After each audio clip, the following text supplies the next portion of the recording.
All right, we'll call the meeting in order at 6:01. Chief Reyna, you want to lead us in the pledge?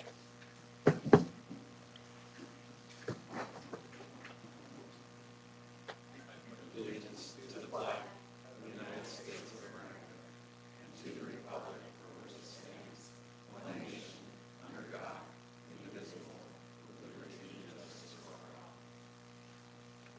all. All right, please be seated. Okay, roll call, please. Begonia, Jones, Lewis, Yanis.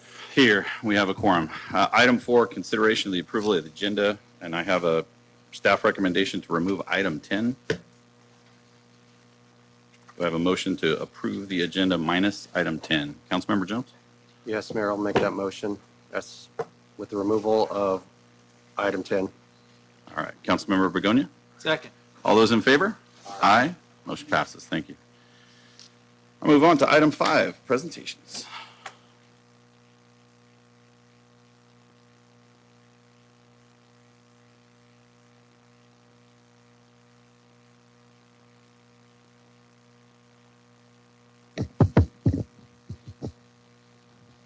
You know I'm calling you up here, right?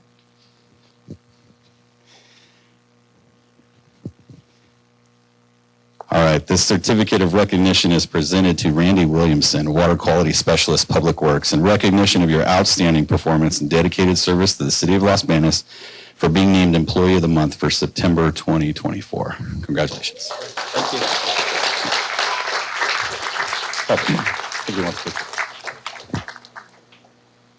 Mr. Mayor, may I make a couple comments? Absolutely. Yeah. I'm still relatively new here, the Public Works Director, and I rely on Randy a whole lot for water, so his expertise, knowledge, and background has been a great significant impact or contribution to the Public Works Department and the city. I'm glad to have him on board.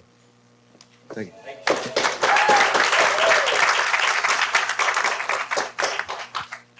All right, congrats again, Randy. Move on to item 6, public forum. Members of the public may address city council members on any item of public interest within the jurisdiction of the city council. This includes agenda and non-agenda items. Speakers are limited to, no action will be taken on non-agenda items. Speakers are limited to a 5-minute presentation. Detailed guidelines are posted on the city council chamber's information table on the back. This time I'd like to invite the public to come forward and speak, and just a reminder to silence or turn off your phones.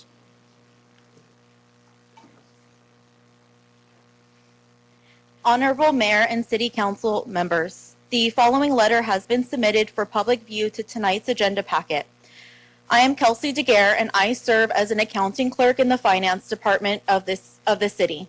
I also serve as a member of our union's Public Works Miscellaneous Employees Contract Negotiations. Unfortunately, not all of you have been informed by the city manager that our union represented Public Works and miscellaneous employees of our city are on the brink of going on strike, meaning the essential city services would be suspended, which would impact maintenance across the city in parks, upon utilities, streets, and a wide variety of services performed by employees in clerical, administrative, accounting services, planning, engineering, information management technology, and custodial services. It is mandated by the job description of the city manager that he advise the city council and community, build and maintain positive working relationships with the city council and public, and with those contacted within the course of work. He has been clearly deficient in the performance of these requirements by not engaging closed sessions with the council on the status of our contract negotiations. Our union informed the negotiation team of the city in early September that we were seeking a strike authorization from the parent body of our union due to the city manager's unwillingness to offer contract proposals that could be ratified by a majority of our union members. We must be reminded that the city council is the employer of the city manager. He is accountable to you, the council, and like other city managers and appointing authorities of public agencies in our state, he is expected to keep the full council regularly informed on whether there is any possibility of a labor stoppage. Given that he has not done so, there is the widespread and understandable conclusion that he does not want to be exposed for not offering a fair and competitive contract to our city workers. Rather, a constructive, open dialogue between the city manager and council as mandated by his job description would enable you as our elected officials, in the interest of keeping City Hall open and our city's services intact, to direct him to provide a more reasonable offer to the union and ensure that our city continues to function without interruption and that our employees are able to subsist economically and be retained. No one in public service should be seeking publicity praise from their employer, but we all deserve respect and we all must be in this together. Sincerely, AFSCME Local 1 Contract Negotiations Team for Public Works and Miscellaneous Employees. Thank you.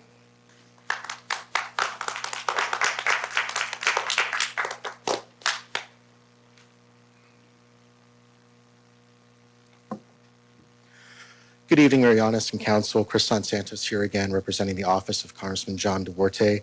First off, our office would like to again thank the City of Los Banos for the invitation to participate in the 2024 Salute to Seniors.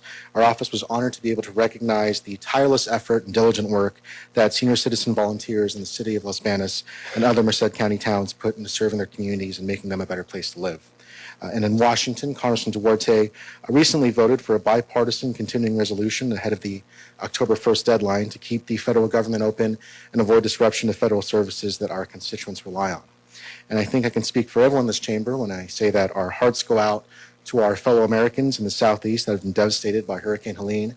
I actually grew up in Virginia and went to church camps in the Blue Ridge Mountains of Southwest Virginia and Western North Carolina, and it's truly devastating. It's probably the worst flooding we've seen in over a century. And that really sets a backdrop to some of the recent legislation that Congressman Duarte has been pushing in the House of Representatives.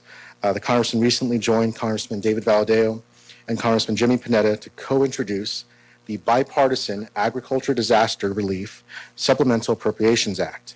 In 2023, farmers and producers in the Central Valley of California and across the United States experienced significant agricultural losses due to natural disasters, including floods, hurricanes, droughts, tornadoes, wildfires, and other weather-related pest damages as well. These disasters have severely affected crop and livestock production and continue to jeopardize the Central Valley and our nation's food security and the economic stability of rural communities. Unfortunately, only a quarter of the roughly 400 different commodities grown in California are covered by a direct crop insurance program, meaning thousands of farmers in the Central Valley are unable to access critical risk management tools to recover from natural disasters. This has led to a reliance on resources such as the Emergency Relief Program, which as it stands is currently oversubscribed and underfunded.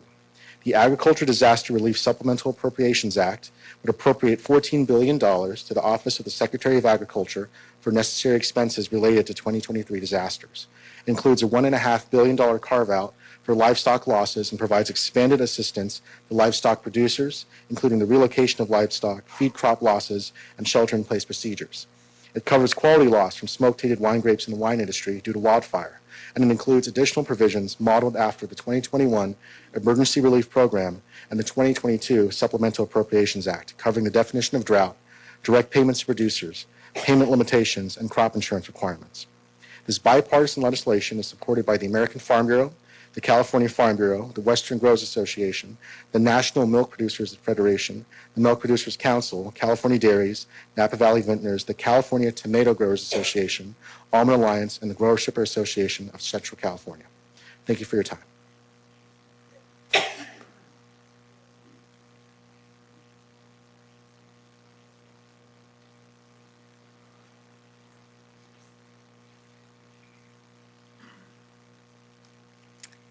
Hello, my name is Patricia McCoy. I am a United States Air Force veteran and member of the American Legion here in Los Banos.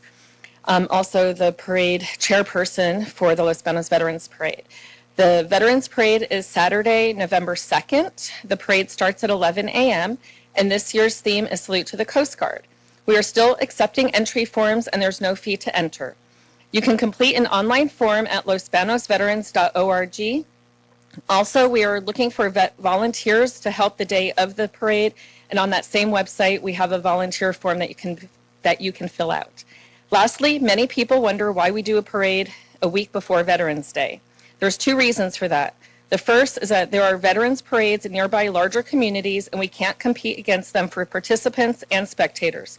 And secondly, the veterans of Los Banos are busy putting out almost 900 flags around town. We hope that the council and the community come out to enjoy the parade, see the wonderful school floats as they once again compete in the most patriotic school contest, and most important, show support to our local veterans. Thank you.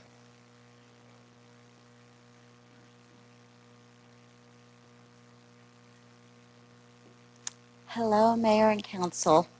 My name is Blanche George, and I'm part of a group that wants to always help the animals in our community. This guy is an Australian Shepherd. He was adopted from the shelter, and last week he was able to get he's 4 months old, so he was able to get his rabies shots. We'd like to thank the city, don't you think? Yes. He'd like to thank the city for his rabies shots. It didn't hurt, did it? No, it didn't hurt at all. But he did get microchipped earlier the last few months. We did a microchipping event, and he was able to get microchipped. He is a sheepdog, and yes, we do have sheepdogs in Los Banos. They always need good fences. They live about 14 years. And not only that, they need about 2 hours worth of exercise. Right? Yeah. And so with this sheepdog, he is a really great protector for anybody. But additionally, maybe one day when he grows up, he can go ahead and apply for the PD job, right? Yeah. You know. So we have a set of all these puppets that we're going to be going out. We have a schedule now to be able to go out and do some education, awareness, but especially seriously, we do appreciate the city's support. Chief Ivan Mendez, and this past weekend, there was shelter individuals that came out, code enforcement officers came out, and we did over 250 microchips, close to 200 rabies shots of individuals that didn't have it. Passed out all brochures, and it was like the old days. That those of you guys were here in Los Banos in the 80s and 90s, we would line up at the big park on Highway 152, and it was a show of all unique dogs. So please stay tuned, right? We're going to go ahead and start educating individuals all about pet management. Thank you. Thank you, City.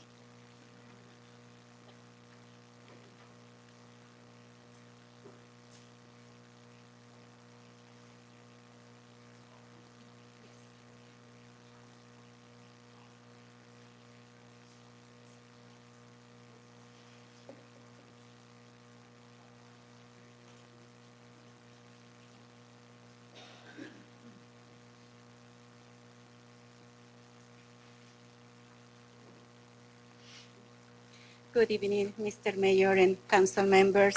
I believe you got a copy of this letter that I want to read to you on regards our concern of the shootings that are happening on our neighborhood.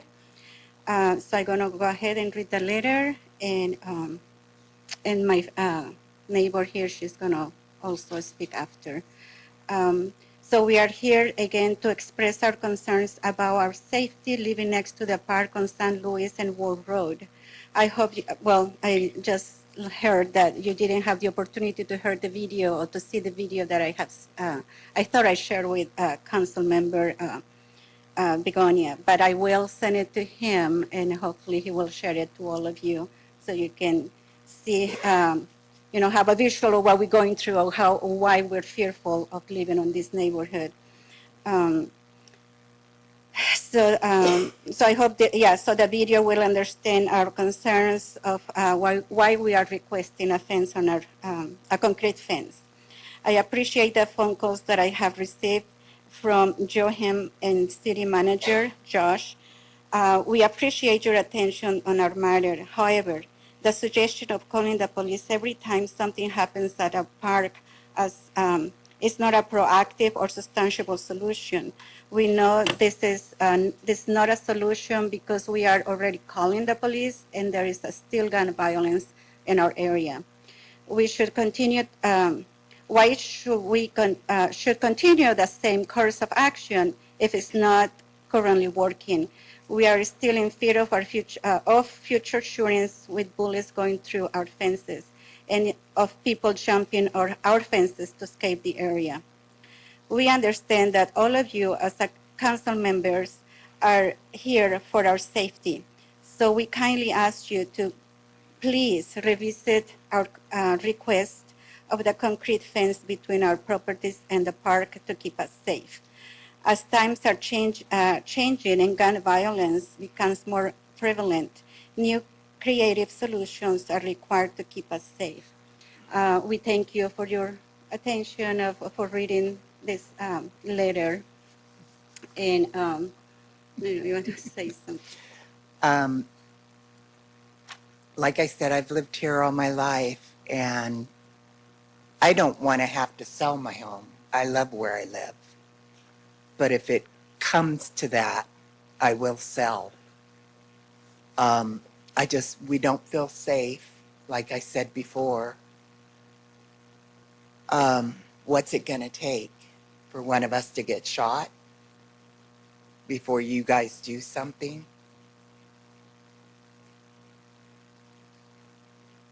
That's all I have to say.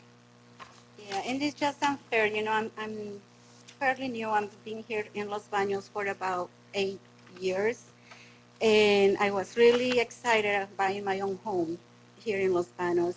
And it's just not fair, you know, to be thinking about selling because of the gun violence in that area. And I heard the city manager say, well, gunshots or violence is getting lower in Los Banos, but in our area, it's still happening. Maybe in different areas in Los Banos it's going lower, but not in our area. Our area's bad. Mm-hmm. It's a lot of gangs. So we please ask you to revisit that request, and we appreciate your attention. I will be sending you the video, and hopefully you will see it. And it's just really scary to hear the gunshot in the video. I hope we can show it here, but I don't know if that's possible. No. Not, of course, not today, but maybe someday, so the public can see it too. I mean, things are happening, and the public should be aware of what's going on in our city, in our area. But thank you for. Thank you. Thank you. Good night. I'm sorry, I did forget 2 important names that volunteered. Okay, it was BCA that volunteered? Okay.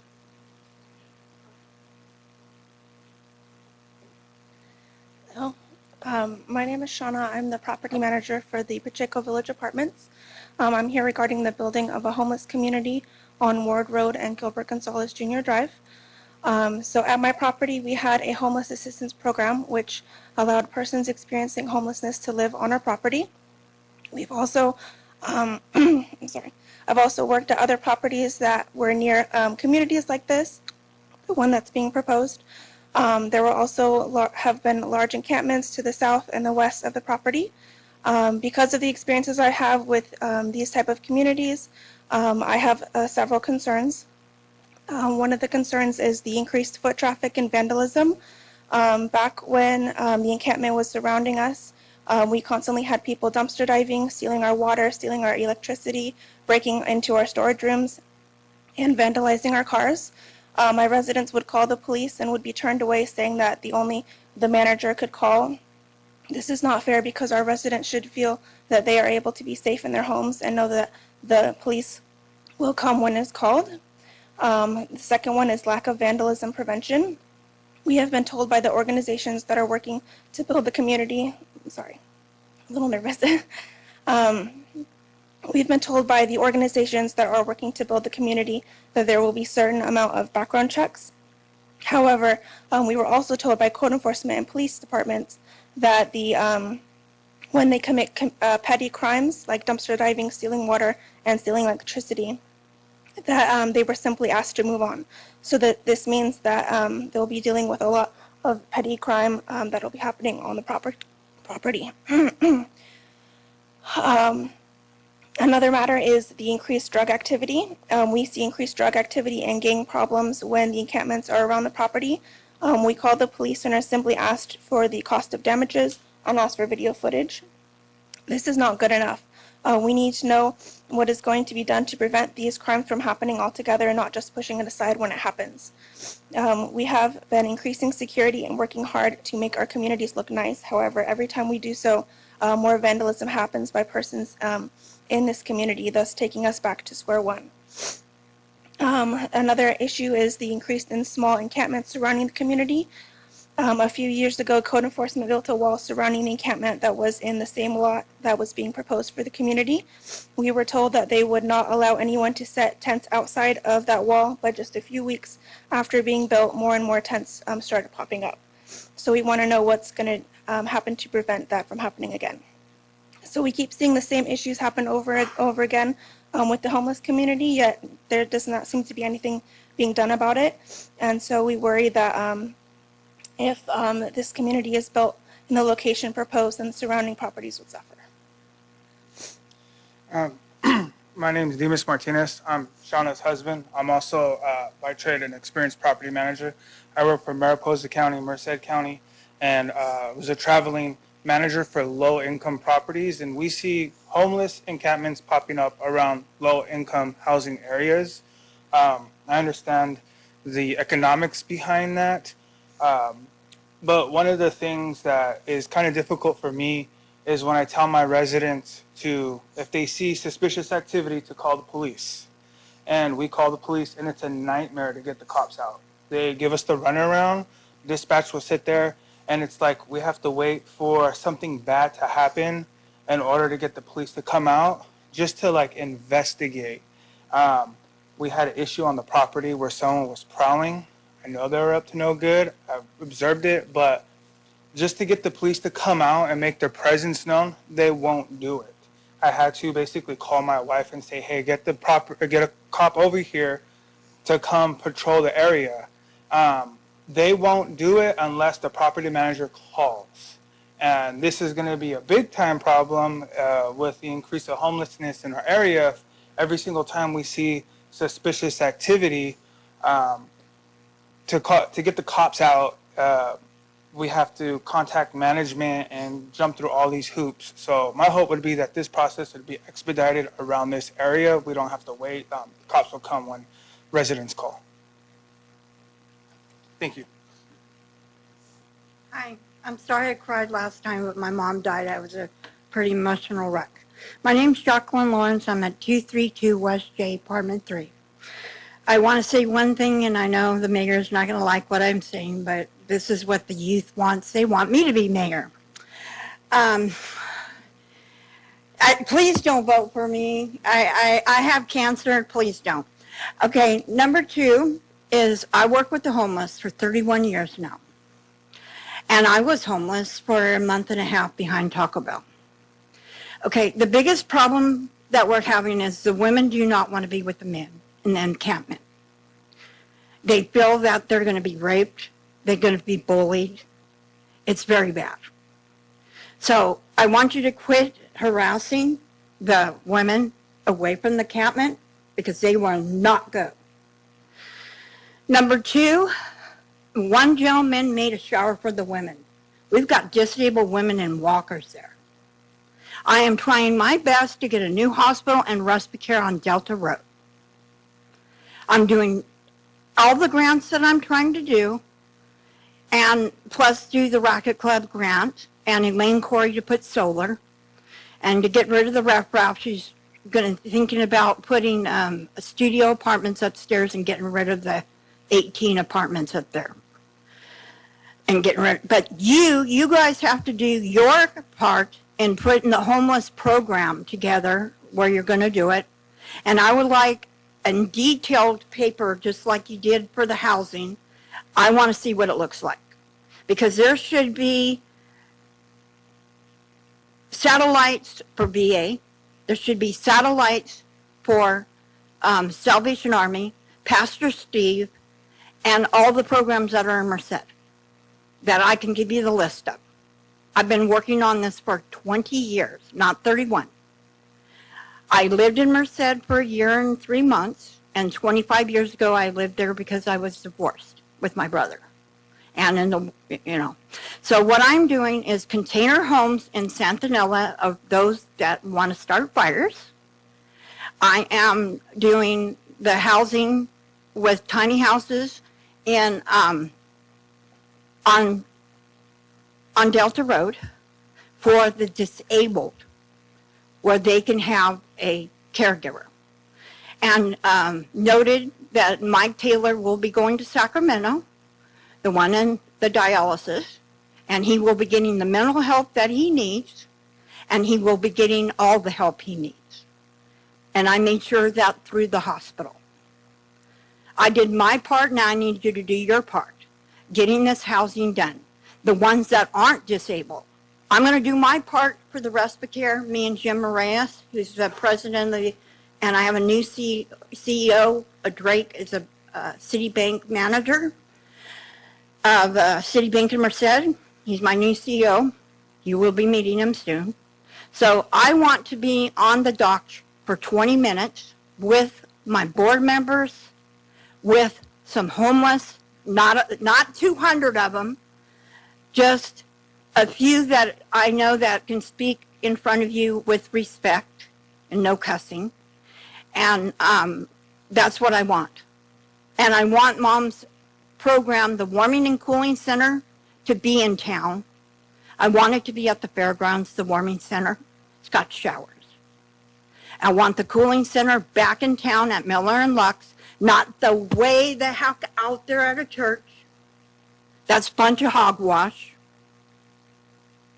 That's what I want. And I want you to do your part. And I'm not going for mayor.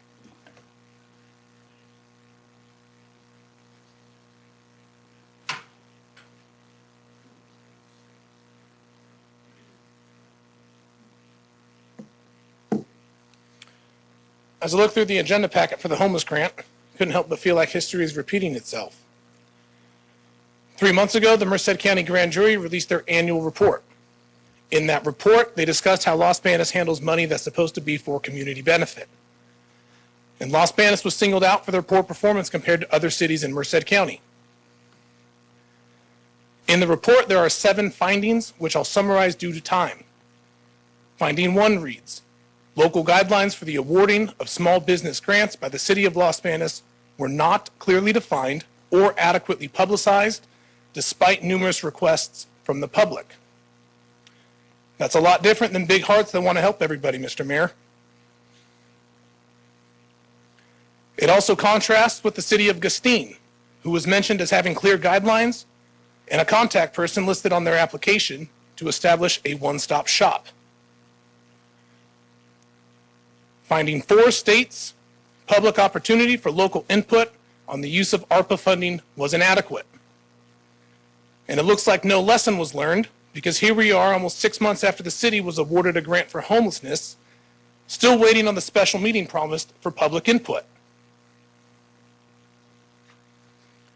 Finding 5 states. Criteria for determining the awarding of ARPA funds were often vague and confusing.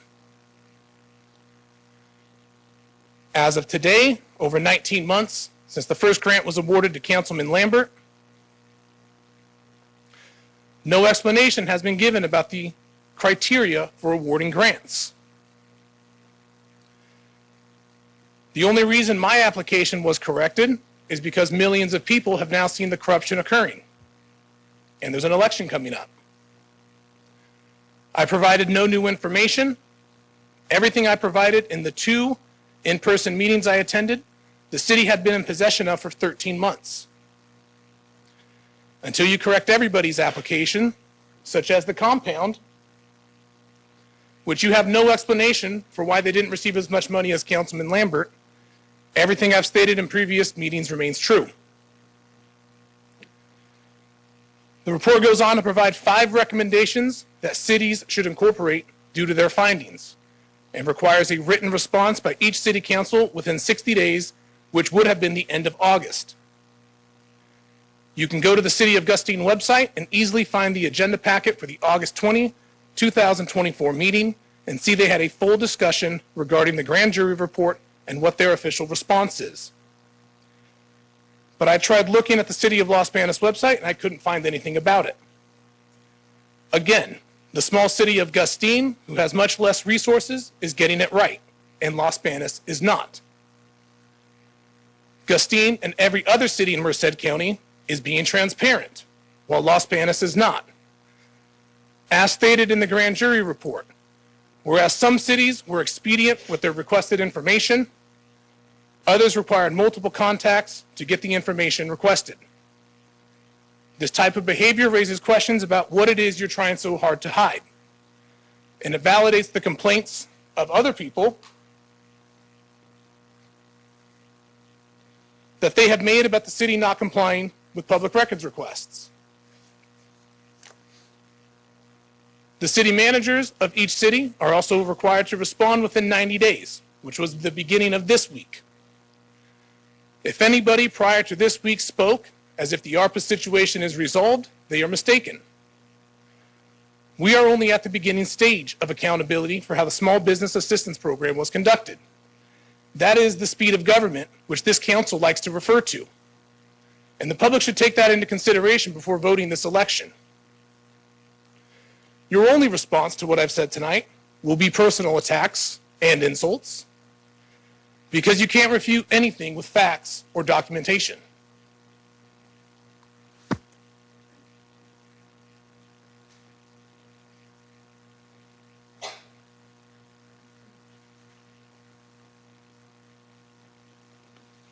City staff, manager, council members, I am writing to express my deep concern regarding the recent handling of ARPA grant funds. It has come to light that only one business was reevaluated and subsequently awarded additional funds, while all other applicants who received less than the maximum amount were left in the dark with no notification or opportunity for reevaluation. As small business owners, we believe that fairness and transparency should be a forefront of any funding process. It is disheartening to see a system that allows for one business to receive better treatment, and probably because that business has been vocal about the lack of a clear scoring system for grant distribution. Their persistent efforts to challenge the city for over a year regarding this issue highlights a significant flaw in the process, one that has now been inadvertently validated by the city's decision to reevaluate and award them the maximum grant amount. This lack of communication and opportunity raises several questions. 1. What criteria were used to determine which business was reevaluated for additional ARPA funds? 2. Why were other applicants not notified or given opportunity to appeal for reevaluation? 3. How can we ensure that all small businesses are given a fair chance to compete for available resources in future funding cycles? We as small business owners are committed to the growth and prosperity of our community, and we believe that equitable access to grant funds is essential for our collective success. We respectfully request clarification on this matter and urge the council to consider a reevaluation process for all applicants that were in given the maximum amount. As we continue to recover from the impacts of the pandemic, it is crucial that all small businesses are treated equal and given the opportunity to thrive. We urge the city council and staff to reconsider their approach to grant distribution and ensure that all applicants are given a fair chance for reevaluation in future funding cycles. It is essential for the health of our local economy that we foster an environment of transparency and fairness. We hope to see positive changes that reflect these values moving forward. And on a side note, so yesterday I was doing refrigeration work in the city of Fresno for a business called Cream Cookies for everything around me. A city employee, coincidentally, appears by to interview the small business owner and actually ask him about the business and, display them so the city of Fresno can show what they offer. And that struck me. It's like, I wish Los Banos would do that. I wish they would go to every businesses, all small businesses, and show what we have. It's sad that the only bowling alley we had closed down for whatever reason. Maybe for the help of the city showing that it was here, maybe we're not closed down. And yeah, that's all I got to say. Thank you.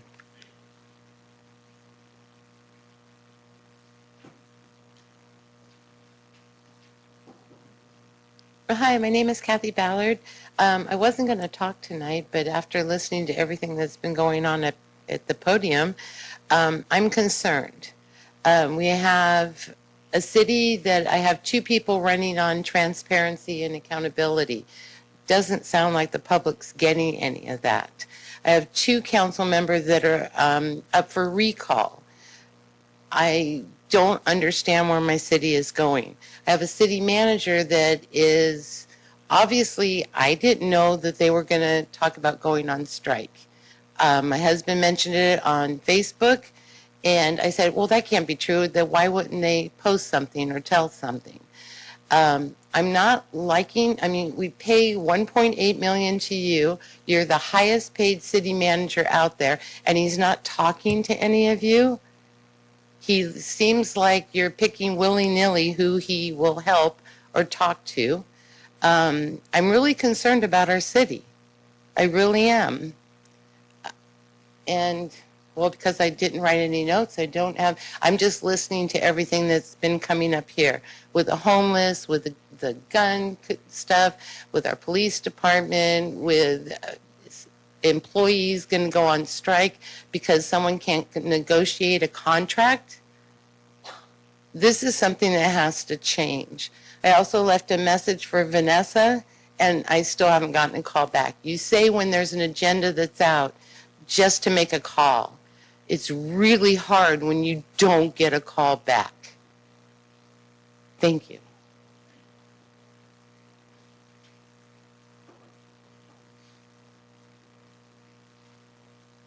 Good evening, Mayor and council members. I'm Ann McCauley, resident of the city since '97.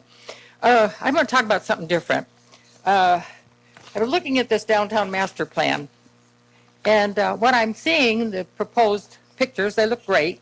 Years ago, I was on the planning commission, and we had recommended to the council approval for the rail trail corridor. And a lot of work went into that. There were workshops and so on. And every section of that rail trail corridor had different architectural elements depending on the location. And for instance, closer to the Henry Miller Plaza, it was more of a historical design that would be reflective of historical Los Banos. And then towards 8th Street, I believe it was, and 2nd, it was supposed to be a transportation corridor. I don't know, if that, where that is now, but I know that if any developer wanted to build in any of those sections, they would have to follow the architectural designs that were approved at the time. And I'm hoping that one day we still see all that. Now, this master plan, I'm just noticing that the last community workshop on that was 2 years ago, 2022. I don't know if there's been another one since, but I just wanted to put something out there, and I don't know if it's too late, but hopefully you can still work these things in.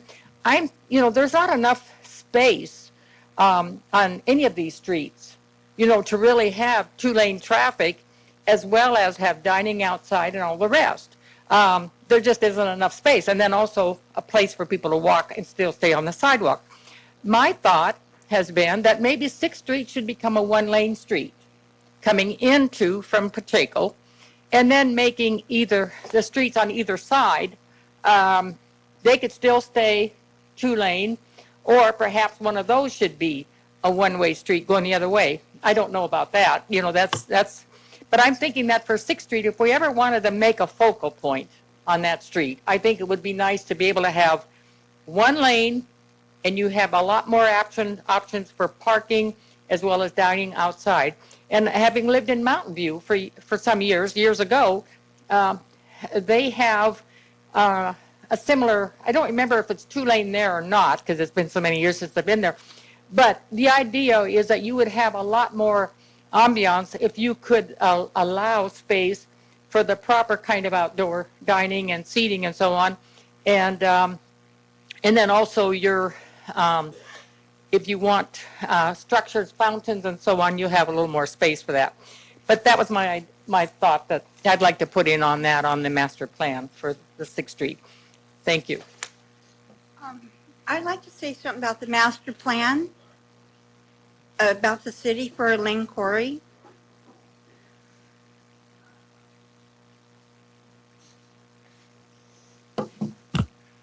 Good evening, Mayor, Council, and members of the audience. I am concerned about our city for a number of reasons. I don't know where all the money has gone, but as a builder, I've paid over $100 million in fees to this city. And I don't see the results from all those fees that the citizens actually paid in their home price, because fees of the city are similar to lumber and concrete buy to build homes. Alone, over $20 million has been paid in park fees. I've said that here before. I've asked, where's the money? But so far, I've heard promises and what I call political sound bites from staff and the council that, oh, we're going to build parks. We went out to bid, but you've yet to buy the land over Shaughnessy Park. The land you own on for over 4 years, you now have plans for it finally and may go to bid on that. Still not built. All the homes have been built. That's just part of what I'm concerned about. When we talk about this Vineyard Drive, you, Brett Jones, lied. You didn't do your homework. You're intellectually incompetent, and you're financially incompetent. You went and filed bankruptcy for $153,061.51. You dumped 130 creditors. But you lied about it. You said it's my fault out of Vineyard Drive. Well, I'll tell you, the facts are, tell me different. Those homes out there in North Los Banos paid over $4,000 a house in traffic fees. And the agreement in 1978 was signed, and all the fees have been collected, all those, for over a decade. And it's supposed to be, according to the development agreement I signed and the city signed, when Don Jimena was the city attorney, that money was supposed to go into a separate account, not commingled with any other funds the city has. And we've asked about that in a Public Records Act request by law of the state of California over 15 days ago. You had 10 days to answer, and staff hasn't been able to come up with where the money is, and they've asked for 15-day extension, 25 days to look about where the money is in a separate, non-commingled account. I call that shady. The end's away. The fact is, Begonia, that's your district. You've never talked to me. That subdivision has been final for over 4 years. All the fees have been collected, millions of dollars over there in traffic fees. And you, the city manager, the $1.8 million, $2 million city manager, you met with me and I said, I'll work with you to get it fixed. And you said, the city's not going to spend one dime. You didn't. You kept the $4 million. Where is it? Maybe it's in your pocket. I'm just telling by the facts. And you, Mayor, you run a city with a $100 million budget or more, but you bought a home in Dallas Palace for $173,000, didn't make the payments and lost it. You're headed the city into trouble over here. You don't know how to spend your money, and you say you got a $5 million company, which is about 40% of your share. So why'd you lose your home of $173,000, one of the cheapest homes in Merced County? Doesn't make sense. And you don't let us look at the budget. She can't ask the fine. I'm sorry. Deborah Lewis, City Councilwoman Mayor Lewis, can't ask the finance director, as I know it, or director, about the budget. And the public has to go online and try to find it. Why can't it have a public meeting like we used to have when things weren't shady and go over the budget? Well, I got a lot more for you here, but one of the other things I hear, if you get reelected and you guys don't get recalled, that you guys are going to give him another $1 million for helping out in the election. That's the rumor on the street. May not be true, but it's been said. Well, you gave him $1.8 million of taxpayers' money without going to the insurance company, and you may do the same thing. That's not right. Another thing, you're going to build $6 million in the, maybe $6 million in a park by Colorado, and the traffic can't get in and out, and there's an airport right there, a plane crasher will kill how many people after you build a park that size for that many people? Wrong. Wrong location. I'll tell you that right now. And you guys have talked about moving the airport, haven't got that done either. So I'll tell you what, I'm going to close it out now because I think I've said enough for now.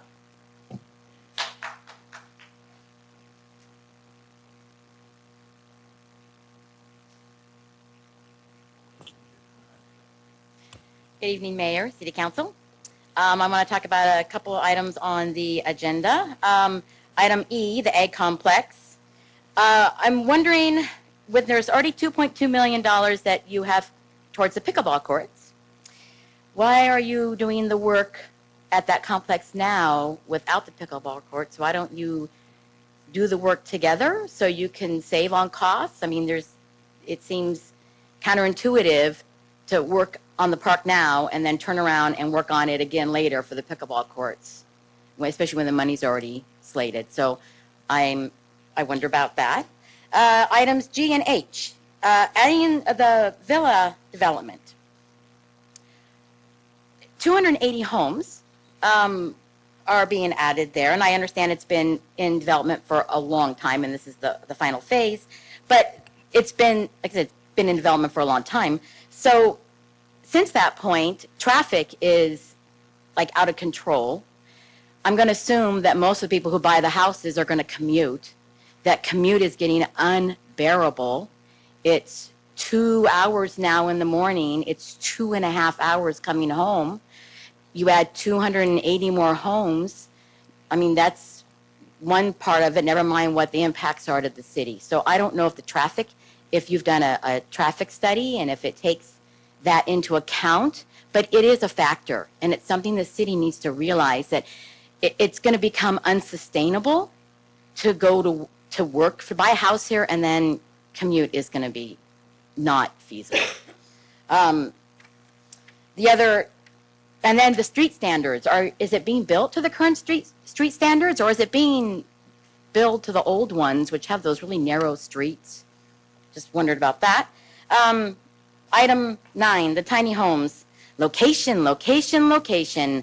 I have the exact same concerns that the other people did before me. You're putting that right behind that trailer park, right next to the low-income apartments.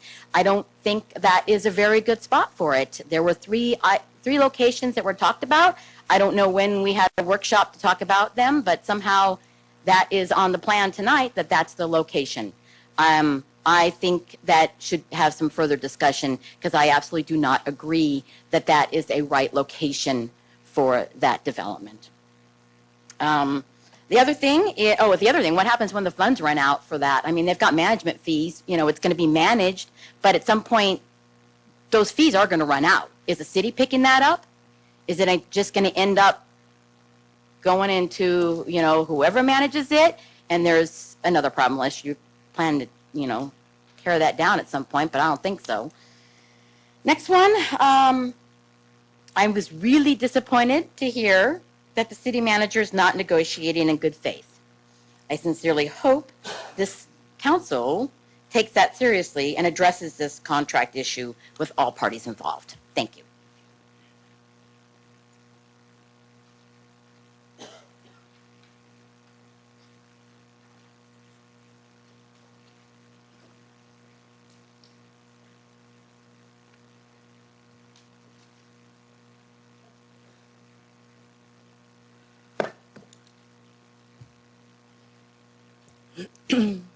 Good evening, Mayor, Council, and staff. On behalf of the Los Banos Downtown Association, I want to extend our heartfelt thanks to all who attended our recent Farm to Table event.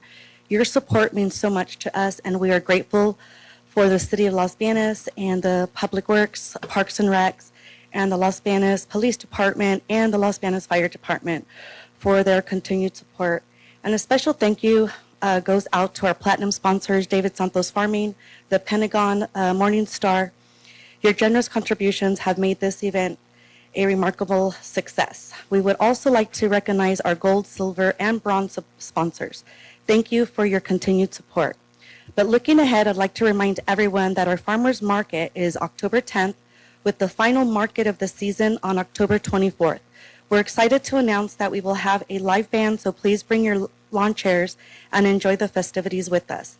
Additionally, this Sunday, October 6th, marks our first annual Los Banos Mariachi Festival, celebrating National Hispanic Heritage Month. We are thrilled to share that we have sold out 32 tables for this event. The festival will begin at 3 p.m. and run until 8 p.m. So come out and enjoy the celebration with us. And our board of directors would like to invite the city manager and mayor and your beautiful wife, Stacy Souza, to attend. Of course, Brett Jones will be there. Douglas, of course, we would love to have you. And Ken, you have to work. You're going to be on our menu for our restaurant, because the restaurants will be serving actually our people. So it's going to be really different. It's going to be amazing, to be quite honest.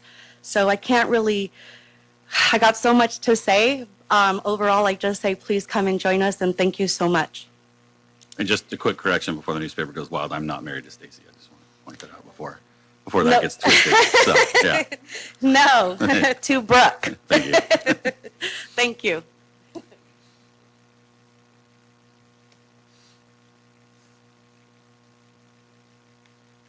Good evening. I'm Carol Echeverry. I've come to a few meetings in the past, and I'm never under amazed at what happens and who comes up and who spews things that are kind of irritating.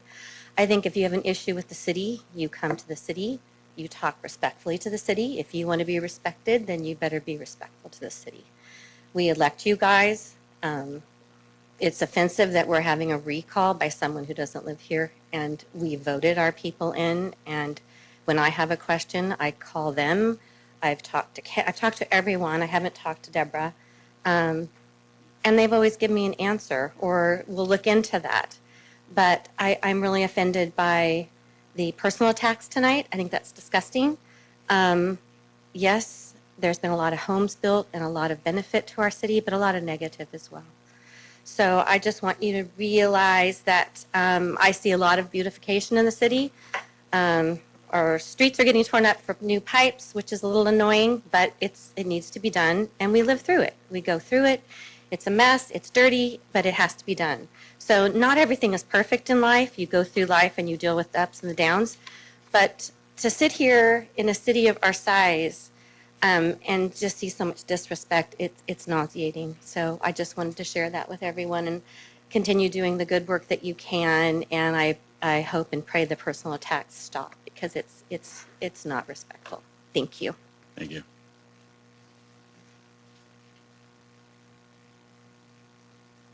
Anyone else?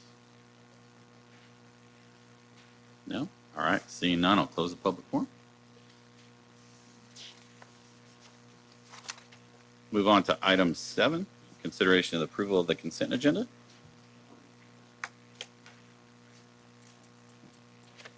Items on the consent agenda are as follows. Warrant numbers 247399 through 247623 in the amount of $1,825,963.94. City Council meeting minutes for September 18th, 2024. City Council Resolution Number 6836, amending City Council Resolution Number 6540, relating to the city's Conflict of Interest Code. City Council Resolution Number 6837, approving the acceptance of a Walmart Community Program Grant Number 917-01849 in the amount of $3,000 and amending the 2024-2025 fiscal year budget by increasing the appropriation amount for expenditures and revenues in the amount of $3,000. City Council Resolution Number 6838, authorizing the city manager to execute the contract with Ronnie's Inc.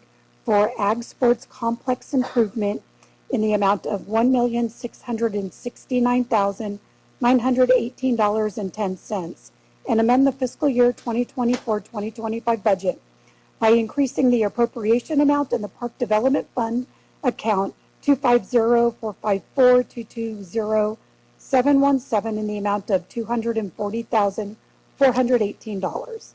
City Council Resolution Number 6839, authorizing award of construction contract to Consolidated Engineering, Inc. in the amount of $356,616.18 with a 15% contingency in the amount of $53,490 for the construction of 3 city-owned parking lot improvements. City Council Resolution Number 6840, accepting public improvements for Dove Hollow, the village's 5 Phase 1 Unit 1 for Lodi Development, Inc. City Council Resolution Number 6841, approving and adopting final tract map number 2017-01 Quail Meadows Villages at Stone Creek 7 Phase 3 for Lodi Development, Inc. City Council Resolution Number 6842, authorizing the city manager to execute a professional services agreement between the City of Los Banos and SNG and Associates, Inc., to update the City of Los Banos Public Works improvement standards and specifications in the amount of $65,775. And the items are to be approved as submitted. All right, thank you. I'm looking for any member of council to remove any items for discussion. Councilmember Lambert? Yeah, thank you, Mr. Mayor. I'm going to actually, because it was mentioned at the podium on a couple of the items, so I'm going to pull it, just let everybody know that we do discuss if a public forum is spoke about. Item G. G is in George? And H. And H. All right. Councilmember Lewis? Yes, excuse me, I'd like to pull item E for discussion and a vote. E is in Edward, correct? E is in Edward, thank you. All right, thank you. All right, so let's start with item E. For this, we'll go to Parks and Rec Director Klein. Good evening, Councilmember Lewis. Do you have any questions?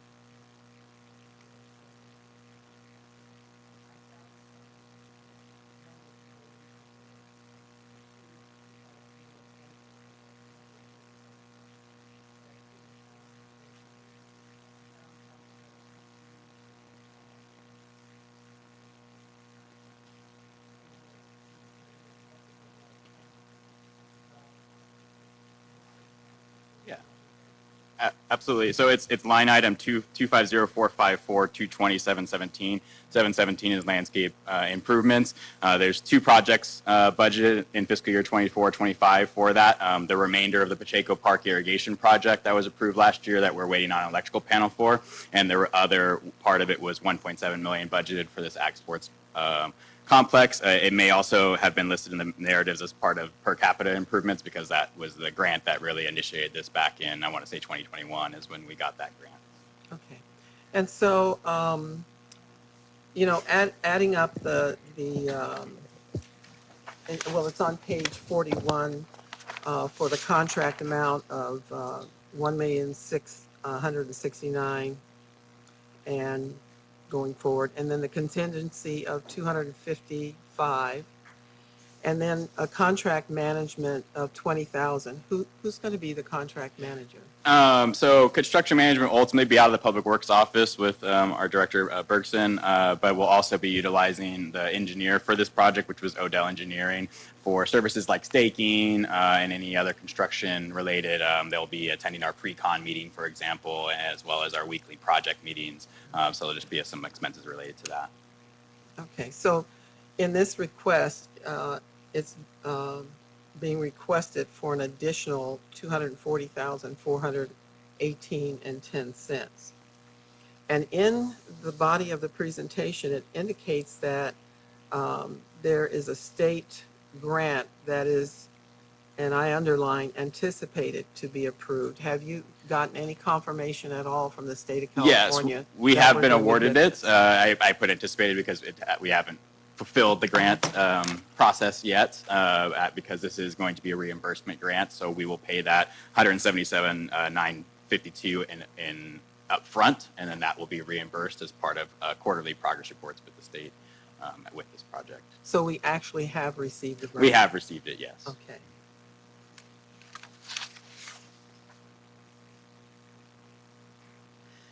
So with the amount,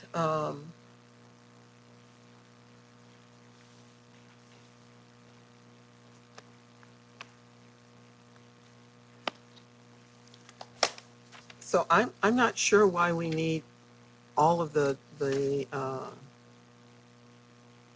240,000 that's being requested, because when I went through the figures on this,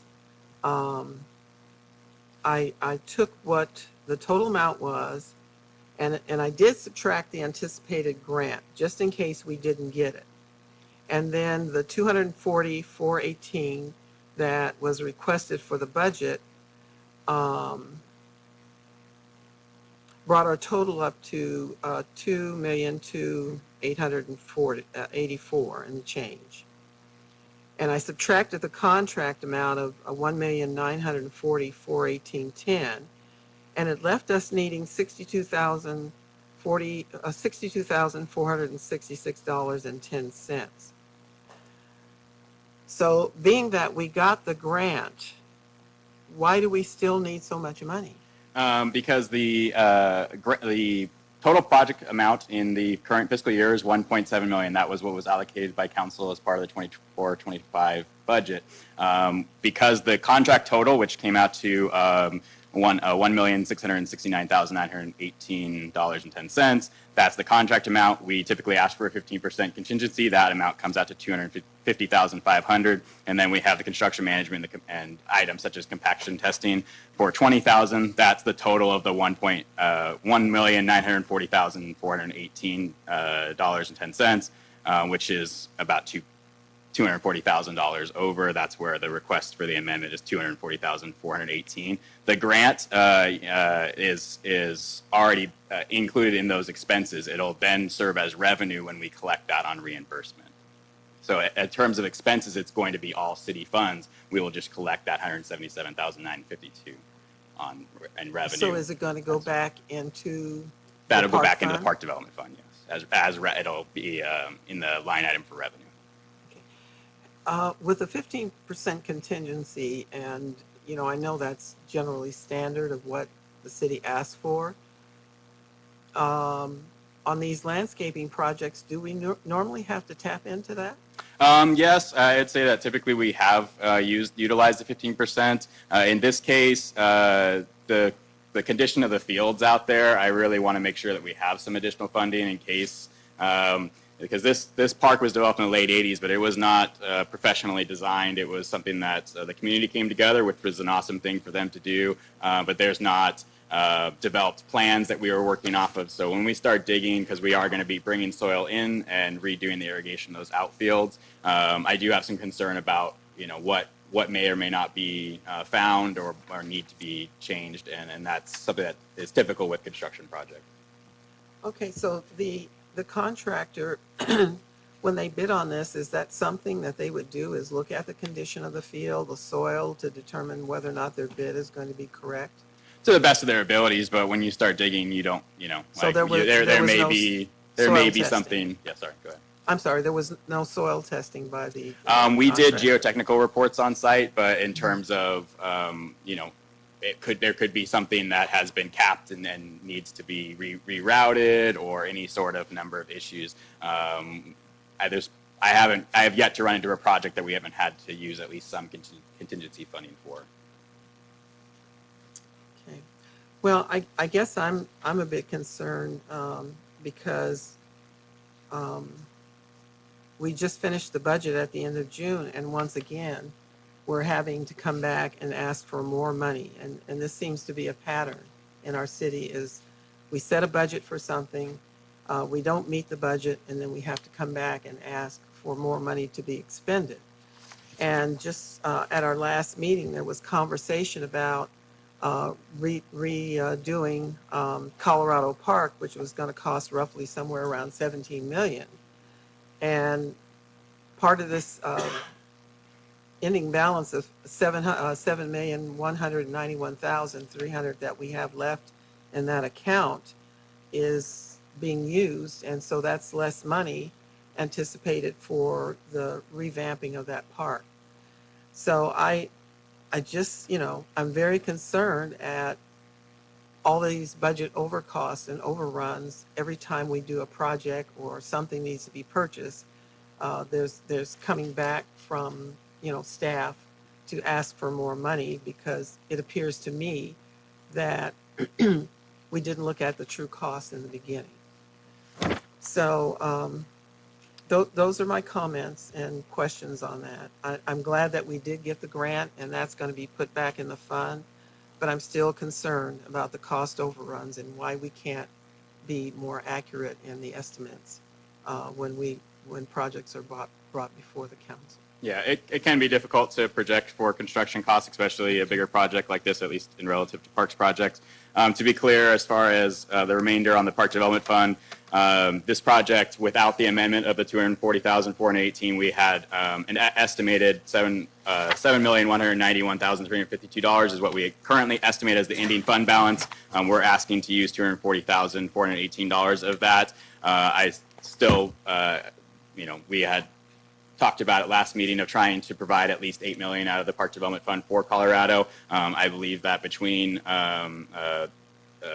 further developments that will be revenue that will be coming into the Park Development Fund, as well as any leftover funds from other Park Development funds that will be transferred in. I believe that certainly over the next couple of years, during the Colorado construction, that will easily generate that $1.1 million to cover that $8 million. I project that we will exceed that. It can be very hard to predict that number exactly because it does depend on how many houses are getting brought into the city, how those impact fees. But that number has historically the last 5 years or so been something that we can achieve over the next couple of years. And so that's one of the reasons why staff felt that moving this project forward would be a strategic use of those funds is to try and accomplish getting this park up to grade, getting it improved, matching Noah Jones improvements, and still having that funding left over for Colorado moving forward. But of course, we do want to be mindful of the Park Development Fund because regardless of Colorado, we want to use that fund, that money for our parks. So does the pickleball courts, do they fall under this fund as well, outside of the ARPA money that's been set aside? No, the pickleball courts have been exclusively funded from the American Rescue Plan Act, ARPA. So there's nothing more that's going to be spent on that other than the $2 million that we granted? Not anticipated at this time, no. Well, it certainly would hurt the other parks that need to be done, especially Colorado, if there were more expenditures beyond that $2 million. For sure. Okay, thank you for answering the question. Joe, so I'm going to tell you how I look at it. I pay taxes. My money goes no parks fees, right? And you're sitting on $7 million. So as a taxpayer, I'm thinking, why haven't you been spending that $7 million, right, in the past in upgrading these parks? So we've had people come here directly talking about the Ag Sports Complex, how terrible it is. I've gone out there. I've seen it firsthand, just how bad it is. When you prioritize like this type of project, is this contingency fund that you're basing on, is that ever a reason in your head to go, no, we shouldn't do this? No. Okay. And I just on a personal level, like Ag Sports Complex, I had put my tie on at Circle K for my interview for this job 6 years ago, and I ended up turning around at Ag Sports Complex, and it had a fence around it, had a burned up dumpster, the fields looked pretty poor. Of course, the dome facility there was in poor condition, and I had honestly thought to myself, well, at least they're redoing this park. It's got a construction fence around it, but that wasn't the reason. And so I am very proud to see this park get improved. I can't barely go out to the softball fields or our Halloween Fest without people bringing that to my attention and to our staff's attention. Those fields specifically, as well as the outfield netting, it's in very poor condition, and it does need a lot of help. And, we did receive a lot of positive feedback from the Noah Jones ballpark fields, and we're hoping to bring that to these fields. We feel that Noah Jones was a certain level of improvements that were needed. Ag Sports Complex is definitely a step up from there in terms of improvements needed, and Colorado is certainly another step from there. But definitely happy to see, hopefully, these fields improve throughout our community. All right. Yeah, I would find it difficult for somebody to go play softball or kids to go enjoy a park and go, man, I hope they counted the contingency plan on this before we built this. I mean, anyway. Moving on to Councilmember Jones. I've been out of that ballpark, and I'm really surprised we really haven't condemned those fields because, it's a major safety issue. There was a great difference from the infield to the outfield, right? A big old hump.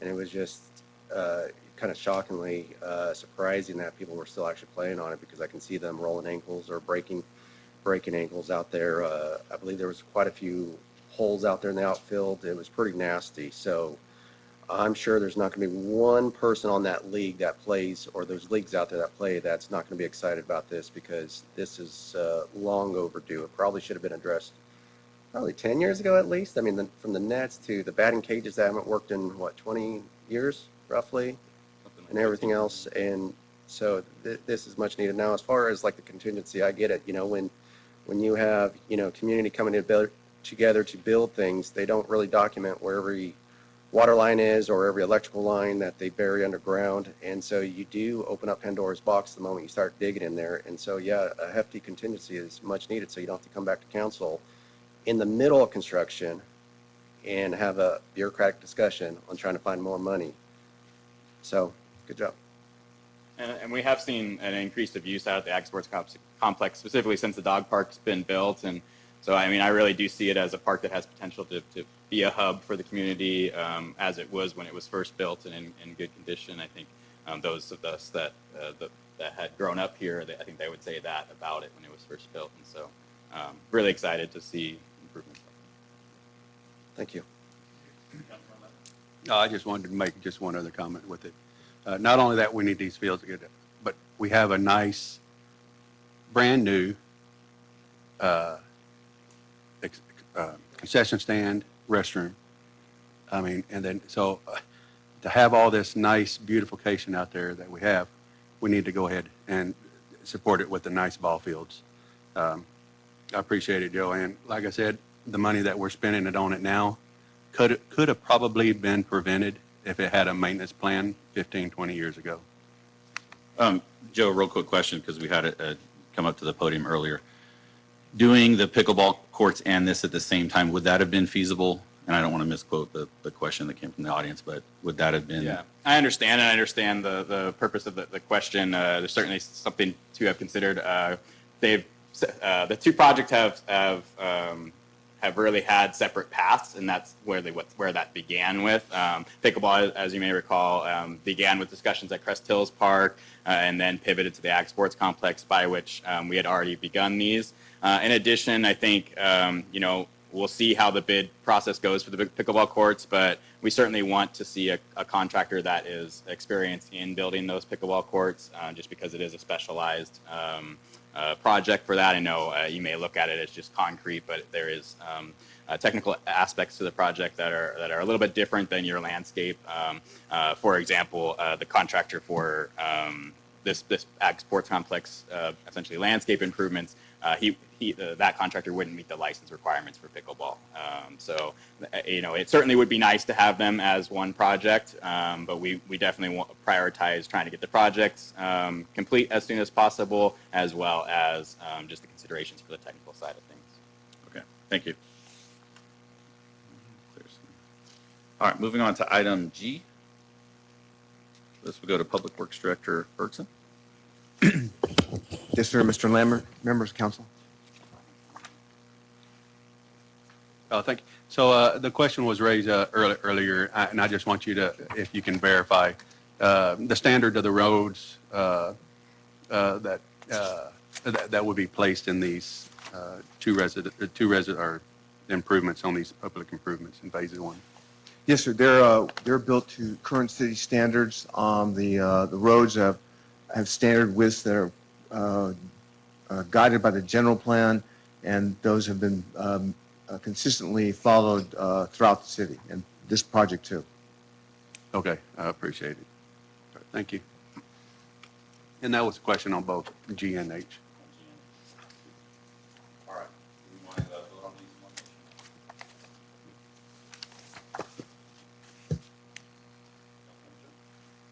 Yes, Mayor, I'll approve the consent agenda as submitted. Councilmember Lambert? Mr. Mayor, I'll second. All those in favor? Aye. All right, motion passes. Thank you.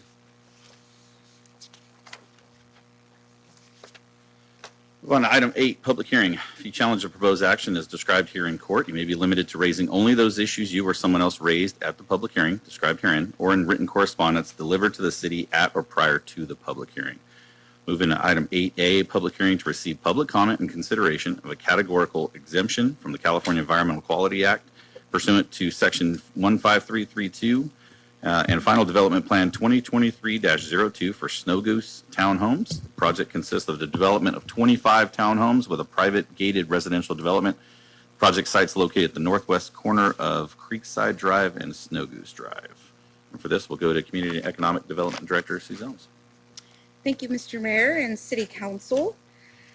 We're just going to dive right into this. Just a little bit of background on this project. Originally, it was scheduled for public hearing back in January of 2024 and was postponed after receiving a comment letter from the Grasslands Water District. So the applicant went back, prepared a stormwater mitigation plan as the comment letter received from the Grasslands Water District asked for some clarification on the city's capacity for stormwater and raised some concerns about the city's current stormwater agreement. So the applicant did go back. They prepared a stormwater mitigation plan, which determined that the project's impact was less than significant when they implemented the city's standard for low impact development. And then whatever remaining would enter into the city's current storm system would be less than significant. In addition to that, staff has met with the Grasslands Water District and is working together on a long-term plan to address capacity and a groundwater recharge project. So there are currently no significant impact due to this project. So the Planning Commission then held a public hearing on September 11th, 2024, and recommended approval to the Los Banos City Council of the final development plan. The overall overview of this agenda item, it consists of 25 townhomes within a private gated community. It's currently right now vacant parcel adjacent to the Kingdom Hall Church. The property was rezoned R2 through the general plan update, as some of you may recall through that general plan update, and as mandated by the state of California, we were looking for pockets to upzone, and this was an opportunity to allow some upzoning for higher density in appropriate areas as this was identified. So this was upzoned from R1 to R2 to be able to accommodate higher density. It has a planned development overlay. That overlay, which I'm going to get into what a planned development is in, later in a couple of slides, but the planned development overlay was provided as a zoning overlay when this property was first annexed into the city with an area plan. And the project will consist of 2-story units with 3 bedrooms, approximately over 1,300 square feet. This is the location of the project. It is at the southwest corner of Snow Goose Drive and Creekside Drive. It's just south of Pacheco High School, north of Veterans Park, and east of the Kingdom Hall Church. As you can see where the arrow is pointed and the project site is outlined in yellow. And it is surrounded by urban development. So an exciting project that will provide some infill within the community. According to CEQA, the California Environmental Quality Act, an initial study was prepared to identify and assess potential environmental impacts as a result of the project. Staff did determine that the project would not result in any significant adverse effects, and the project was deemed categorically exempt pursuant to Section 15332, and that it is an infill development project. The project objectives, this particular project will enhance community living. It will provide high quality housing, and we'll get into that with the planned development. And it does align with our zoning regulations and our community design standards. This project does meet the city's objectives in that it does provide workforce housing. It'll be located in a private gated community right across the street from Pacheco High School. So a great place for teachers to be able to live, as well as working professionals. This will be market rate housing, but a great opportunity for folks that maybe are not looking for single family dwelling, looking for a town home. We don't have that a wide variety of that housing stock within our community, and this is a great opportunity, a great site for that. The final development plan. So the purpose of a plan development, and the final development plan is what facilitates that plan development overlay. The purpose is to provide an integrated neighborhood development not possible under the traditional lot-by-lot zoning. So in a planned development, it allows for some flexibility from our traditional zoning, which requires a certain standard for setbacks.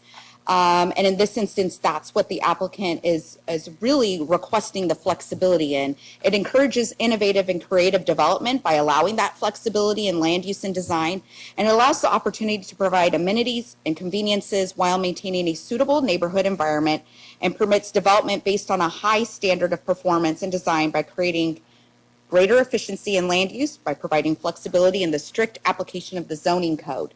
So if we took the strict application of our zoning code, we would not be able to have townhomes. This project, that would not be feasible here, is that there are setbacks between property lines. This will be townhomes, so there will be a shared wall, which is a zero lot line. And we need that flexibility in order to achieve the density. Without the planned development, we would not be able to achieve the density, and that really happens to be, when you look at the shape of the parcel, it's kind of a curved triangular piece, which creates a lot of unused area, and we need that flexibility in zoning in order to meet the density that's required. So the benefits of the project is that it provides residents comfort within a gated community. It achieves that 14.2 dwelling units per net acre. It fills the need for workforce housing. It increases our housing availability within the community. And these townhomes will be contemporary Spanish style architecture, which is complementary to the existing neighborhood. This is the architecture that's proposed. So as you can see, it has concrete tile roof. It has wooden doors with the Spanish mission style. It has awnings over windows. It has eaves. It has just a little bit of all of the components that we like to see with the Spanish mission style. Also the garage. Garages have character. And also on the bottom right-hand corner is the example of the trash enclosure with pergola wood accents that also highlight some of the accents within the homes. This is a 3D rendering looking outside of the gated community, and just to give a little bit of an idea of what this would look like. It will have more of a staggered look, as you can see in the lot layout. This is the lot layout. Off of Snow Goose Road, and you can see where the landscape area is. There is private rear yards as well. There's a 2-car garage for each unit and a driveway. So it does have the gated entrance and exit, and then that is on the right-hand side of this diagram, and on the upper left-hand side is an emergency vehicle access only gate. So public comment. Public notices were published in the West Side Express and mailed to the 300-foot radius on September 18th, 2024. And as of today's date, no comments have been received for this public hearing item. So staff is recommending that the City Council would consider adopting resolution number 6843, approving final development plan number 2023-02 for the Snow Goose Townhomes project. That concludes my presentation. Mr. Floyd Hinesley and his team are here in case you have any questions.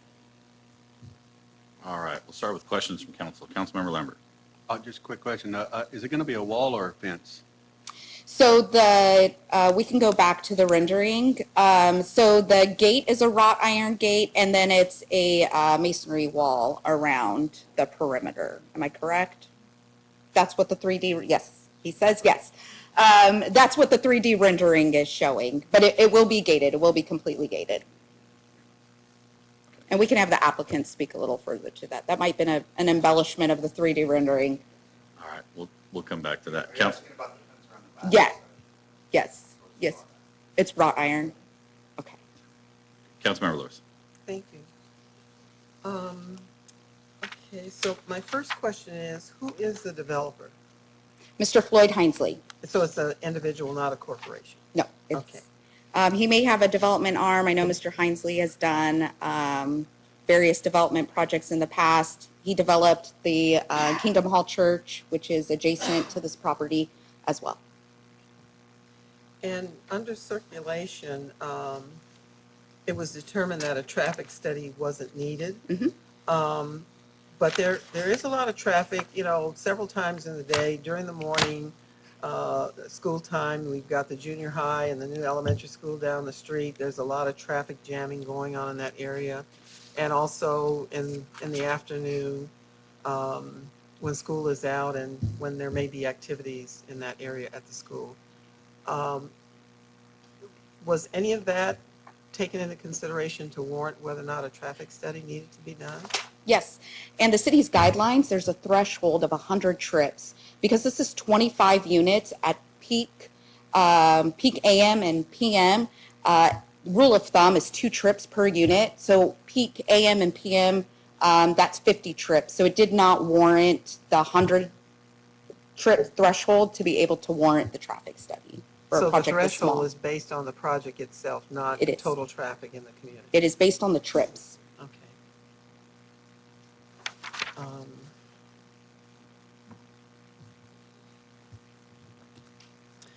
Now, the HOA, I'm assuming there's going to be HOA fees, and different HOAs make a decision on what it will cover. What will the HOA for this development cover? Does it cover streets, lighting, public spaces inside the community? Yes, it will govern everything inside of the gate. That will be a private street. All of the common area will all be governed within the HOA. That will all be, whatever within the gate will all be governed by the HOA. Outside of the gate will be covered by the landscape and lighting district. Okay, so I just wanted to make sure and have the public understand that the city would not be responsible for streets or lighting inside the HOA. Yes. Okay, the Mello-Roos, I read about a Mello-Roos in there. And is there going to be a Mello-Roos established for this community, and how long will that bond go for? So the city's Mello-Roos is for community facilities districts for public safety. There is no sunset for the city's Mello-Rooses. Those are annexed into the city, typically at the time of tentative map or at the time of an area plan. I will need to double check off the top of my head. I cannot recall if this is already within a community facilities district. But if it is not, it will be a requirement prior to being issued a final map or improvement plans. So it's a city standard that it have to be annexed. And so that process comes before the city council if it needs to be annexed into a district, if it is not already in a community facilities district. That's different than a landscape and lighting district, though. It does require, similar to a Prop 218 process, it requires a ballot, a waiver, and an election process. And on item number 20, under architectural and physical design, it talks about full landscaping and irrigation with 50% canopy. Is that what you're requiring the developer to do inside the community? Yes. Okay. Yeah, they would have to meet those city standards.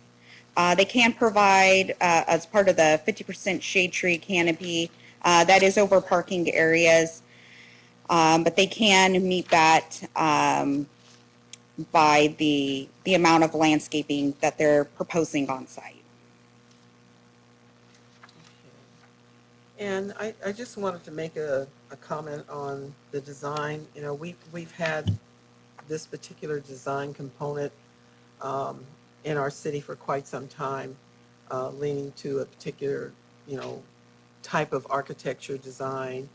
And I think we're now beginning to miss out on some really nice designs for apartments, for condominiums, homes, whatever, because we're sticking to something that's really old. we kind of were using that for our downtown. It spilled over into our residential community.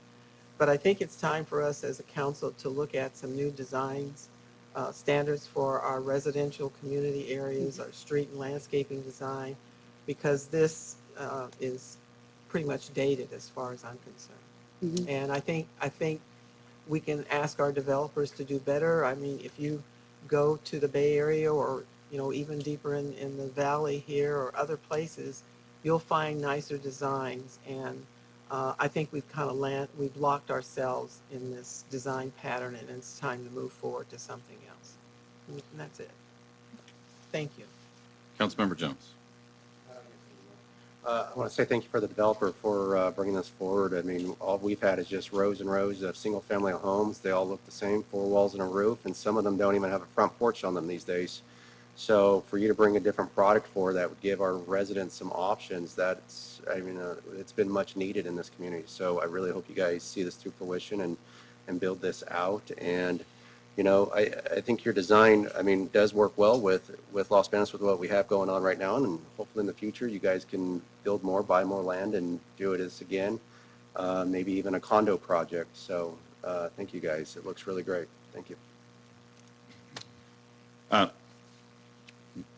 Stacy, what does this do for our housing element from the state? So it does help us fulfill the density that is needed. We, within our annual report, do have to provide within there the housing stock that's being built, and it's very monotone, single-family residential. So to be able to report that we're doing higher density is a plus. 25 units isn't a lot, but it is helpful.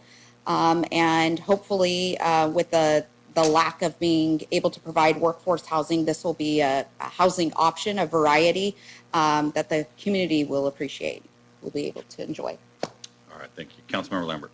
Just one quick, is there going to be solar panel option for these homes?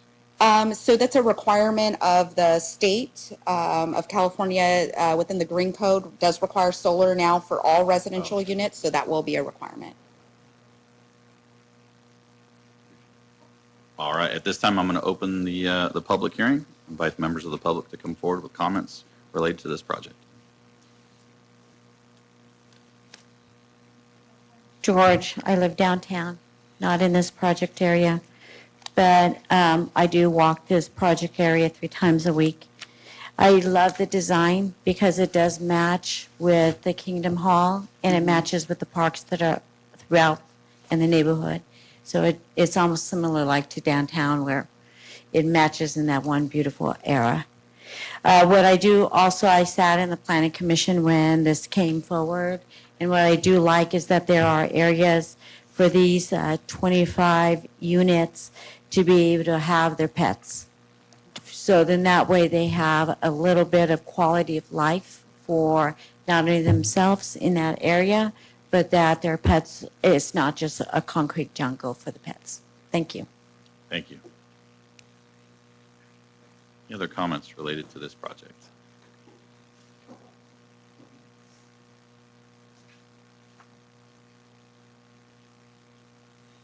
I'm Ann McCauley, local resident. I hadn't planned on speaking tonight, but you've got some interesting presentations. One of the things that I don't know if it's become a part of the construction code, but I know that was one of the things that I mentioned when I was on the planning commission a long time ago. But tankless water heaters and recirculating hot water pumps or recirculating pump, those 2 things can save a lot of water for people that use water, and we pay for it. The tankless water heater, it's on demand. You don't have, you don't have a hot water, you don't have a electric or gas water heater running all day long to keep the water at a temperature. Tankless water heater brings it on demand. The other thing is the recirculating pump. We were in our house 5 years, and we decided we've got to get this done. It's incredible when you spend probably 20 gallons of water before you finally get something hot enough to take a shower. And with the recirculating pump, you press a button. We have it at all of our water stations in our house, the sinks, the bathrooms, the laundry room. You press a button, in about a minute or so, you've pushed that cold water that was in the hot water line back to the water source, and you've got hot water. So you're not wasting water. And I think that, yeah, I don't know if it's part of this project, but I think it really needs to be part of our standards. Otherwise, we're missing the boat on where we can save in the long run. We have these things in our house, and I never, we don't live in a cold, cold climate, but living in cold climates, we always had hot water coming faster to our house, to our kitchen or the sinks or the shower than we've ever had here. It was insane that we would have to waste so much water before we got hot water, and we're not in a cold climate. But the only thing and we didn't have a tankless water heater or the recirculating pump at other places, but it didn't seem like we were wasting the water that we do here. And I thought that maybe a lot of it is just because it's going through concrete lines under our house before it kind of gets to us. But those are just recommendations that I would recommend if they're not a part of the building standards. Thank you. Thank you. Anyone else in public hearing? Yeah, I was just curious because I do sell solar. So one of the issues that I run into a lot of the times, and it was difficult for people, especially that live in gated communities, is the solar panels that were built with the house were built with square footage of the house, not necessarily usage of the occupants. So a lot of the times I would get homeowners that say, oh, my house came with solar panels, but now I'm getting this massive true-up from PG&E.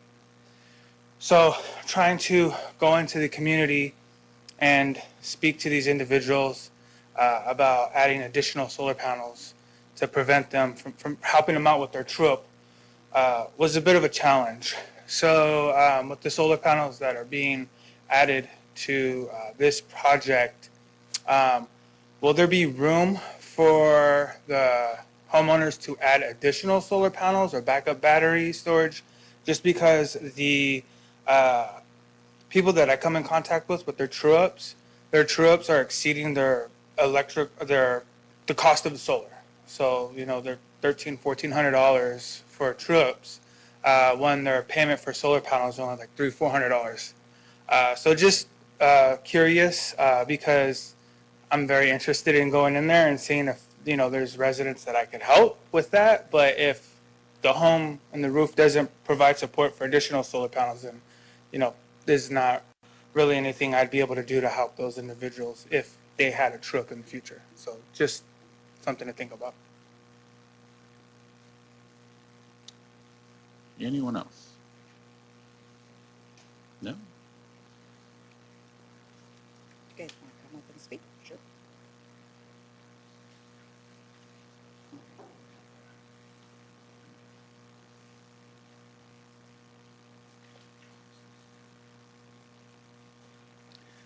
Thank you so much for those questions, because those are questions that we all have. When it comes to the water heaters, and like our lady mentioned here, nothing's done underground, everything's done above ground. So that's just the building standard today. And the apartments will have all the tankless water heaters, and they can have the recycling of the heat in individual locations that would require you to turn, that would be far away from the water heater in order to get that circulating pump going. Maybe before you take a shower, maybe a minute before you take a shower, you can turn it on, and that way when you get in the shower, you have instant hot water. So that's definitely a plan. It's part of the Title 24 when we build. That goes through all the engineering according to the state requirements that is built into the package when these plans are going to be submitted to the building department.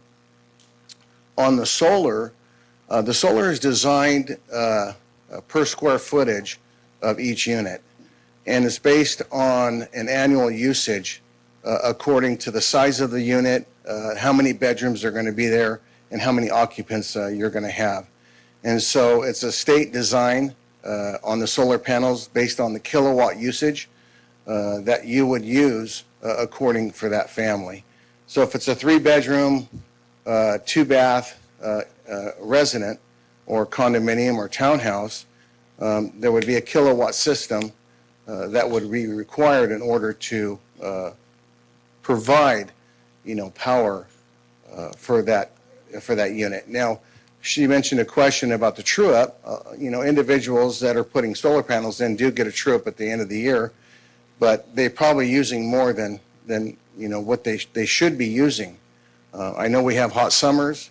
I know our air conditioners run quite often, and so we just have to be able to watch that. And so those are some of the questions. Is there any other questions as far as building or that anyone has? No? I don't think so. Okay, I hope I answered those questions okay. You did. And thank you very much for allowing me to speak. Oh. Yeah, I'm John Katumian, and I'm with JK Construction Specialties. I'll be the builder. All right. Thank you. Thank you so much. All right, close the public hearing. Go on to item 8A1. Do I have a motion? Good. Councilmember Lewis. Statement before we go into the motion. And it is about tankless water heaters. And this is just for information for our community. I had a tankless water heater, and I also went to the expense of trying to be environmentally correct, and I bought a whole house system where one portion of the system was to correct the taste of the water, and the other one was a descaler to take away the hardness. And I bought it twice at $6,000 and $7,000, and I had to take it out. I had to take the descaler out because it didn't allow my tankless water heater to work properly. Our water is extremely hard here in Los Banos, and it's harder in some places than others. So if people are going to have these tankless water heaters in their home, the only way I think that it'll be able to survive is by having a water softener, because a descaler does not work in Los Banos. The water is just way too hard. And so that was a lot of money that I gave up to find out the hard way, plus the $4,000+ I spent for the tankless water heater. I had to take that out as well. So that's just something I think the community should know. Tankless water heaters are fine, but we can't mandate people to buy water softeners, and some people can't afford to do that. So that would, until the state tells us to do that, I'm not sure that would be the greatest idea for our city. And I had something else, but it slipped my mind at this point, so I'll just move forward on that. Thank you. All right, do we have a motion? Councilmember Begonia. To adopt City Council Resolution 6843 as submitted. Thank you. Councilmember Jones. I'll second that, Mayor. All those in favor? Aye. Motion passes. Thank you. All right, let's move on to item 9, California Interagency Council on Homelessness, encampment resolution funding for permanent supportive housing project. For this, we'll go to Community Economic Development Director Suze Elms. Thank you, Mr. Mayor. So we're excited tonight to present the Encampment Resolution Fund grant that the city received a notice of award back in March. I'm going to introduce our Housing Program Manager, Christy McCammon. She will be giving the presentation. I'll be here for backup in case she needs it, but she is the subject matter expert. And our team, her and Jennifer Loa, were a part of the team that applied for this funding source. So take it away, Christy. Thank you. Good evening, Mr. Mayor. Good evening, City Council. So we are very excited to be in front of you this evening on this subject. Of course, the Encampment Resolution Fund was originally sponsored by the California Interagency Council on Homelessness. It has been moved through the reorganization within the state to the Housing and Community Development Agency. So just a note there, but the original grantor was the Interagency Council on Homelessness. And so I'll guide you through this presentation, starting out with the Housing Division and level setting what it is that we do inside the Housing Division and what charter we have to help the city. We're very honored that we're responsible for developing a citywide system response to homelessness, and that the Housing Division includes services in outreach and engagement, case management, housing navigation, and connection to services, income, benefits, and health care. It is a comprehensive system, it is a holistic system, and it's not done alone. We partner with the faith-based sector, independent sector, governmental agencies, nonprofit organizations, basically anybody that will partner with us. We will absolutely be there as their partners.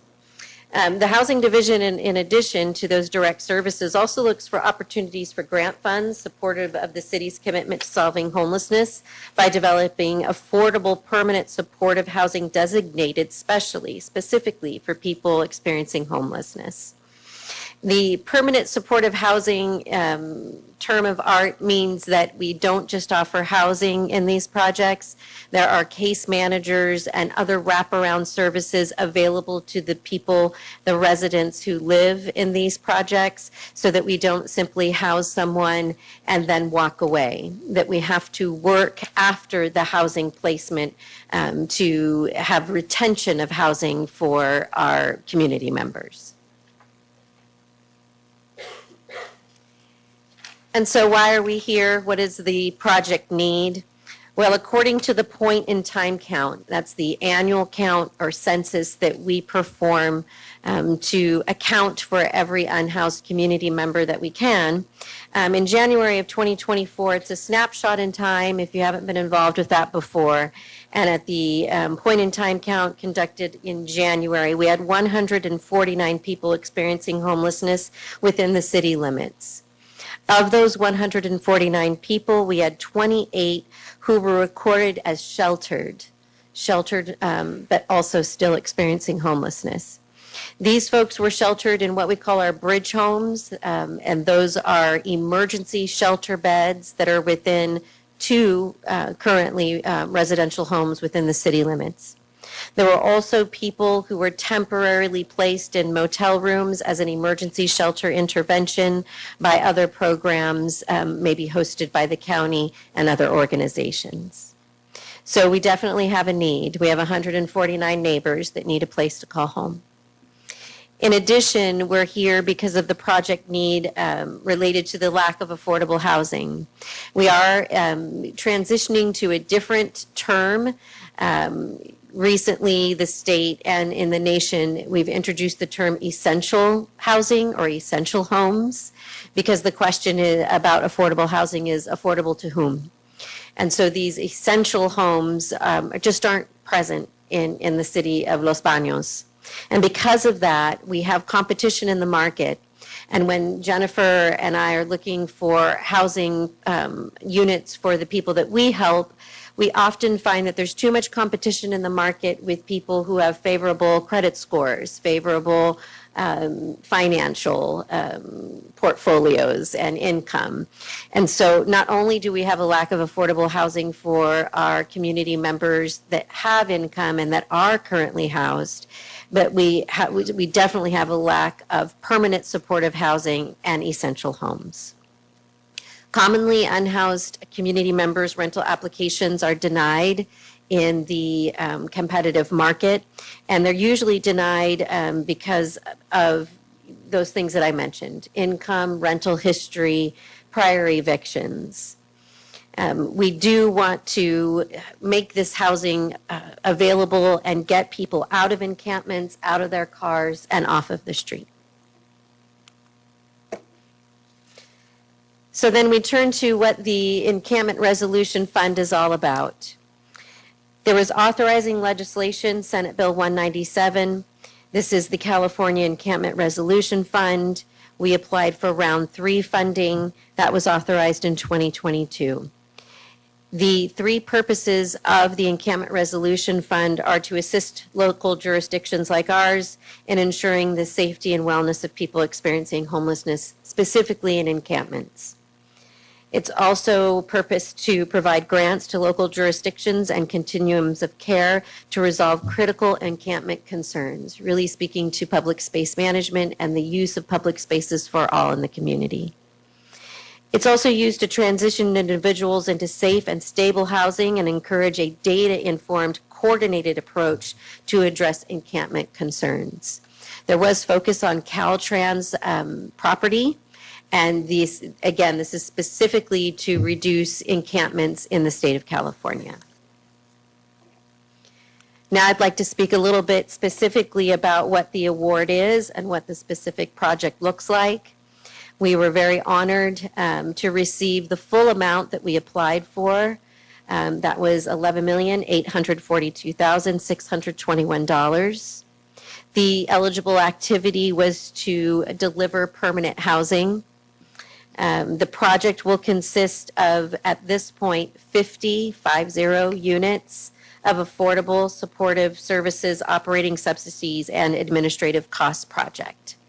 So we have really three components here. We have the actual capital project, we have operating subsidies for a full 3 years, and we have administrative costs, and that really speaks to restoring city general fund for the investment that you've made in our housing division. So we're happy to use some of those funds to replace that investment. The supportive services look like case management on site, and we'll go into that a little bit in a future slide. The operating subsidies, of course, are keeping the lights on and keeping the buildings healthy, water, sewer, all that, all those expenses in operating. There is a 3-year budget and a 3-year grant term with what we affectionately call IRF, Encampment Resolution Fund. And there are those three categories that we just spoke of, but I'd like to provide the numbers on those three categories. And you'll see overwhelmingly the budget item of capital cost and non-personnel is heavily weighted. We want to make sure that most of the money is going towards the actual capital project and towards the services for people on site, the residents. So in personnel costs, we asked for $1,472,820. This personnel includes an on-site program manager, pardon me, really having that presence on-site. Again, this is permanent supportive housing, not an encampment. These are 1-year lease rental homes for people, not an encampment. The one on-site program manager is part of that 1.4 million, one property manager, and 2 service coordinators. Service coordinator is another word for case manager. So actually having people on site within walking distance for the residents to visit the services building, to get any help that they need at any moment during the day. And then 1 facility maintenance staff member to maintain the property. Next line item is non-personnel. Of course, that's almost $8 million for the capital project costs, operating subsidies, and impact fees. We move on to those administrative costs that I mentioned. Again, city funds being restored in the amount of $580,601. All of these amounts are for the 3-year period. There is a sustainability plan as well, because there will be a time when the Encampment Resolution Fund grant period is over and we've expended those funds, and that sustainability plan can be shared, because after the 3 years we do have a plan for how this will be sustained. Now we move on to the numbers in timelines. There are some state requirements about when we spend this money and what we spend it on, and we will have to be compliant with this. 50% of the IRF funds must be expended by June 30, 2025. This funding was delayed because of the aforementioned reorganization within the state. I attend bi-weekly office hours with the state. most of the grantees are asking, will these deadlines be extended because of the unfortunate delay that was not, not anything that we did. And at this point, they're not willing to adjust the timelines. But please take heart that we have a plan for being compliant with these timelines. But if they do give us extra time, I will report that as soon as possible. 100% of the IRF funds must be obligated by June 30 of 2025. Obligated can mean different things according to different grant programs. Obligated for us would look like encumbering those funds to projects, purchase orders, and contracts. 100% of all IRF funds must be expended by June 30 of 2027.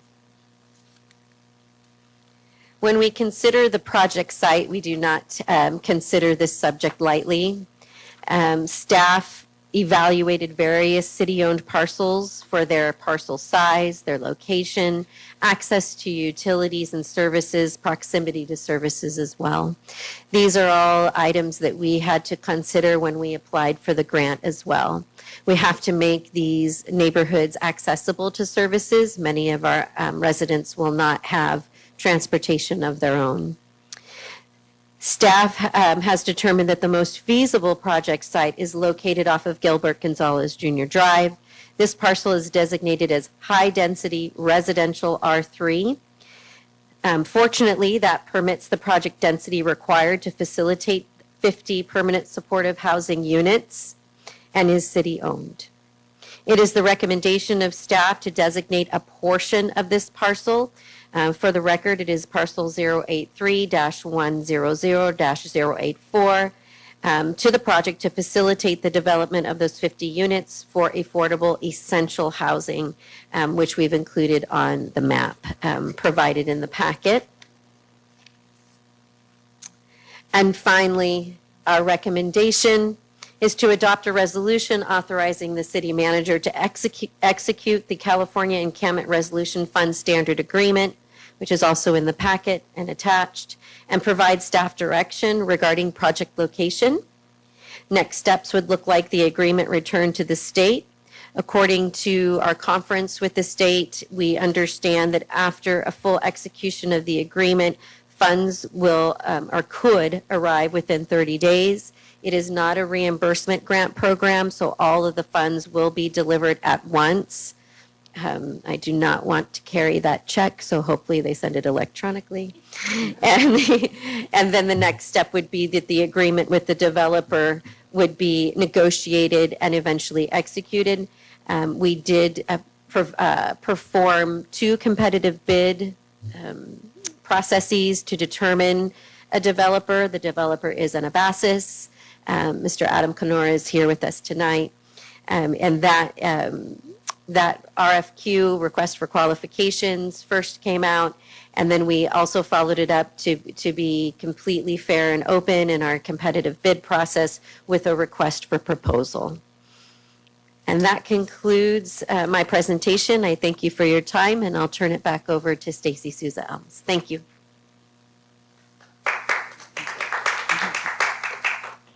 Thank you, Christy. Nope. She'll jump back up there real fast. Yeah, don't go too far. We're probably Oh, and I had forgot my glasses, so I couldn't have gone too There's a far, my reason. friend. Okay, so my question is, I just need you to clarify because it's going to come up. It's already been spoke of during public forum. The money, it can only be used for this. Can you please? You bet. I'm happy to.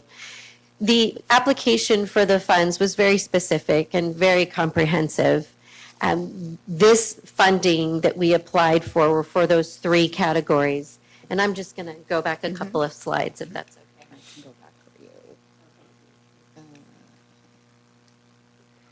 The line items that we applied for the personnel, non-personnel, and administrative costs are directly related to these 50 units of permanent supportive housing. They cannot be used for anything outside that project scope. Additionally, it must be used for people experiencing homelessness, and even more specifically, those who have dwelled in an encampment. or who have recently dwelled in an encampment. It cannot be used for any other area of our city services. For example, we just received word from the state that we cannot use it for code enforcement. We cannot use it for enforcement of any kind. It is specifically for the items that we applied for in the original application. And it will get audited, correct? Oh, yes, sir. I've worked with Ms. Portillo. I'm very grateful that we are setting up a project code structure so that we can easily report and be compliant with efficiency and efficacy. I will be doing internal audits on my own in preparation for what the state might ask, and I've made a compliance plan already so that I can make sure that we stay right on track. Thank you so much. You're welcome. My pleasure. Councilmember Jones. Questions. Okay, so this is different than bridge housing, right? That is correct. So bridge housing, I understand, it's multiple occupants, it's highly managed. I've been in one before, and I was actually surprised on how well they're managed. You wouldn't realize they're next door to you. Thank you. Sometimes the neighbors are a lot worse than the bridge housing by far. So I really appreciate the strict management on it. I was impressed. So this is single family or single occupant dwellings, right? You are correct.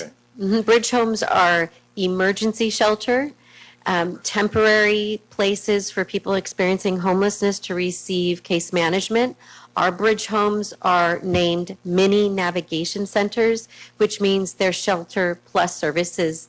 The project that we're speaking of tonight, the IRF project, these are permanent housing units, as you mentioned, and with services as well. And so with that, these have a maximum of a 1-year lease on it, is that right? Or is it Correct. They will come with a 1-year lease under the resident's name. under the resident's name? After the 1 year, what happens to them if they have not found, say, another source of permanent housing? So the residents pay their own rent. So they could actually stay there as long as they wanted to and they were compliant with the terms of their lease. We are identifying Section 8 vouchers and other rental subsidies. We're also connecting people to things like Social Security benefits, employment, and other retirement benefits. So it would act a lot like a lease that maybe some of us have had here, where you sign your lease, you have 1 year of living in a beautiful home, and you decide to renew that lease. Or maybe you'd like to explore another rental or even home ownership one day. Okay. That answers that one. And then at some point down the road, this initial grant runs out. What's the long-term plan for, say, 10, 20 years from now? Will it be self-funded? Oh, I can't imagine that. But how would that look like? What's the sustainability? And that's a great question. So ultimately, the developer will own the property and will be fully responsible for the project. We anticipate a 55-year deed restriction requirement from the state. The long-term longevity plan is that like any other developer's investment in rental properties. So there will be rental income upon each unit, and the developer will assume that risk, and the city will not. The services on site, the service coordinators that were mentioned, and the 55-year deed restriction will be included in a regulatory agreement that will also be recorded on this project. So it's important that you mentioned the 55-year deed restriction for specifically it'd be low income, right? Correct. Because that does affect a lot of parcels. So parcel selection is very key on this, making sure that you don't have plans for any future development, at least for 55 years on it. Yes, and I might turn this over to Stacy because we do have a redevelopment agency aspect. Stacy? Right. So this particular parcel that we're seeking direction from, it was originally a redevelopment agency parcel. It has been designated since its it was obtained by the redevelopment agency for high-density affordable housing. So it does meet that criteria, as well as the redevelopment agency was required to have an annual plan. They actually had to have a 5-year plan. And so those properties that were within the redevelopment agency that were transferred back over to the city, a part of that plan, and we do have to also abide by the Surplus Land Act. A part of that plan, though, is still abiding by the redevelopment agency's overall plan, which is to remove blight, provide affordable housing within the community. That's what this property was intended for, and so it does meet the criteria for the use of the property. Okay, so we're mandated by the state to provide affordable housing options, and this will help with those numbers that we need, right? Absolutely.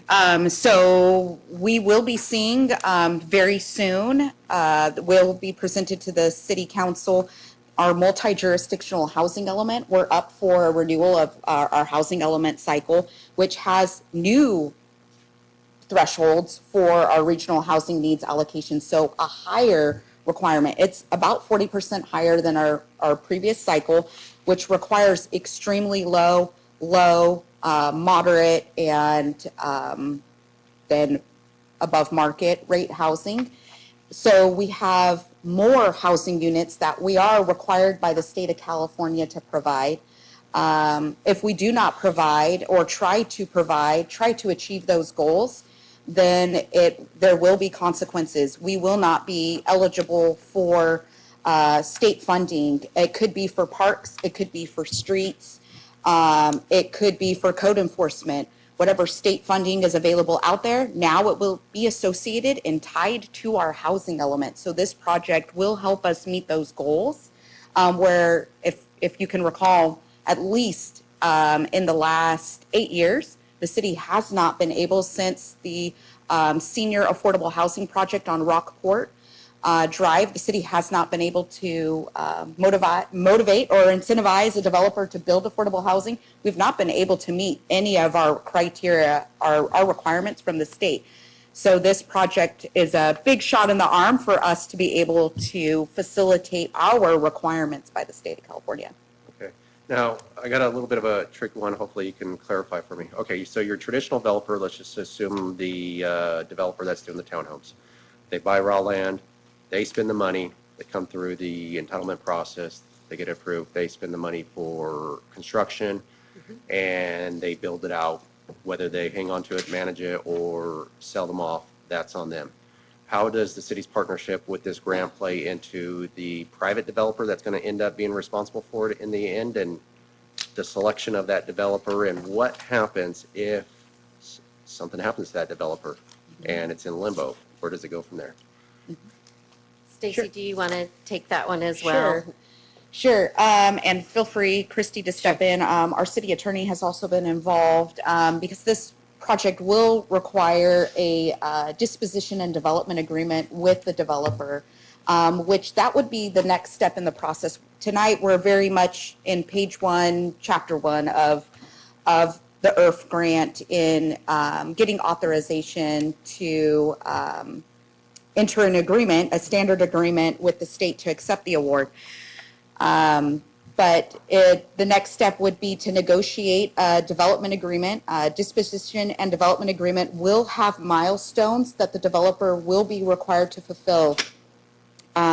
If the developer defaults, there will be, for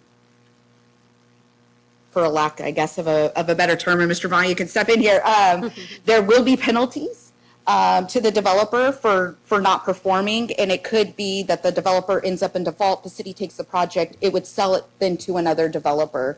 We have the opportunity to be able to do that. But the milestones set with the developer are that the developer, the city is looking for the success of this development as well. And we are not in the business of affordable housing development or essential housing development. And this developer does have a track record, has been vetted, has done projects in Merced County, has done HCD projects in Merced County, so does have a resume that shows that they can perform.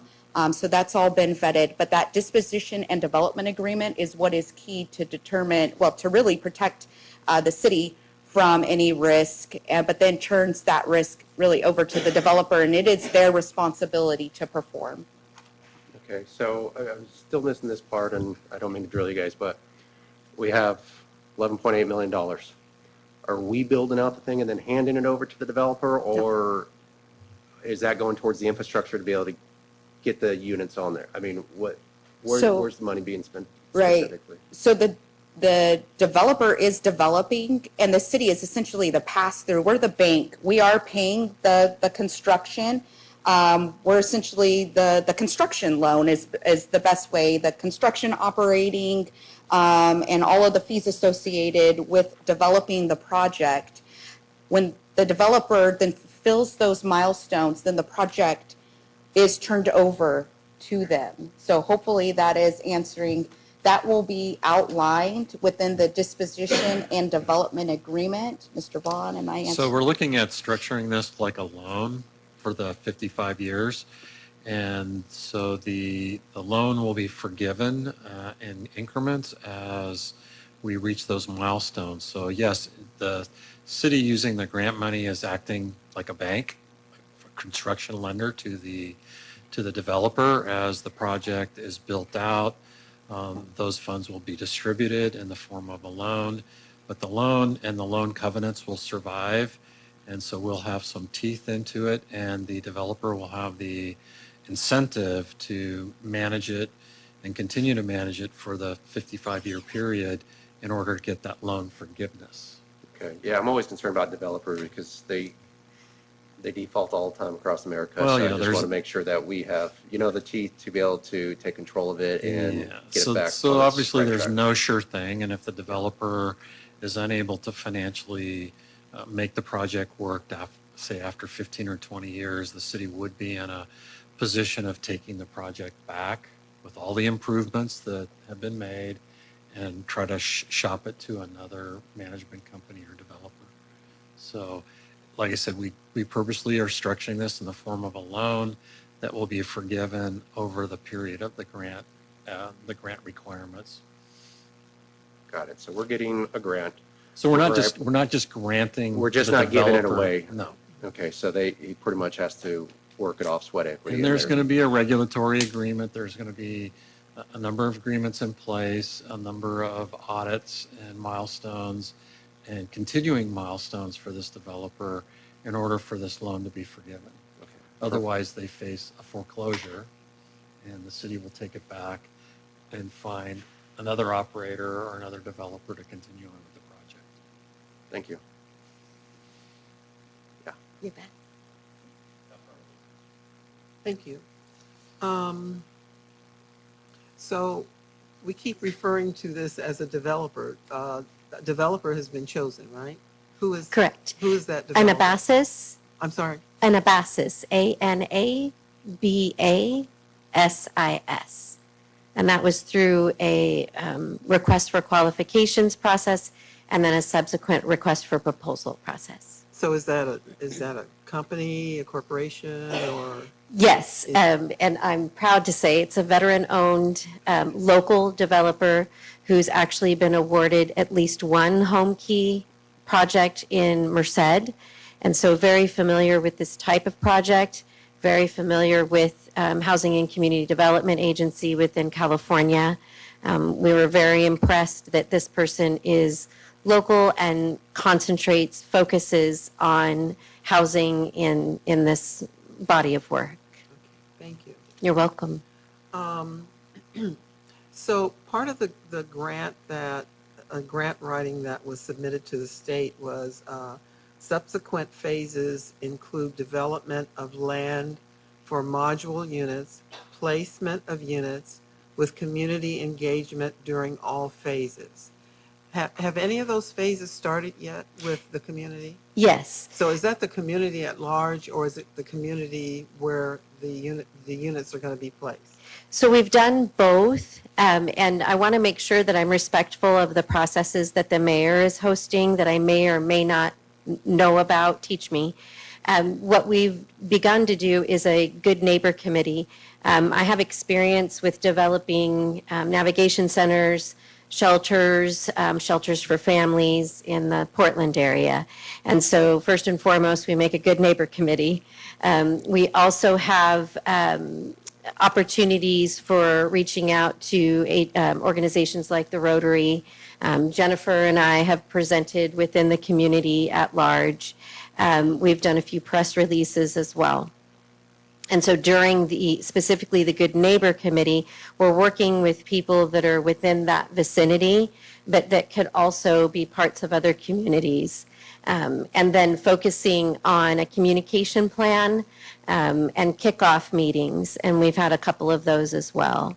This was all in anticipation of the grant, and now that we're getting closer to the grant agreement being executed, what we'd like to do is partner more with the mayor so that we can begin expanding that communication plan.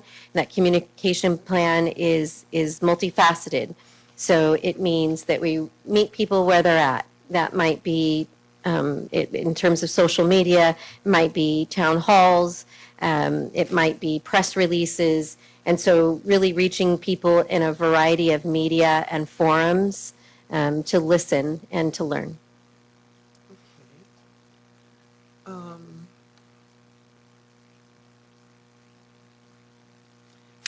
Now, who will be providing the on-site services for the 3-year duration?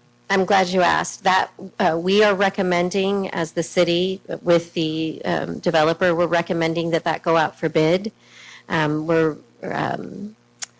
My standard practice is even if you don't need to go out for bid, go out for bid because we don't know what's in the market and we want it to be open and fair. So those services will start once the first person occupies a unit, or when Even the whole before. unit? Even before. Terms of the grant and the direction from HCD and from the IRF team is that begins before. And so we've already begun that work with the leveraged resources that we applied with. Those leveraged resources are Jennifer and myself and the other agencies and organizations that help us. The reason that the pre-work is so important is because we need to get people document ready. This means they have their birth certificate, their social security card, an ID, and any form of income or revenue they have, documentation of that as well. We also need to begin connecting people with services so that housing retention is achieved. And so that work with a number of organizations who might eventually be the lead service provider has already begun. And just a couple more. You talked about the sustainability plan after the 3-year program. What would that entail? So we've requested a pro forma from Anabasis. That is forthcoming. It's kind of the next phase. And so I would be remiss if I gave specific information tonight.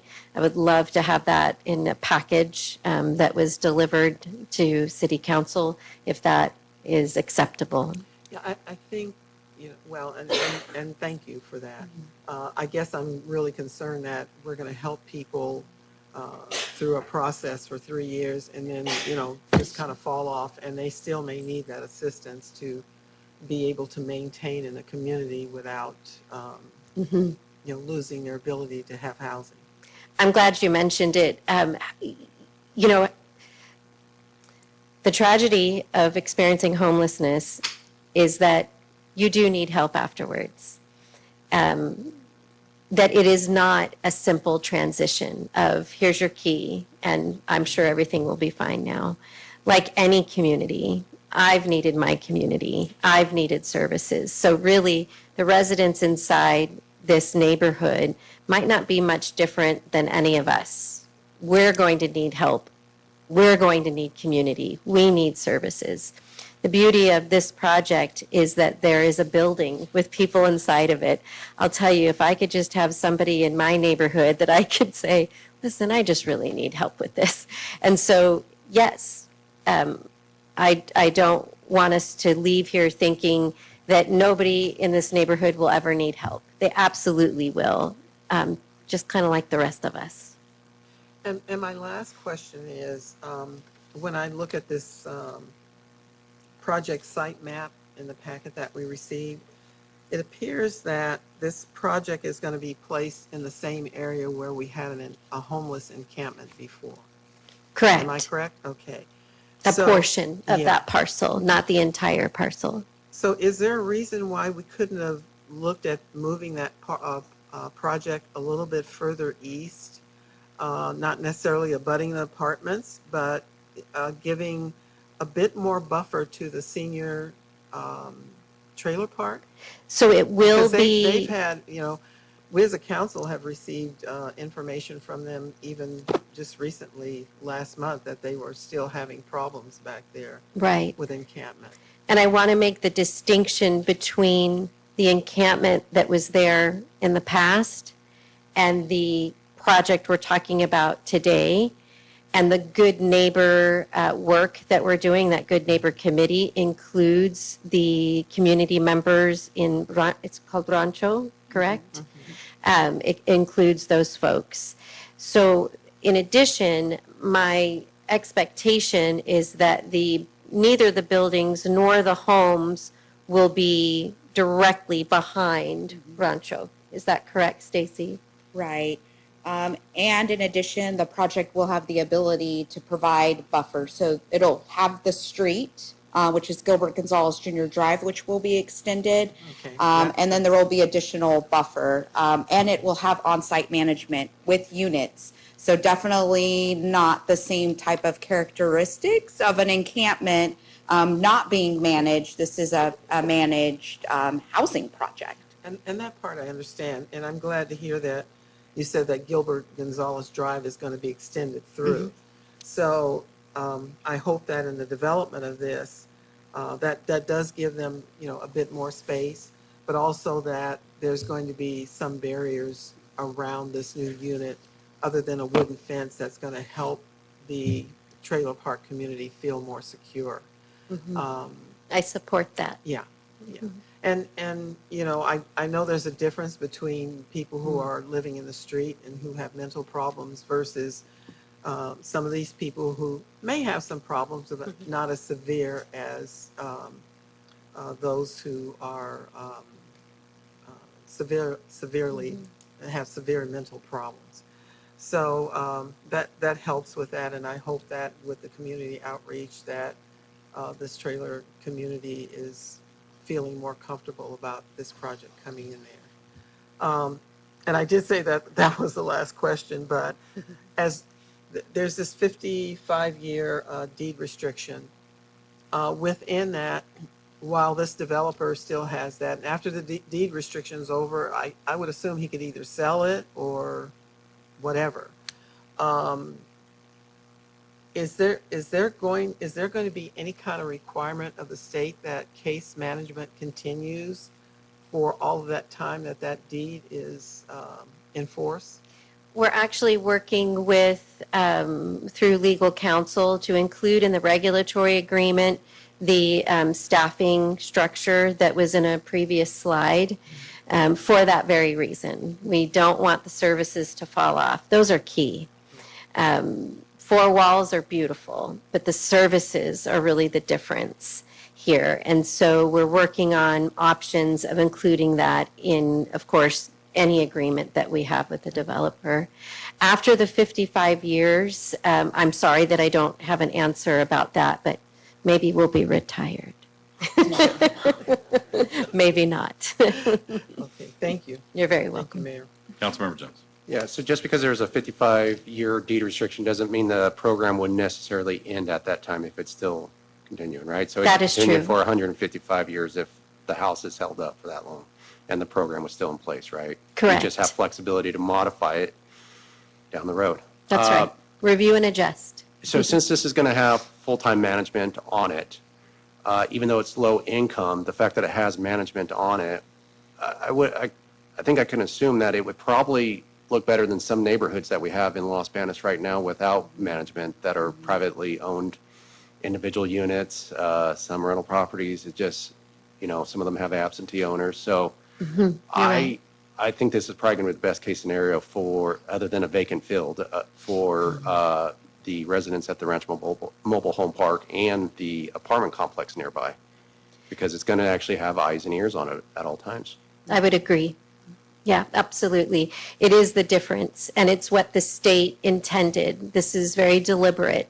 They understood that without the services and the oversight on site, we have a much different outcome, and data has shown that the outcomes are not as positive as having people on site, which is sort of intuitive, instinctive, but it is a requirement of the grant.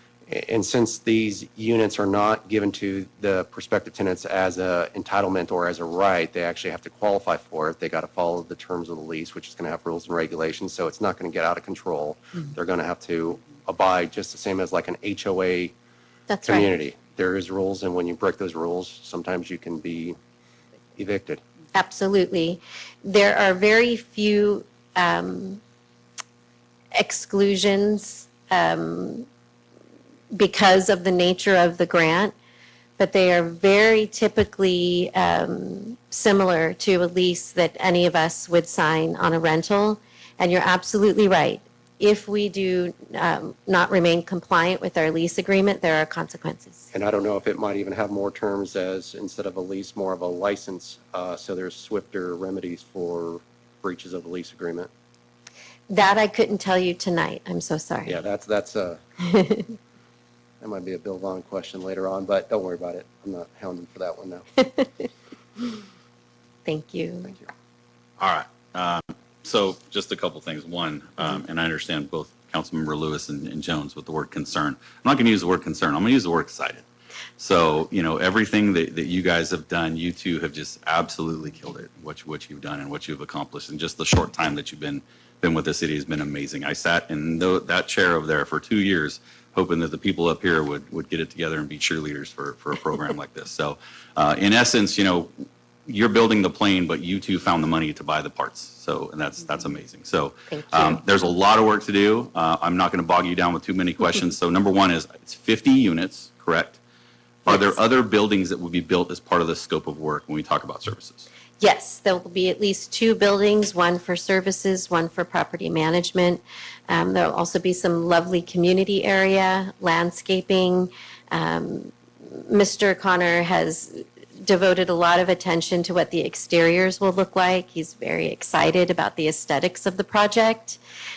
He's a very hopeful and kind man, and so I'm confident that it's going to be a very beautiful neighborhood. We're going to put our whole heart into this. Yeah, and rather than what's he going to do in 55 years, again, thank you for again supporting our city and doing this project. And I think this is the kind of thing when people get together and say, hey, we need to fix something. Let's all work together to fix it. And I know there's plenty of people that we can talk to that find a problem with every solution. But when you guys all get together, and again, I want to applaud Chief Reyna as well, because I know this has been a battle for him, for a very long time. And so, working on the policies and things like that, I will tell you that, my expectations are just however we can educate the community, whatever that looks like. And I know talking about town halls and in-person meetings, but I also want to, just emphasize that we have so many commuters and people that come home tired after long days. And so whatever maybe virtual things that we can do for them to include them, I'm open to any and all suggestions. I love that. So, yes. So thank you. You're very welcome. Thank you. Mr. Mayor, if Yes. I may also add that this is just the beginning. I do want to reiterate that this is page 1, chapter 1. Next step would be a disposition and development agreement, the regulatory agreement. But then after that, once we are in an agreement with the developer, then that's when we will be having public hearings. We'll go through a site plan review process with the Planning Commission. We'll be able to look at the elevations. We'll be able to see the site. Public hearing notice will be provided. The mobile home park will be invited. Pacheco Village will be invited as well. So there are lots of opportunity for public involvement. Got a lot of work to do. Got a Yeah. lot of work to do. So thank you. Thank you, Christy. All right. Do I have a motion for item 9A? So that could be a part of the motion, Okay. if that's okay. Councilmember Lambert. Mr. Mayor, I'll make the motion to accept the resolution number 6844, authorizing the acceptance and location. And directing direct- staff to directing move staff. forward with the site proposed. For the if- site proposed. If that's to the pleasure of the council. Do I have a second? Councilmember Jones. Second that. All right. All those in favor? Aye. Motion passes. Thank you. All right. Item 10 has been removed. Before we started this meeting, we move on to item 11. Consideration of adoption of ordinance number 1205, adding Chapter 11 to Title 5 of the Los Banos Municipal Code related to public camping and storage of personal property on public property or in public areas. This is the first reading and introduction. We'll go to Police Chief Reyna and City Attorney Vaughn.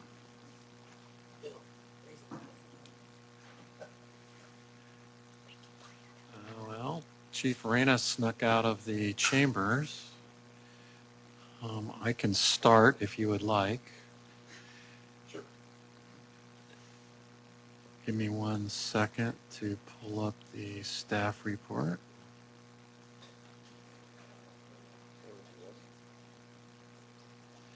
So this is the first reading of an ordinance that the acronym usually for it is an anti-camping ordinance.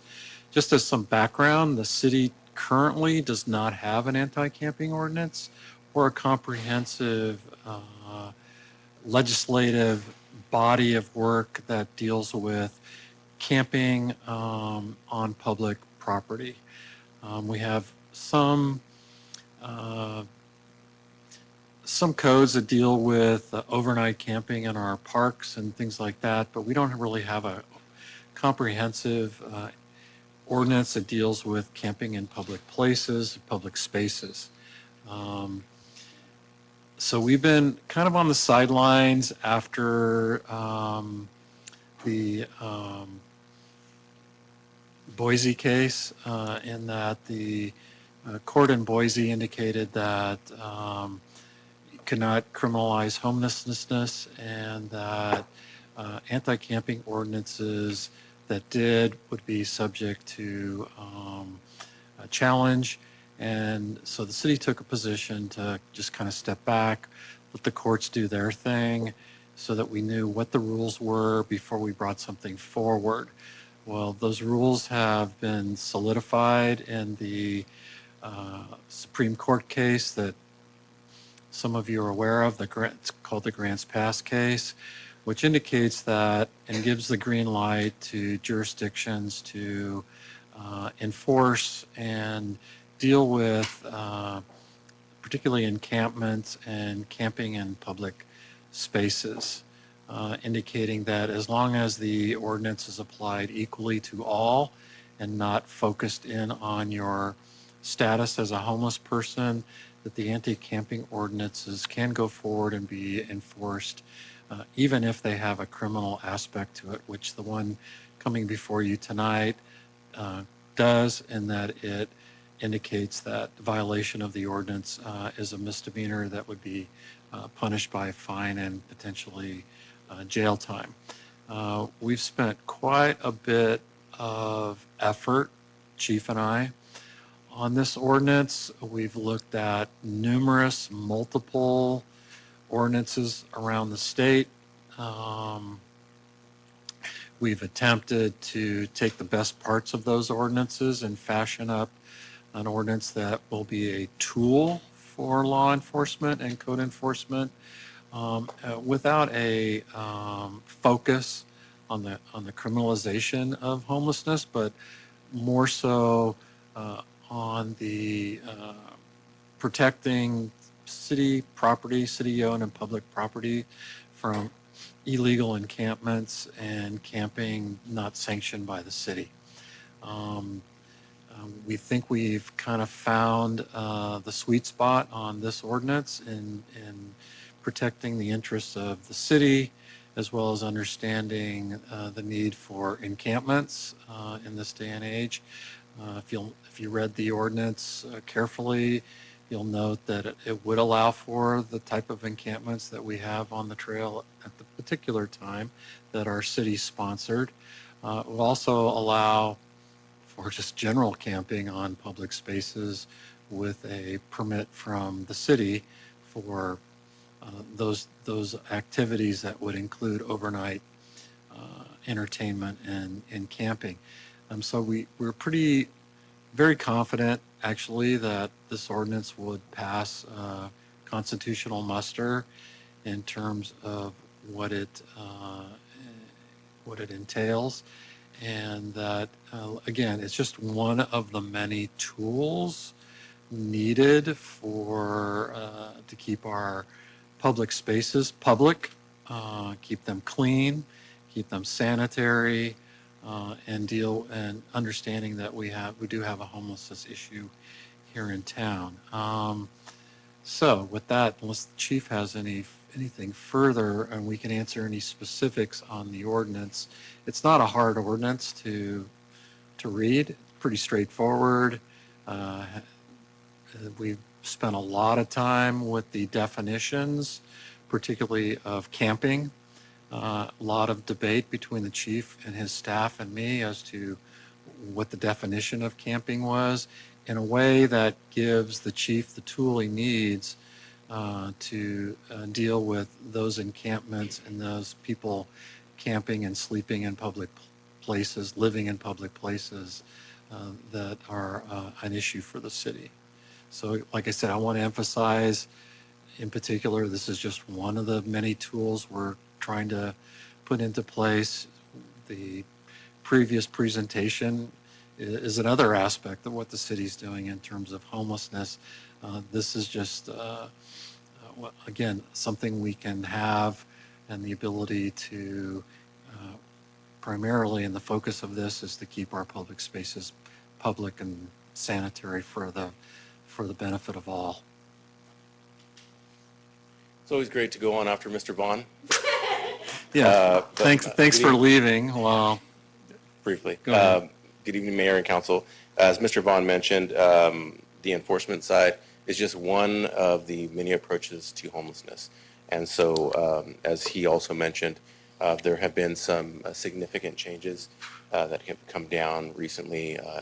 Most of you know the history, 2018, Martin v. Boise, 2022, Grants Pass, and then June of this year, Supreme Court.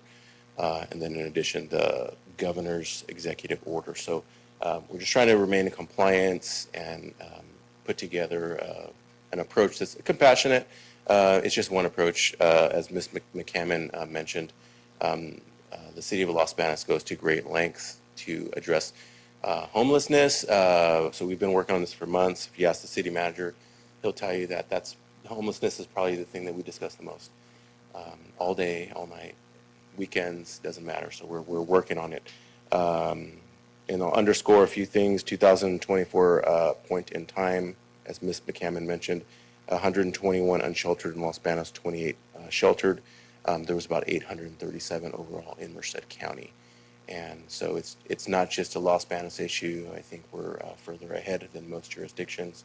And so here to answer any questions. Councilmember Jones. Oh, gosh, I hope this is not going to be as many questions as what I had on the last one.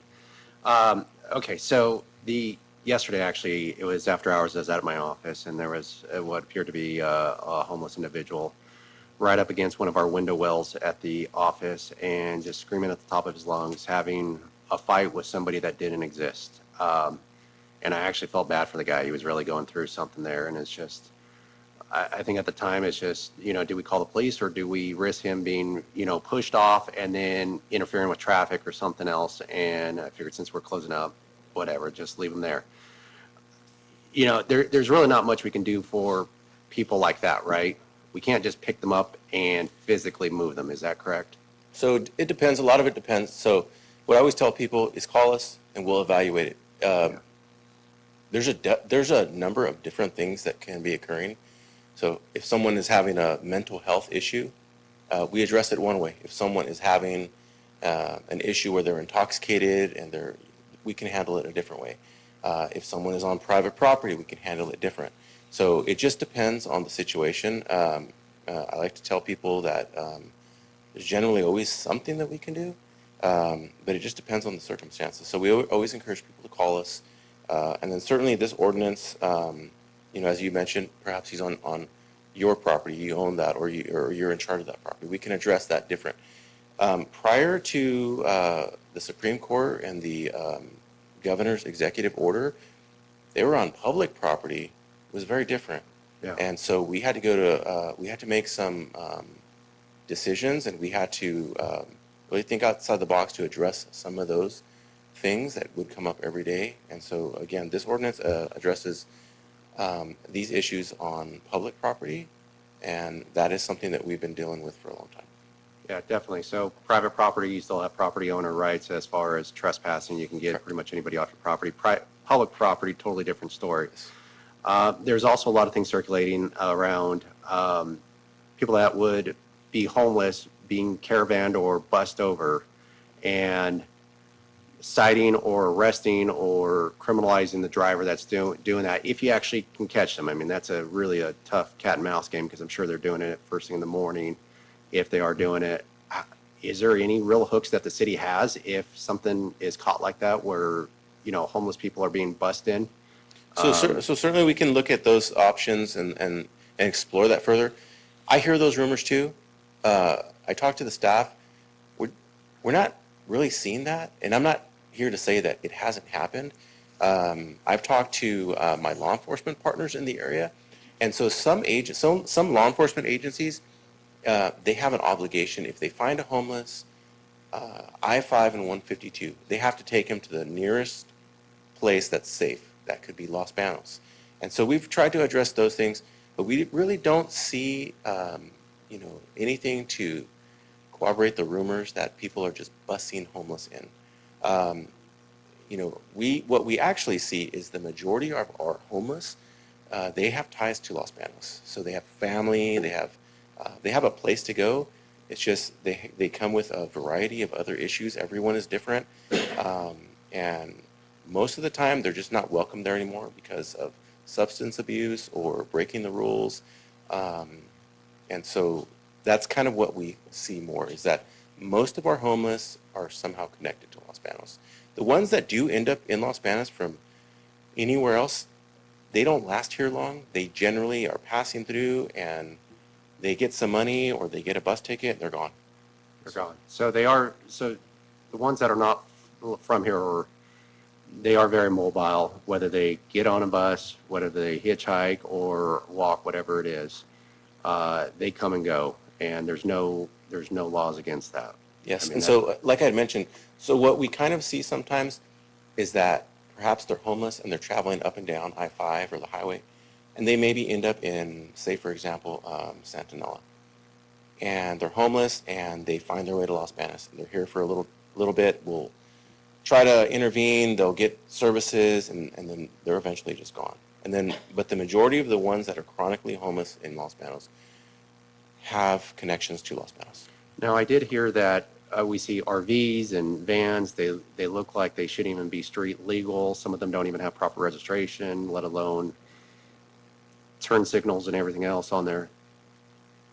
Is the city allowed to impound those vehicles that are on the public right of way, that are not legal on the road, whether it's registration or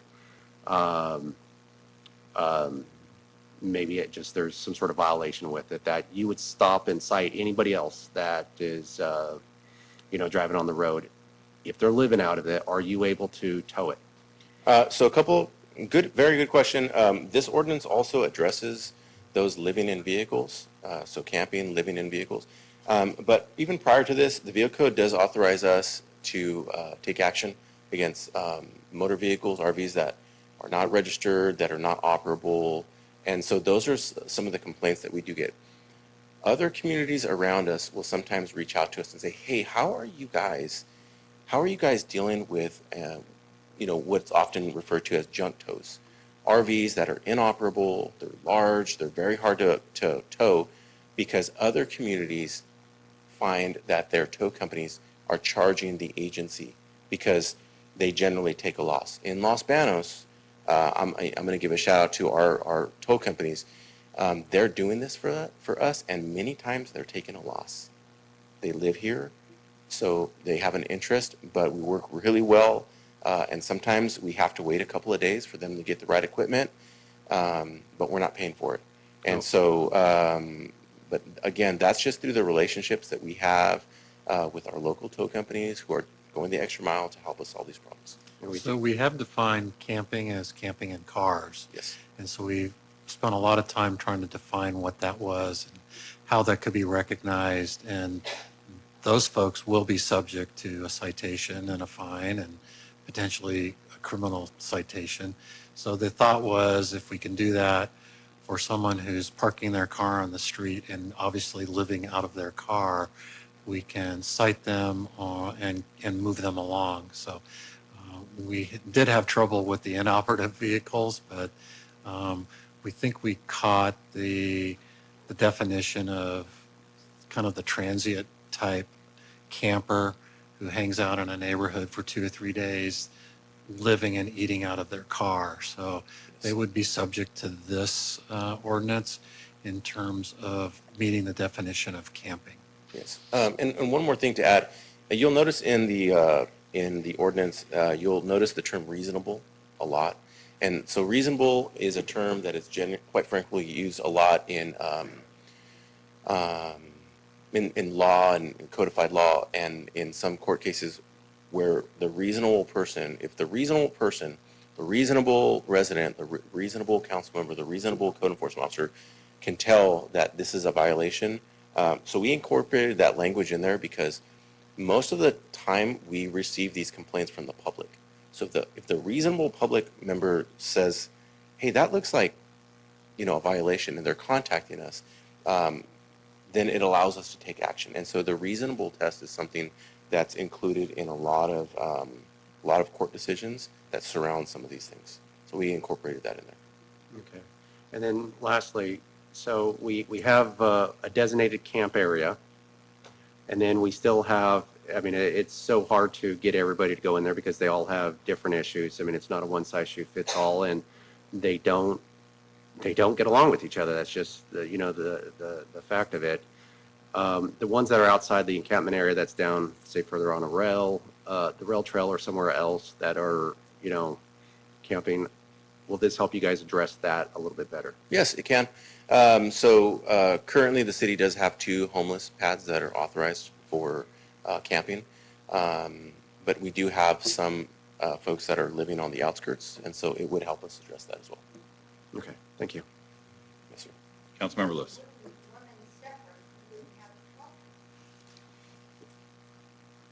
Okay, I'm going to go into the ordinance. There were just a few questions that I have here on page 275. The 1, 2, 3, 4, 5th whereas down talks about storage of personal property on personal property on public property, which creates a safety and security risk for the public. And I notice in a lot of the other ones, it's always health and safety.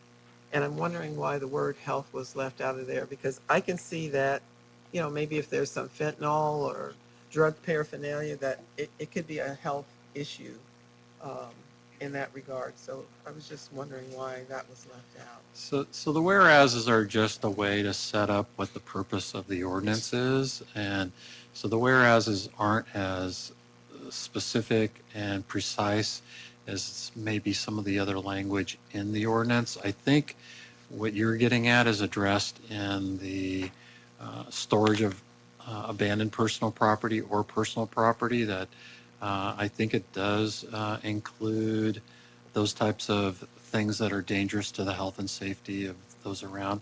So I think it's more addressed in the body of the ordinance than in the whereases. I'm trying to find, let's see.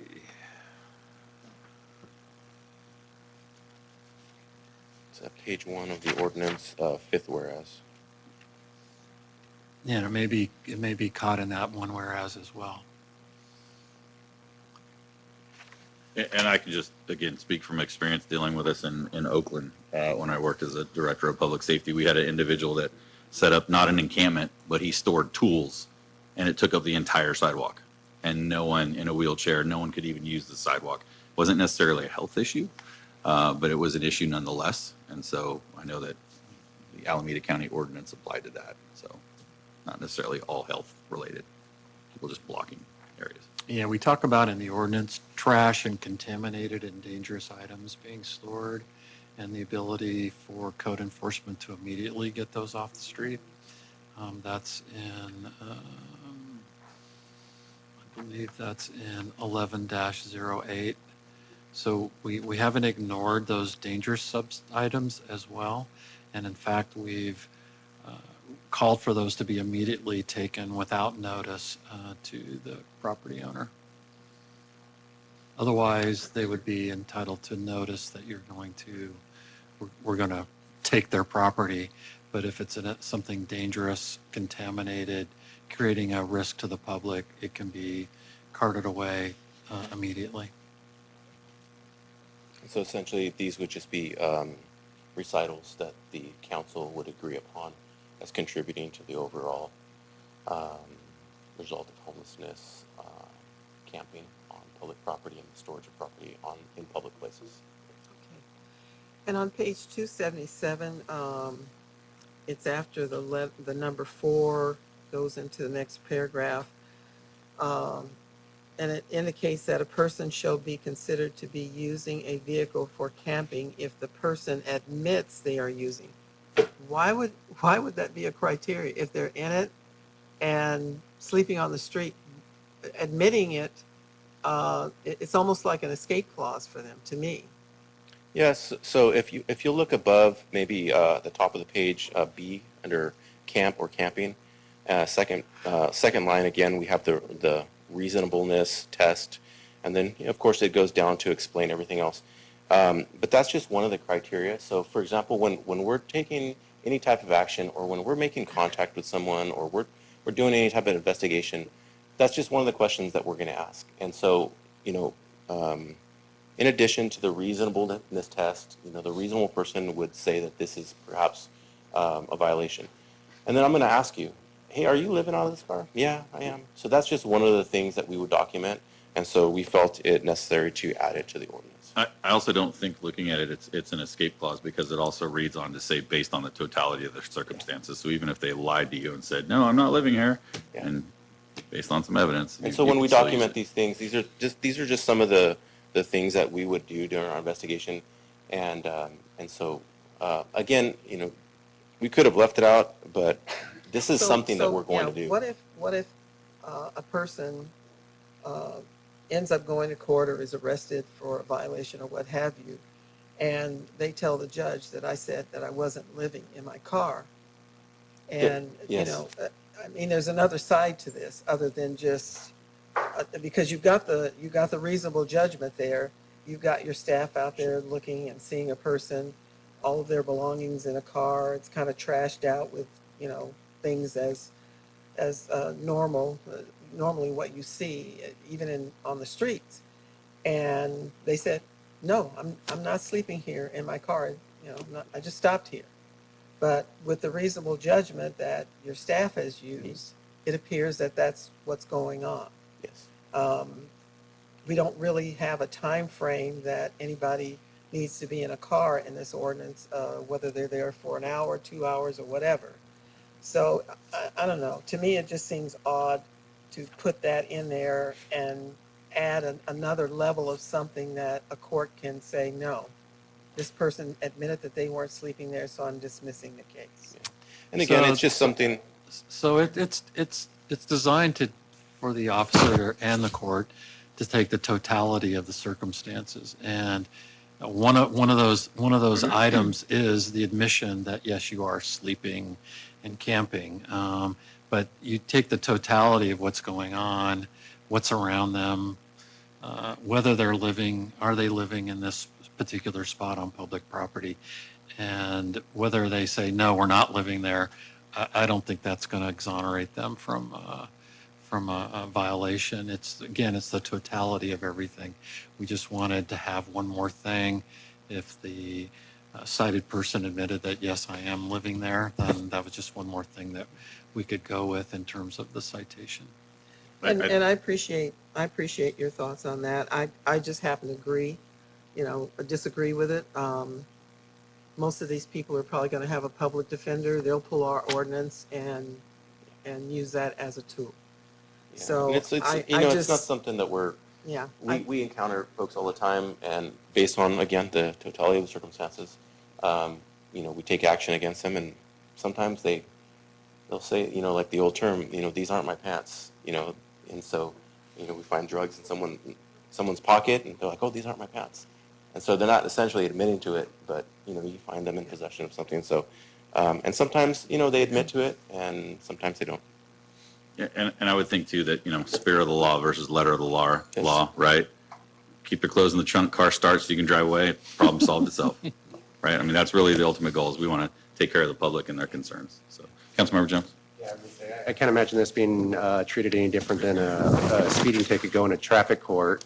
Just because you say you didn't speed doesn't mean the judge is going to take your word for it. So I'm sure there's going to be evidence presented, and the judge will hear it and hear it fairly and make a decision from there.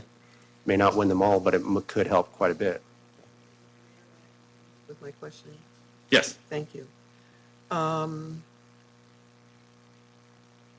So the next sentence under that is in regards to camping shall be deemed to occur regardless of whether a full night is actually spent occupying occupied any specific location. And again, maybe you can help me on this. I was thinking that camping shall be deemed to occupy when spent I can't get it out of my mouth. Occupying at any location rather than a specific location. Does it have to be a specific? I'm not understanding this particular paragraph here, because it sounds like there's a timeline on here, in the and also that one didn't make sense to me. So what's that trying to do is if you look at 1, 2, 3, 4 above that in the definition of camping, is say a code enforcement officer comes across someone who's erecting a tent, setting up their stove, doing all those things that say they're camping. It doesn't matter if they've been there for 20 minutes or overnight.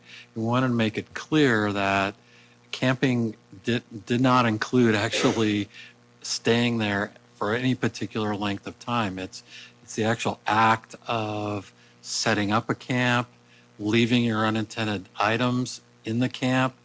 It's like, again, it's the totality of the thing. And we went to great lengths in this definition so that we didn't have to prove, for instance, that someone spent the night or 2 hours in a location. It's all of these other items that take up and show and meet our definition of camping.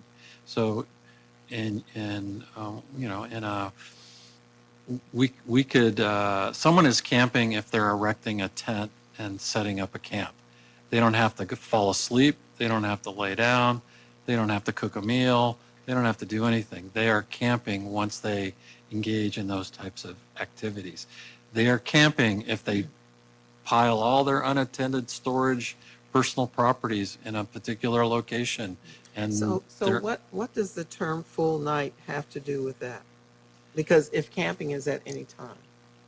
Because we want to make it clear that camping didn't require someone to spend an overnight at a particular location to be camping. That's a medication thing. Okay, well, again, it just seemed awkward to me What we didn't want was there a defense to be, well, I set up my camp, but I didn't spend the night there.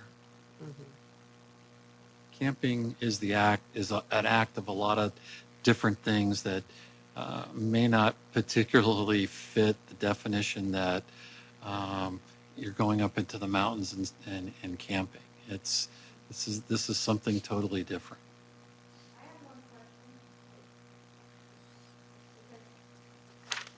Okay, so, let's see.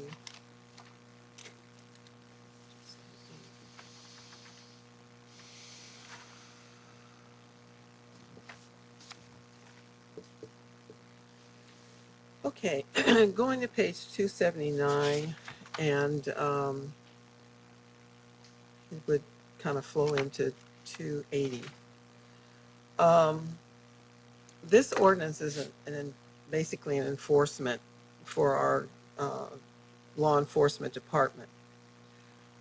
I don't understand why there are any provisions in here to give a city manager any reason to have any governance in any of this ordinance.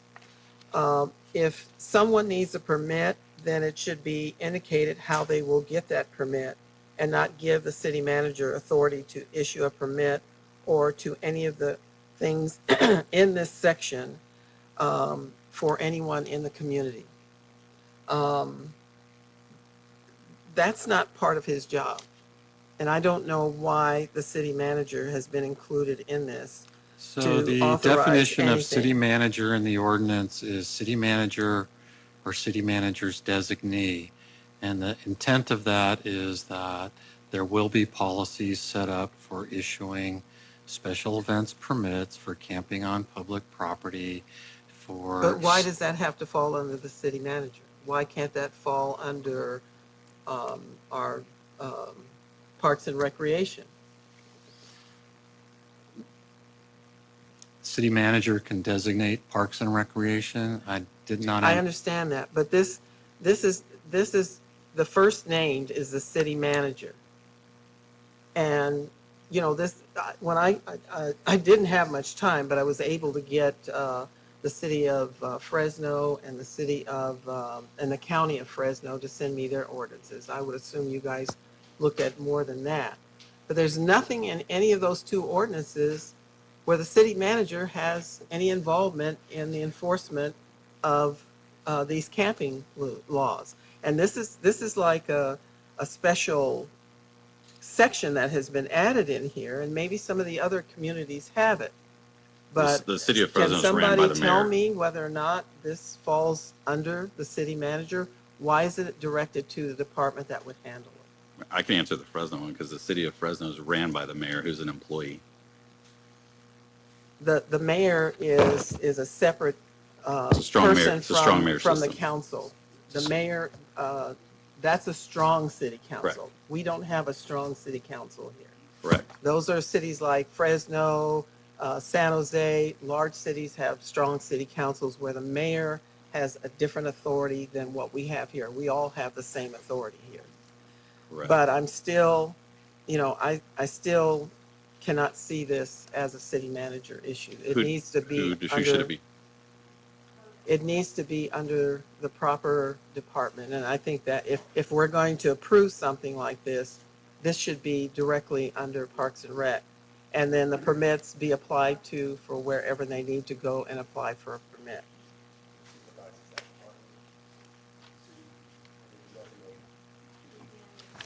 Well, the city manager is here to make sure that he or she carries out the will of the city council. Maybe that's the will of the four of you sitting up here, but I have a different take on this, and I don't think that this is a privy that should fall under the city manager. This clause at all. You only have a problem because You know it's what? Josh. I have the floor, and I'm not addressing you, Councilmember Jones. This is you have people that have spoken tonight about being respectful to people who come here and having ideas. I have an idea, and I'm entitled to that. You may not agree with it, But you don't have to deface me because I have an idea. Did you have another question? Yes, I do. Thank you. Um,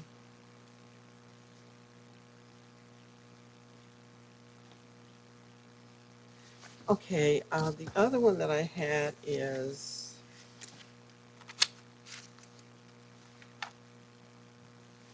let's see, what page is that on? Oh,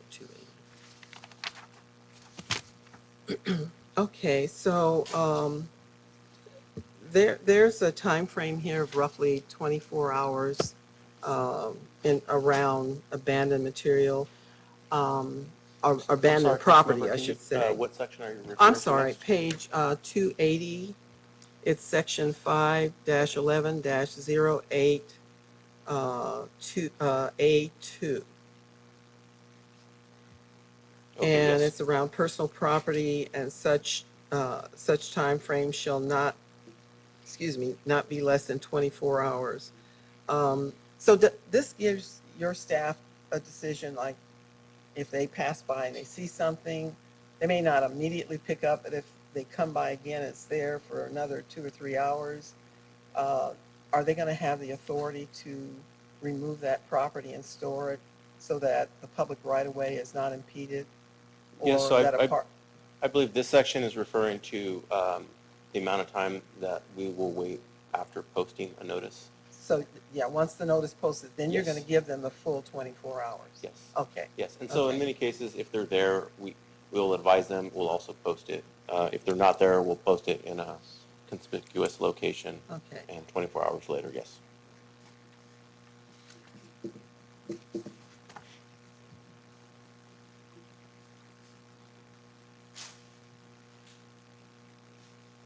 Okay, and then at the bottom of page 281, number C, it talks about the disposal of property. Um, and this is sort of like almost mid-bottom. It shall be deemed to be it talks about 60 days storing a property, and it shall be deemed to be unclaimed personal property and subject to disposal as provided by this section or as otherwise by law. Is there some other law that we're going to be looking at? And I don't know if you want to. No, I think that we put that in there just in the event that there's some other regulation depending on the type of property. And so we're just agreeing that we're going to comply with the disposal. Since the Supreme Court has opened this door for us and the governor has sent down an edict, it would seem to me that we want to just make our ordinance ourselves rather than, again, throwing in another item that could possibly complicate or make the ordinance that we're doing here a different interpretation by someone else. I would assume that this ordinance that we're trying to do is a code or a law that we're trying to create for the city, and not to trying to find another way to throw in some other law if there is one out there. We're trying to make the law here for the city so that we can move forward with the problem that we have in our community. So there's a hierarchy of laws, and there may be laws that are that would overshadow our ordinance, like state law. So if state law changes and our ordinance is out of compliance with state law, the state law would take precedence. So we just wanted to make sure that every time a new law is passed by somebody or the state of California, we weren't running and having to amend this ordinance. And so, yeah, there are many, many laws that could apply. And so we just want to make sure that we're in compliance with state law. Okay, I can accept that. Thank you.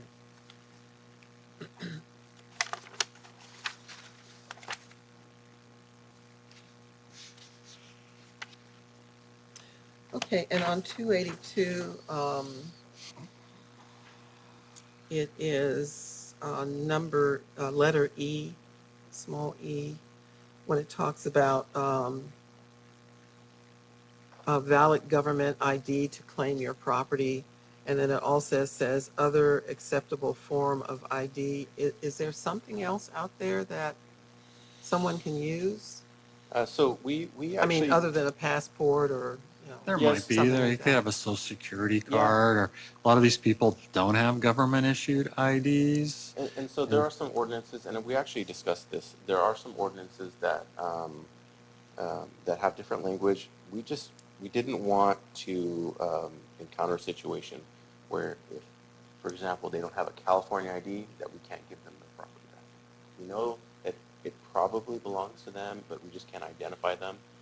So we just want to be compassionate in our ability to return the property.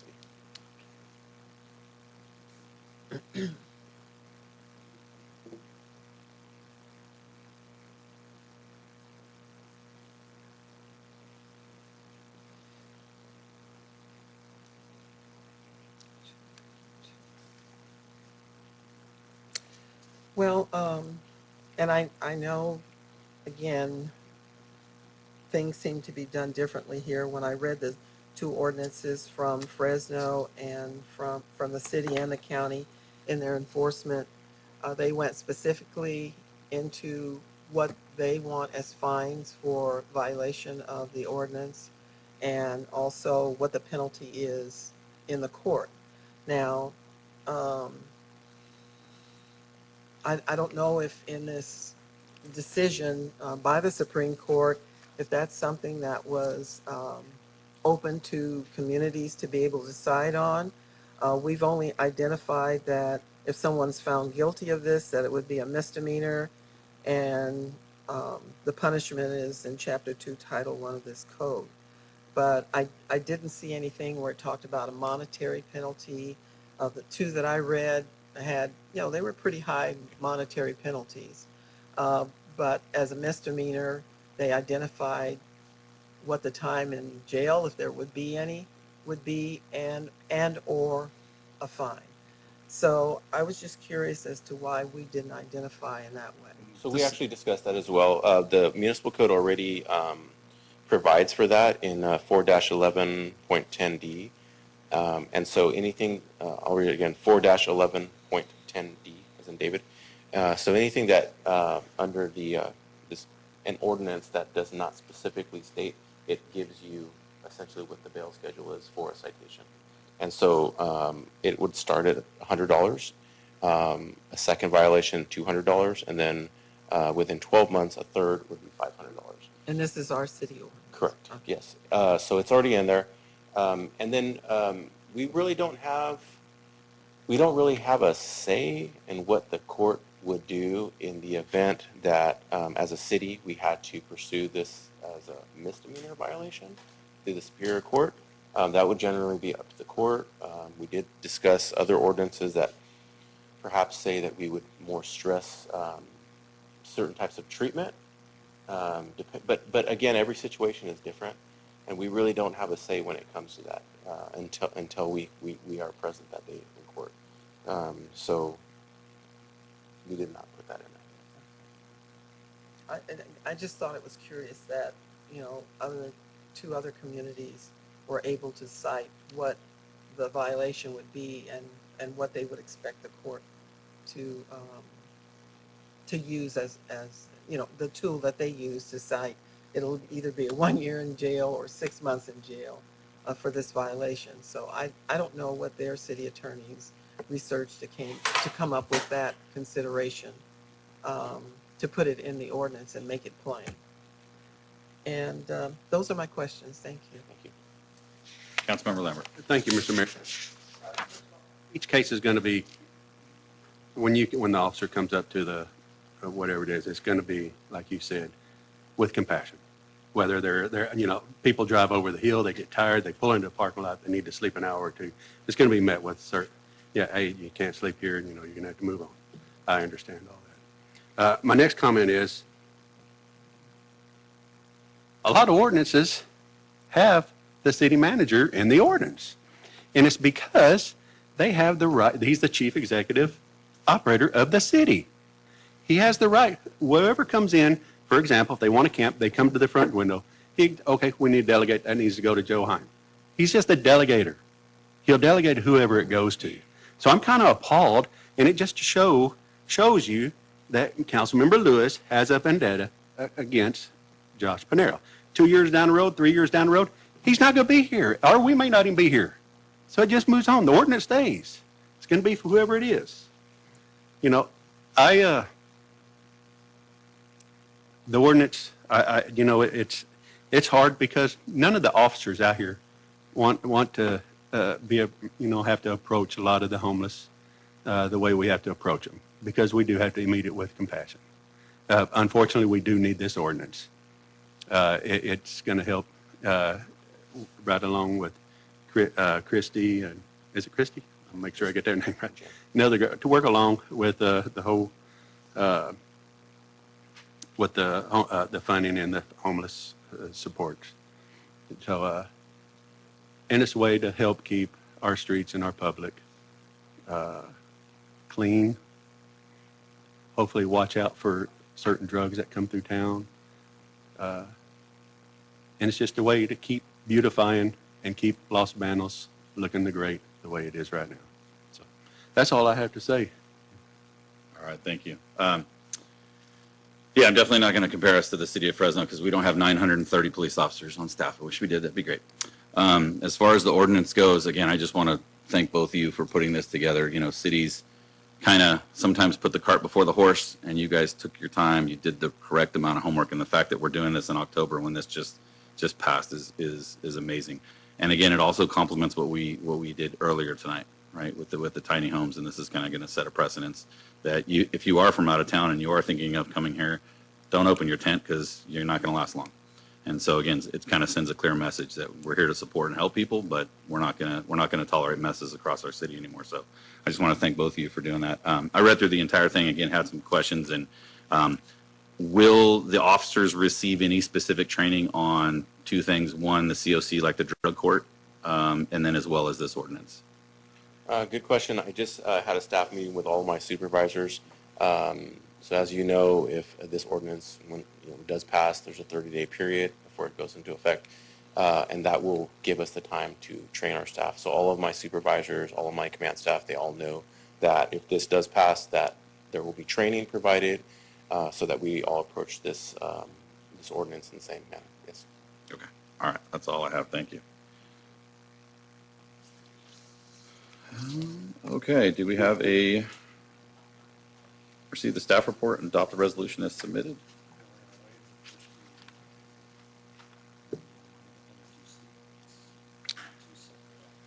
All right. Do I have a motion? Councilmember Jones. Yes, Mayor, I'd like to waive the first reading of ordinance number 1205 as submitted. Thank you. Councilmember Lambert. I'll second. All those in favor? Aye. Aye. All right. Motion passes. Thank you. Yeah. Ordinance number 1205 as submitted. Thank you. Do I have a second? Councilmember Lambert? I'll second. All those in favor? Aye. Oh, I'm sorry. Let's do a roll call vote. Lambert, Yes. Begonia, Jones, Lewis, Llanes. Who? Llanes? Oh, there you go. Yes. Sorry, it's like 9.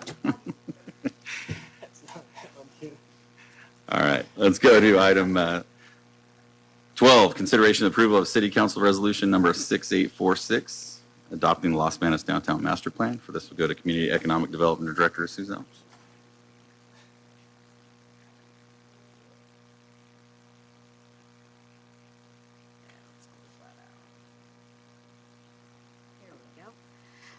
Just making sure I have the right presentation. So thank you again, Mr. Mayor and City Council.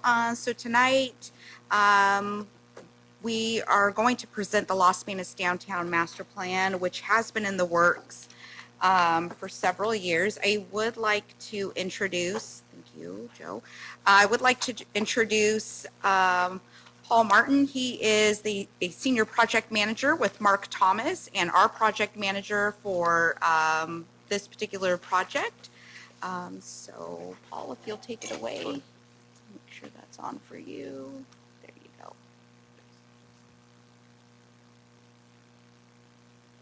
go. All right. Good evening, Mayor and City Council members. Again, I'm Paul Martin. I work at Mark Thomas. It's a consulting firm that's done a lot of work in the city, and I've been had the pleasure to be able to work with Stacy and your staff to develop the downtown master plan. I do work up and down the state. It is a pleasure, actually, personally, for me to say that my work pays me to travel and visit different parts of the state.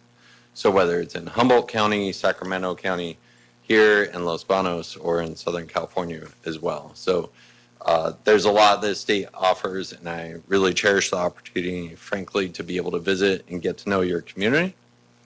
Tonight, I'm going to talk about our work developing the downtown master plan.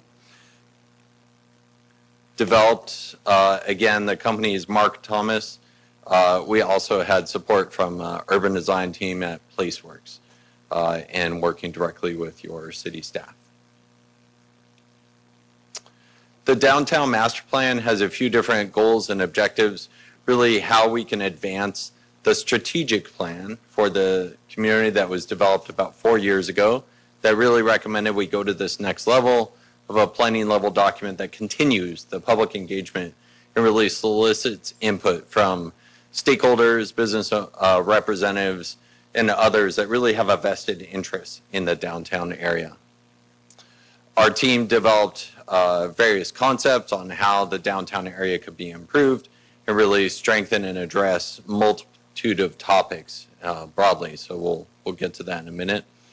And then we want it to be more than a plan. It's something that's implementable, that provides some guidance, that's cohesive, and city staff can build upon it, but also get money, frankly, right? Name of the game in my business is really how we can position agencies for pursuing grants. So a lot of discussion about housing, of course, tonight, and pursuing money and grants, and being able to really address the needs that the community has without always having to self-fund those items. So our firm fortunately does a lot of work with different agencies pursuing grants, and understand that really we need to position Stacy and the team really on how they can be in a strong position on those competitive grants, whether they're state or federal. Our downtown area is shown in the graphic there. Let me get my glasses on. Really, from the rail trail down to Pacheco Boulevard in the downtown core from 4th to 7th. Some of the community engagement activities that our team helped facilitate, it covered a variety of different things. So there were dedicated workshops with the community, but also steering committee meetings. So I mentioned there were key stakeholders. So city staff was, of course, involved, but we wanted business owners and representatives in the downtown area, also residents, former commissioners and council members participating and providing input and really helping guide the project. And then the last bullet on the screen there is we use the term of art within the business of a demonstration event. You might have seen this back in November. It was almost 2 years ago where we were able to use materials from Southern California that demonstrated parklet, for example. So we use these temporary materials. They're high visibility, a lot of color and kind of flair to it, frankly, to be able to test out a treatment that otherwise, as an engineer, we would spend a lot of time coming up with the design. 30, 60, 90, 100% design plans that are reviewed with the Public Works team and back and forth. That process naturally takes a long time. It's the typical process for a CIP project. A demonstration project, however, is a one-day event. We use these temporary materials and we show what it could look like. It's not intended to last for months or years, frankly, but can give the community an idea of what, in this case, I mentioned a parklet might look like. And that's also a term of art. Parklet, for your benefit, is usually where we, within the planning and engineering field, will say, take a parking stall on the street for the day and dedicate some sort of space for it for more public assembly. So we're claiming back that space that might otherwise be for car parking, really to demonstrate how we can extend that sidewalk, maybe for some sort of other benefit. It could just be sitting areas, but it also could be things like additional dining for a business as well. So anyways, that was a very fortunate opportunity to be able to leverage state resources without cost to the city for that demonstration event and be able to show some of these ideas on the urban design elements that were being recommended in this plan. So I mentioned some of the engagement activities in the stakeholder committee. They provided input that now is in the plan. I recognize some of this is a bit small. There's a lot of content in there on items that are recommended to really take the downtown to that next level for additional improvements. For example, we heard a lot that maybe there's pavers in some parts of the community in the downtown area. We want to have that consistency and uniformity. Maybe there's additional areas for landscaping, and can we extend the curb at the intersections so as a pedestrian crossing the street, we have a shorter distance to go. From a planning perspective, that sounds easy enough. But from an engineering perspective, sometimes that's a little tricky.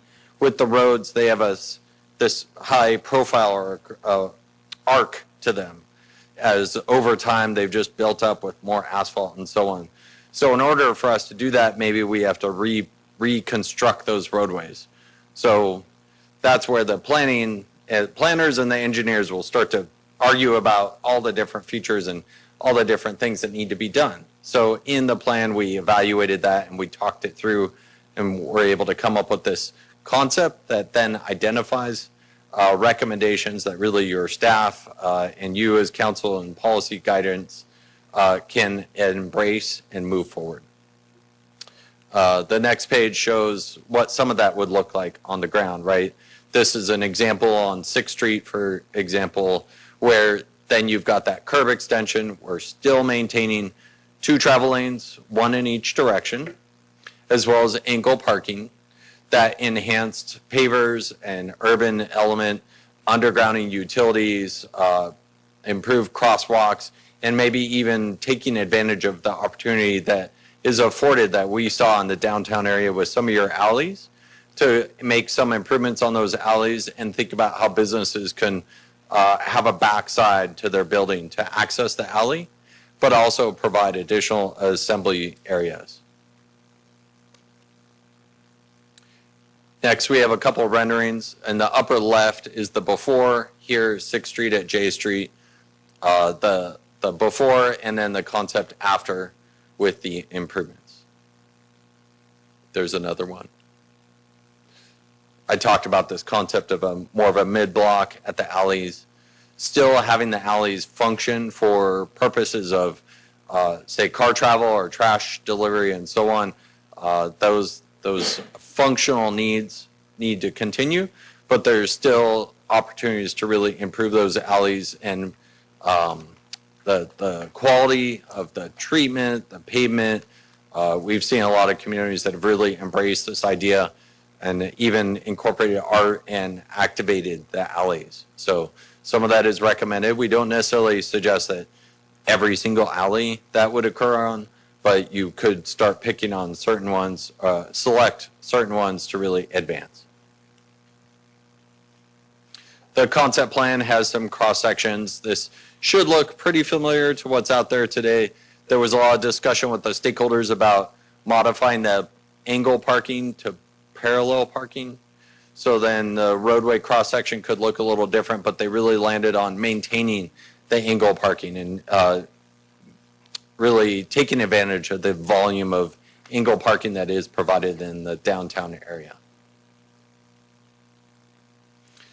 The plan and the urban design elements and recommendations do get into some of the design features. So the team actually presented different ideas for lighting or wayfinding, the actual types of plants or other street furnishings, and had the group provide input and landed on some degree of consensus that was identified in the report. So whatever contemporary with historic means. I am the engineer by training, so I love these titles, but that's what our planning team came up with. In the report, it's got the better graphics of what those are. Here, it's just those thumbnails. You get the idea, at least, that those recommendations are provided. And then our engineering team was able to evaluate what the cost would be to make all these improvements, all of them. So it's a broad mix of things. These are not small numbers. Part of it is what I talked about in order for the roadways to be modified, to then have those curb extensions and shortened crossing distances, pavers, undergrounding utilities. It's a broad mix of elements. So we want to be transparent about what those costs would be in today's market. But we do want to remind you that there are a variety of grant funding programs. So I started with that. And we recognize that that continues to be important for the city and most cities, really. How can we really leverage seed money here locally to be able to get more money from someone else? So if you could put down 10 or 20% for some sort of physical improvement and then get that 80% back from the state to go ahead and implement, then a lot of these types of features could be installed. Having this backbone document, this planning level document, really is a prerequisite for writing grant applications. When we write grant applications, we have to be able to say, this idea is in the plan. It was adopted, it was developed through this community engagement, it was adopted by city council, staff are just going to that next level. So we've got a lot of letters here. I could go through what they are, but the idea is each of these acronyms represents different grant funding programs. I know your team has already talked about grants in tonight's meeting. And then when Stacy and I were talking earlier, it sounds like the Public Works team is already looking at one of these, the one with the CMAQ, we call it CMAC, one of those funding programs to be able to pursue a grant for electric vehicle charging in the city. So there's already movement from the staff side on pursuing grants for the features that are maybe in the downtown plan or align, of course, with your policies. So our team has identified what those funding programs are that can really help advance all the ideas in the plan.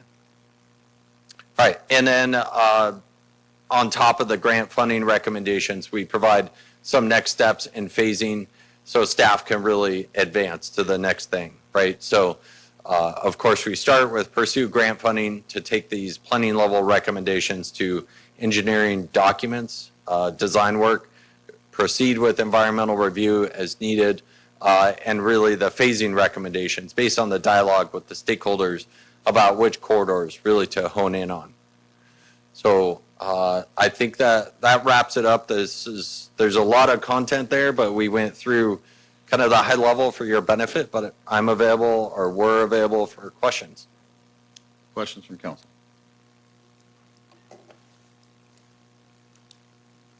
Councilmember Jones. Okay, so with this planning document, some of the alleys where they show possible dining or using it, basically blocking it from vehicles and it'd be for pedestrian. Is that what the public decided on that they wanted? Interesting. In the community meetings that we had, we talked about some ideas, and we had the community survey let us know what their priorities were. But we were really able to then kind of hone down and whittle it further with the steering committee, which the steering committee was more of a, stakeholders group is really who they were. So property owners, merchants, downtown residents. Blanche was a part of our stakeholders group, and they were able to help us then further identify, as maybe in the community they identified an issue with parking, was one thing. Wanting outdoor dining was another that we heard of these priorities that came out of the community. But then with the stakeholders, we were able to whittle that down. So we did hear specifically not only from the community, community workshop, but then further with the stakeholders that was their desire.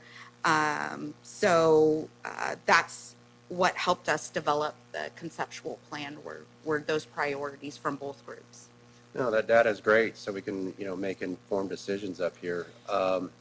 when it comes to like the estimated engineering costs, there was two big differences in numbers, and one encompassed everything in the red, right? And the other one was, I mean, in the red, in the downtown boundary, right? So we'd be not just Main Street and I Street, we'd be J and K as well, right? And Yep, within the whole boundary. and so we would be including redoing the sidewalks, redoing everything from the private property to the public property to the center of the street, basically. It would be the entire right-of-way. Okay, the entire Yes, right-of-way, exactly, perfect. exactly how you've articulated. But yes, it would be the entire right-of-way. And really, the focus of this master plan, and I apologize, I didn't introduce this prior to introducing Paul, but really the focus of this particular master plan and the scope that Mark Thomas their group was tasked to do was really the focus on the streetscape and the infrastructure. We really needed to focus on that. We didn't get into the community design standards of how a building gets redeveloped. We kept that in its lane with the community design standards, but we really wanted to focus on the streetscape and how that looks. And it was really to be able to create that foundation for grants. So I really wanted to focus that's really what this was all about, is that streetscape, how that looks, how the furniture, how the landscaping, how the parking all works together, and how it looks and feels, and how people are able to walk through the downtown, and how vehicles are able to move downtown, and how bicyclists can also move. So we wanted to really target all of that. Okay, and then is our goal to try to get all the aerial utilities underground at some point, even the ones in the alley? Yes, 100%. Excellent. That is the goal, is to underground. And we've looked at various sources, Rule 20A, which is PG&E, but there's various rules with undergrounding PG&E. Though that's just to emphasize that we have looked at that, and that is the goal, is to be able to underground all of the utilities and really create, though, a cohesive and safe downtown, where bicyclists aren't having to worry about running into a telephone pole, and that it's ADA accessible, and it's really walkable, is really the goals that we're trying to achieve, and that it has activity. There's folks that are shopping, they're dining, there's activity on the street. That is really what makes a viable downtown. Okay. And then years ago, when the RDA was up and running, we did some improvements on the north side of I Street, curb gutter and pavers, and then we required property owners that were renovating to do their front, one on 6th Street particularly. That would be pretty much wiped clean when we do this, right, at that point. So we'd start fresh, blank canvas. That's what the matrix, and that's what Mark Thomas was tasked with providing staff with, and what's included in the downtown master plan. But I think that that would be a decision that we would have to make in the future, because we do have existing pavers, that would be something in the future that we'd need to determine whether it's feasible to wipe the slate clean, which we've contemplated here in the plan. That is what the plan considers. Or is it most feasible that we have to just pick up where the redevelopment agency left off? We're really going to leave that up for when we get to that phase, what we're going to be able to afford.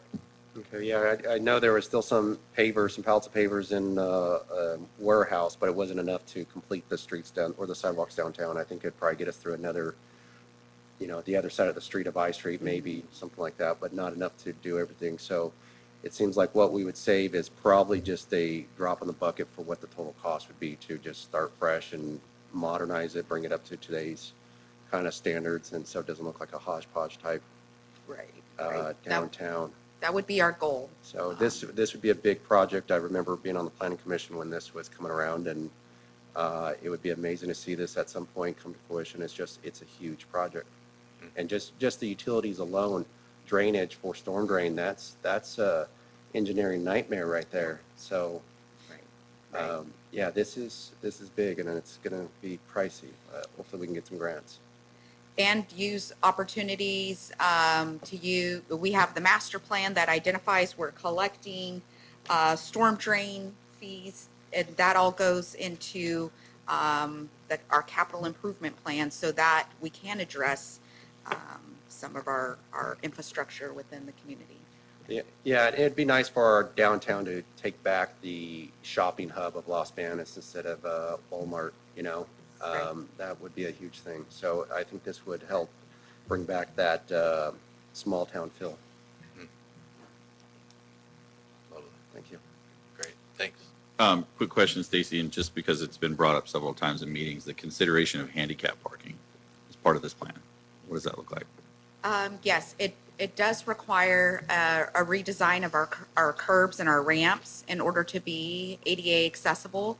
The minute we touch our current parking without addressing the curb returns, we're really exposing the city for potential litigation. So we really need to address the curbs and the curb returns before we touch any of our existing parking. That needs to be done first. Okay. All right, thank you. Any other questions? No? All right, thank you so much. Thank you. All right, so for item 12, receive the staff report. Do I have a motion? Councilmember Jones. Yes, Mayor, I'd like to make a motion to approve City Council Resolution number 6846 as submitted. Thank you. Councilmember Lambert. I'll second. All those in favor? Aye. All right, motion passes. Thank you. Moving on to item 13, notice and announcement of vacancies and appointment of council members to serve on the selection committees for the following commissions and committees. 13A is the Airport Advisory Commission. There are 3 vacancies. These are 3 2-year term limits expiring December 31st, 2026. And this is Councilmember Lewis in District 4. B is the Measure H Citizens Oversight Committee. These are 3 vacancies, 3 2-year terms expiring December 31st, 2026. This is Councilmember Jones in District 3. Item C, Measure P Committee. There's 1 vacancy with 1 3-year term expiring December 31st, 2027. And this is the Fire Chief and Police Chief Recommendation Council. D is Parks and Recreation Commission, 3 vacancies, 3 2-year terms expiring December 31st, 2026. This is Councilmember Begonia in District 2. And the Planning Commission, there are 3 vacancies, 1 at-large vacancy expiring December 31st, 2026, 1 vacancy in District 1 expiring December 31st, 2028, and 1 vacancy in District 4 expiring December 31st, 2028. And the Tree Commission, 2 vacancies, 2 2-year terms expiring December 31st, 2026. This one's with Councilmember Lambert. So we hope people apply for those positions. Item 14, advisement of public notices. We have no report. And item 15, city manager report. Thank you, Mayor. Appreciate it. Well, it was an exciting night. We got a lot done and a lot approved tonight, so really excited about that. But a couple things I'd like to address is one, in regards to the Shaughnessy Park, the city would like to get the Shaughnessy Park resolved immediately, and actually the ball has been communicated and passed on over to the developer to get back to us in regards to that park, and we've actually been engaged with via lawyers to get that addressed. So it's not that the city does not want to take care of Shaughnessy Park. Actually, Councilmember Begonia talks to me about that often and wants to take care of that for his district, and so the city has been trying to work on that situation for quite some time, and so it's not that the city does not want that done. We do want it done, and we're trying to go through the process to make that happen, and actually we're just waiting for a response on that. So I'd just like to be able to correct that. Once again, in regards to the budget, we did have a public workshop on the budget, so also like to make that known to people that that is done. And also in regards to Deanza, actually myself, Stacy Souza, and Charles Berkson about a month or so ago, plus or minus, we actually went on over to Stockton and met with the developer to talk about fixing Deanza and trying to come up with a solution for that, and we have yet to hear back in regards to that. So the city is actively working on trying to get that done, and we like to work with the developer to make progress and work together to be able to get that addressed. And same thing on Vineyard. Vineyard's been closed for 20 plus years. And actually, it was stated a few months back that there's 3,000 homes over there that paid into it. And actually, there's not 3,000 homes. I think plus or minus, Stacy's about like 1,000 homes, if I'm not mistaken. Is that correct?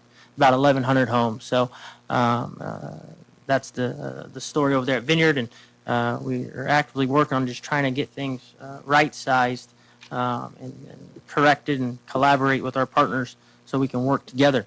On an exciting note, this last weekend we had another clinic for the animals where we vaccinated, gave about 150 rabies shots, and over 130 microchips were given. And plus or minus, we've had quite a few now. I think we're probably like at 4 or 5, maybe some of these little clinics, Chief, that we've had. And so we're really excited about that we're able to provide this service to the community and to all the animals out there and to the pet owners. So it's really good work on the team out there, and I just can't say thank you enough to them for all of their hard work. Also, we've been paving quite a bit of roads throughout the community. So if you folks have been driving around town, our team has been quite busy on paving roads. We've painted Azalea Court, Lilac Court. We're getting ready to move on over to Magnolia to get that done. We have Stonewood and Fallbrook ready to get paved. And potentially some more streets getting paved, so we're really excited about that. And if you folks remember, last year we did quite a bit of road paving as well throughout the city, and we did 50-plus ADA curb ramps last year, and so we're excited to continue to keep this going. We also continue to cut trees throughout the city. We cut some trees out in the gardens area, neighborhood. We're continuing to cut, and with more areas to trim trees. I think we've trimmed well over like 1,000-plus trees just like this year alone. And especially right before the winter season comes, storm season comes, it's imperative that we get on top of that. And I know I have received quite a bit of comments from the residents of how much they appreciate it. It makes their neighborhood look nicer, keeps us safer, so on and so forth. So I'm really grateful for all the hard work that the team is doing on taking care of the trees. The animal shelter, if you've taken a look at our social media posts, it is progressing along quite well. Extremely, extremely exciting for the animal shelter to get built. They have laid the foundation for the concrete work out there, and they're continuing to progress along. That project has just been, once again, long overdue.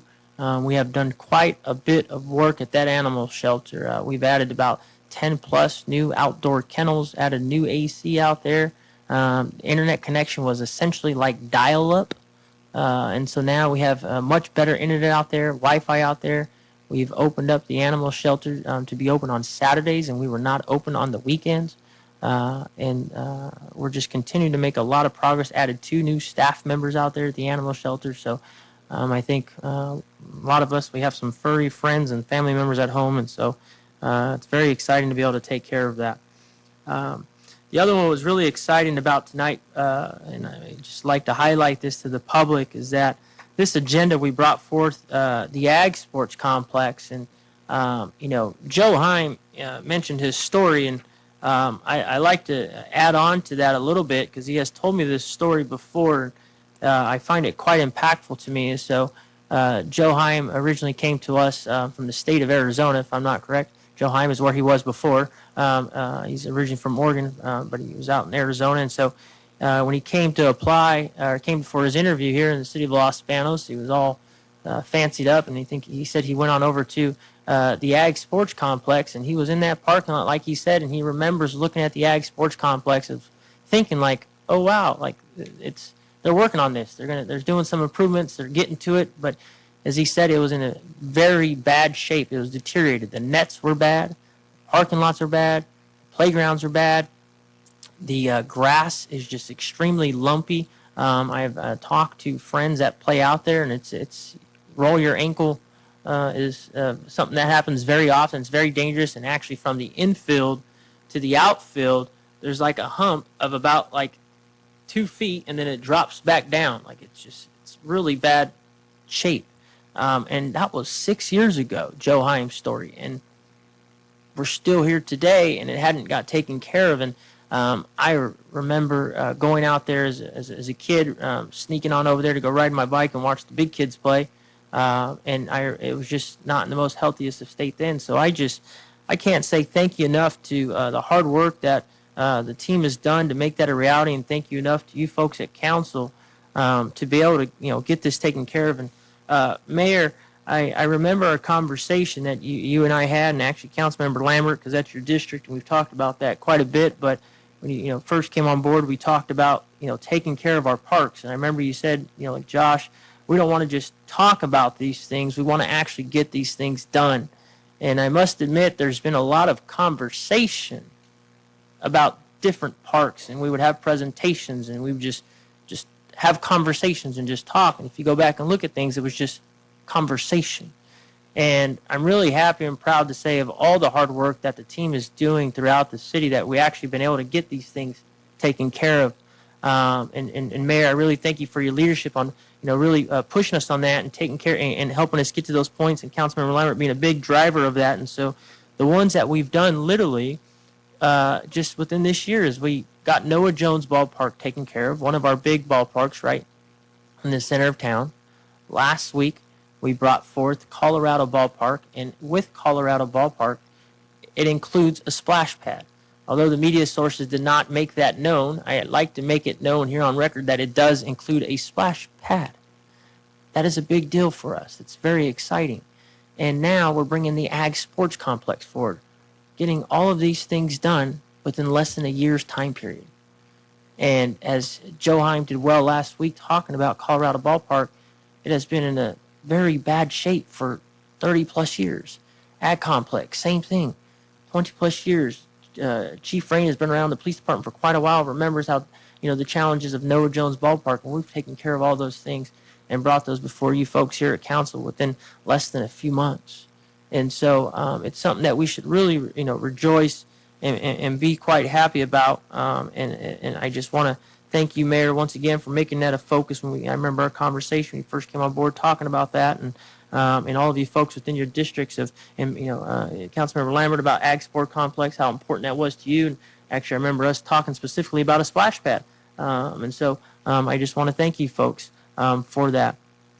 The other thing is that we're working on. I was actually talking to Stacy Souza about today is the gateway sign, and we are actively working quite diligently on getting the gateway sign taken care of. The gateway sign is on the corner of 6th Street and Pacheco, and so you folks can see some construction out there, and we are actively working on getting that erected and hope to be getting that done soon. The other thing that was really exciting that we talked about today, and a big thank you to Stacy and her team, and Christy and Jen, who are out there working hard every day on trying to address the unhoused population. And so within the last year alone, folks, we have been blessed to have received $11.8 million for the housing project. We received another $2.5 million from Alliance Health to add to the homeless housing project that we presented. We received $1 million, been blessed, from Esmeralda Soria for Colorado Ballpark. We received $250,000 via UC Davis and Petco and various grants for the animal shelter. We also were just recently awarded $125,000 last week, I believe it was, for lighting for the canal trail. You add that up, that's $15,675,000 that we've received.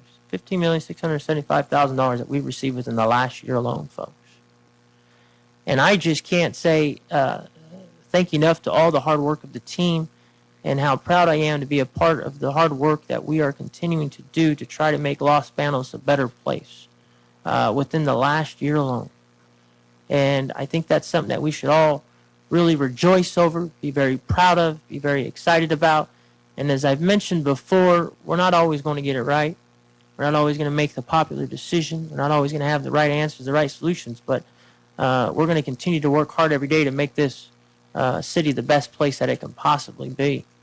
And the work that the team continues to do and the progress that we continue to make, I must admit, is quite historical for us to get such big projects done in a very short period of time. We've invested in our infrastructure. We've invested in our vehicles, and a lot of this stuff was just severely neglected. Last week alone, Carlos came up here with Charles Berkson and talked about getting us some vehicles, and we talked about how those vehicles are just, they're not working. Some of these things in, early 2000s.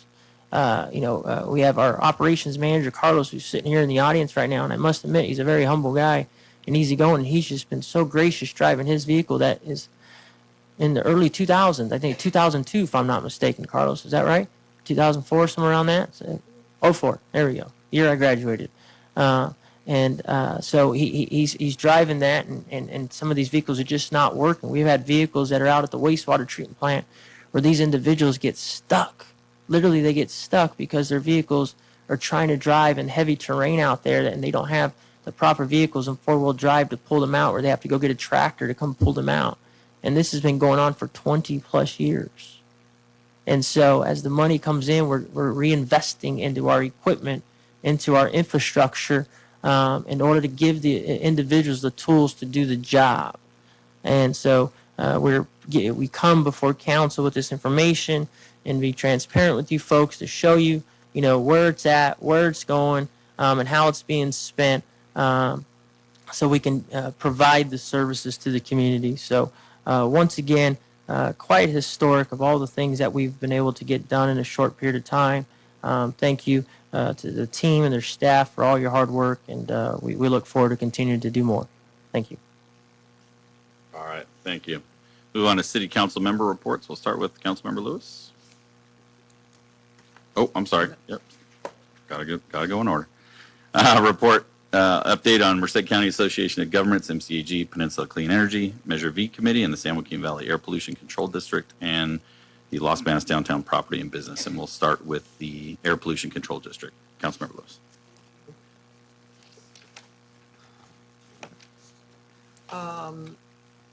Yes, we're having our retreat in the month of November.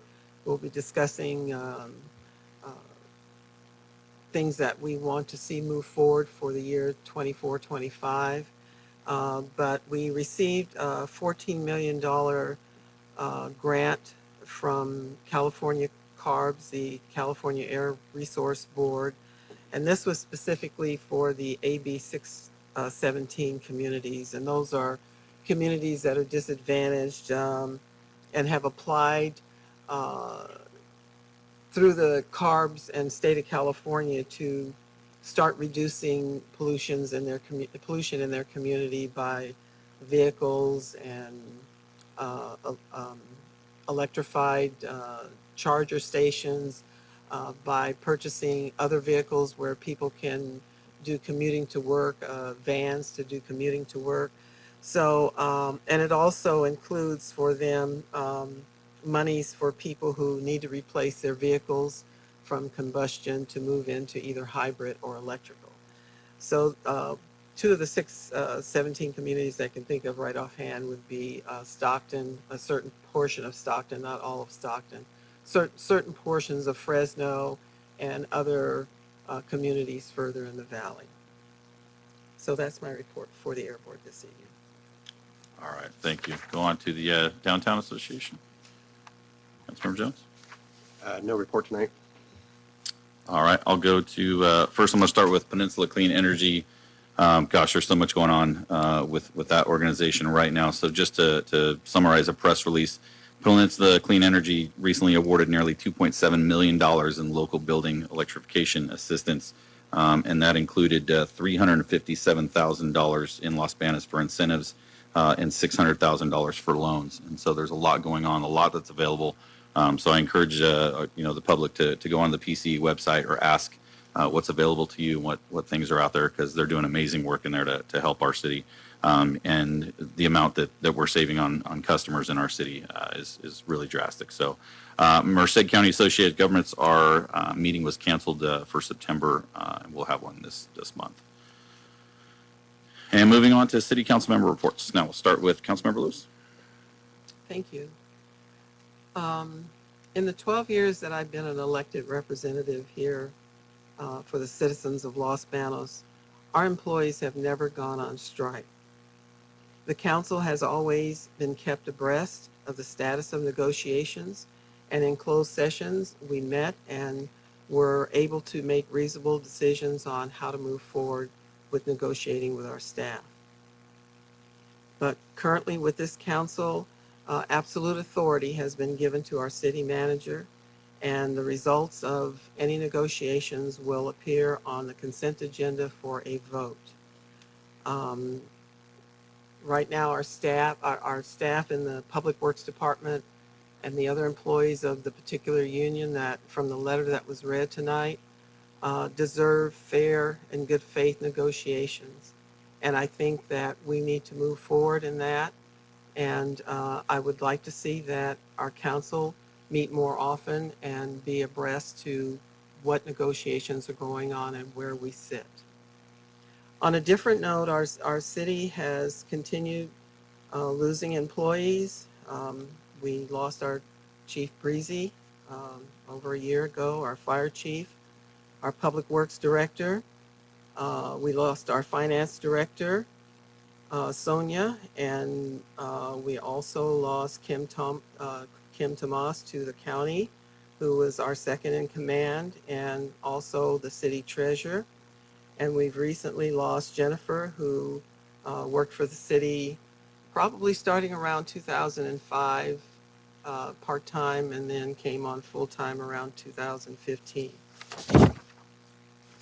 And I received a phone call Monday night informing me that Vanessa Portillo, our financial director, is going to be leaving the city. And I just am very concerned to want to know just how many more of our employees are we going to be losing. It's been painful for me, and I know that it's been painful for our staff. So Vanessa, thank you for your time with the city. That's my report. All right, thank you. Move on to Councilmember Lambert. Thank you, Mr. Mayor. I've actually been up here for 4 years, and I've seen more done in my last 4 years than I have seen done in this city in the past 15 years. I want to thank the department heads, Joe, Stacy, Chief. You guys have done a wonderful job, Chief. You did a lot of my traffic studies at all my parks to get my stop signs, four-way stop signs at all the parks. You know, I come here and moved here and want to know, why are our kids having to wait? They can't even cross the street because the cars won't stop. I had one death down the road from me at one of my stop signs because there was no stop sign there. So I pushed to get all stop signs, all four-way stop signs at all my parks. And pretty much all my parks right now have four-way stop signs. They also have been renovated at all my parks. The last one getting done, I believe, is the Vineyard Park, I believe, is in the process, I believe. Also, we've had the addition of the dog park. Yeah, I kind of went out there when I first moved here and wanted to know what that big, green, ugly building was out there at the ag complex. I'm like, it's kind of ugly. Had little steps out. I'm like, well, were we on the shore or something? We got these little, like, boat. I guess that's where the ramp was. So I'm like, hey, we're going to do something with this park. And it started slowly, but we started getting things done. Addition of the new bathrooms, concession stand. Joe had these nice balls, or what, different little nice additions to the ball fields. And the next thing we knew, you know, it was the ball fields. It's like to say, they were in terrible shape. And, you know, we got the ones downtown. I said, Josh, what are we going to do about the ag complex? You know, we need to, you know, get something done with the ag complex. So, you know, it's just all about talking and trying and pushing and just slowly getting things done as we can. I feel that all this in the past 15 years could have been prevented if we just had the right maintenance with our city. But there was no maintenance in our city. So also, these ball fields with the renovation coming, that's going to start. I've had more people come to me saying, you know, I've rolled my ankle out there a few times. They've gone to the doctor a few times. They've gone to the hospital, broke, and, you know, ankle was broke. So I'm hoping that with the addition of those getting rebuilt, the batting field, the batting cages, which they're like 100 years old, outdated, the new netting, the landscaping that's going to go around, it's going to make that area out there. And I did ask about the splash pad being put out. That was the first thing I said, hey, why can't we put the splash pad out here? But we had to go with the best spot, best location. But it's all about, communicating and, pushing to get the things done in my in our district. And not only did we get the things done in our district, I was part of the police station. I've watched in this past and actually sat with Chief Breezy and just seen where the city manager and the council then didn't push it forward. And there's been several, the last place was out by New Bethany Church. So I wanted to be a part of getting that new police station because another thing during that time was our police department was depleted. It was short-handed. And we needed a place for our officers to be comfortable, where they felt good and be happy with their new facility. So I was happy to be part of that. So, we're all going to have different opinions on everything. The city, we're spending a lot of money, the roads, everything. The city has paid in for all this to be done. And the money is just, we had to put the money to use. It's not a savings account. You pay that money to get things done. So that's what I had my privilege of saying, this is what I'm going to get done for my district. And that's what I push for. And I will I'm still pushing for our lighting. So eventually we'll get the lighting in my district. I'm hoping. But I just want to thank the department heads, the city manager, for helping me get the things done that I've gotten done in my district. Appreciate it. All right, thank you. Councilmember Begonia.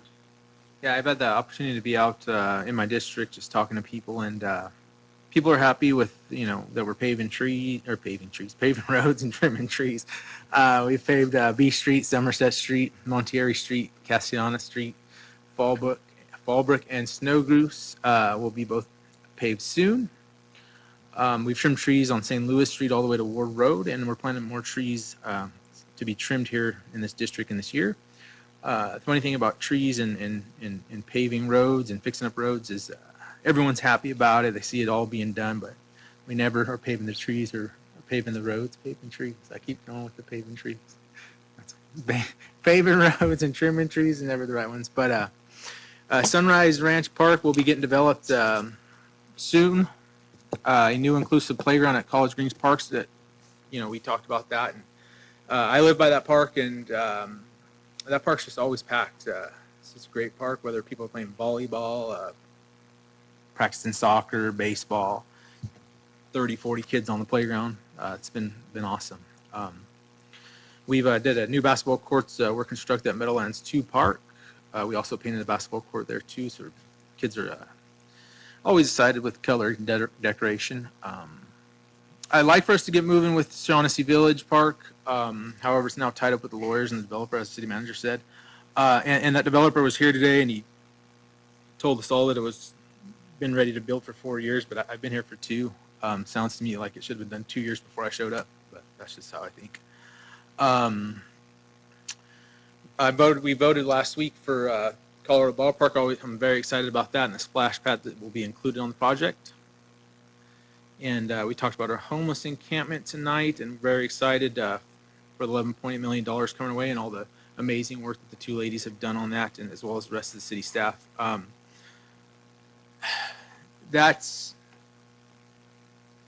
We always have a tough decision to make as a council of where the homeless are going to go. I know no one's ever happy with that, but it's just they're just people going to be in the structure. Like any neighborhood, you hope you have the best neighbors.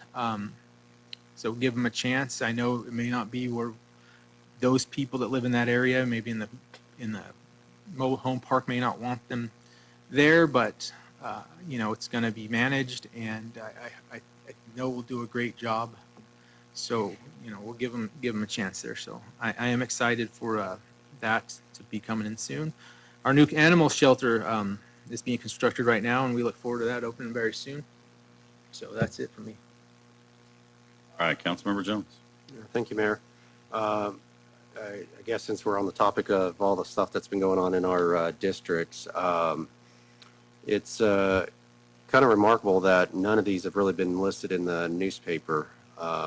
It seems like it's been intentionally withheld, but just my district alone, the community center has had quite a few upgrades to it, from exterior paint to the overflow parking lot was paved with solar covering, as well as a lot of LED lights were, actually all the lights were changed out to LEDs for energy efficiency. I think that was a PCE program there. Our Miller and Lux building, for years, ever since I was a little kid, that thing always looked really rough, and now it looks like a nice classic building. When that received new paint, that was just a big showstopper right there.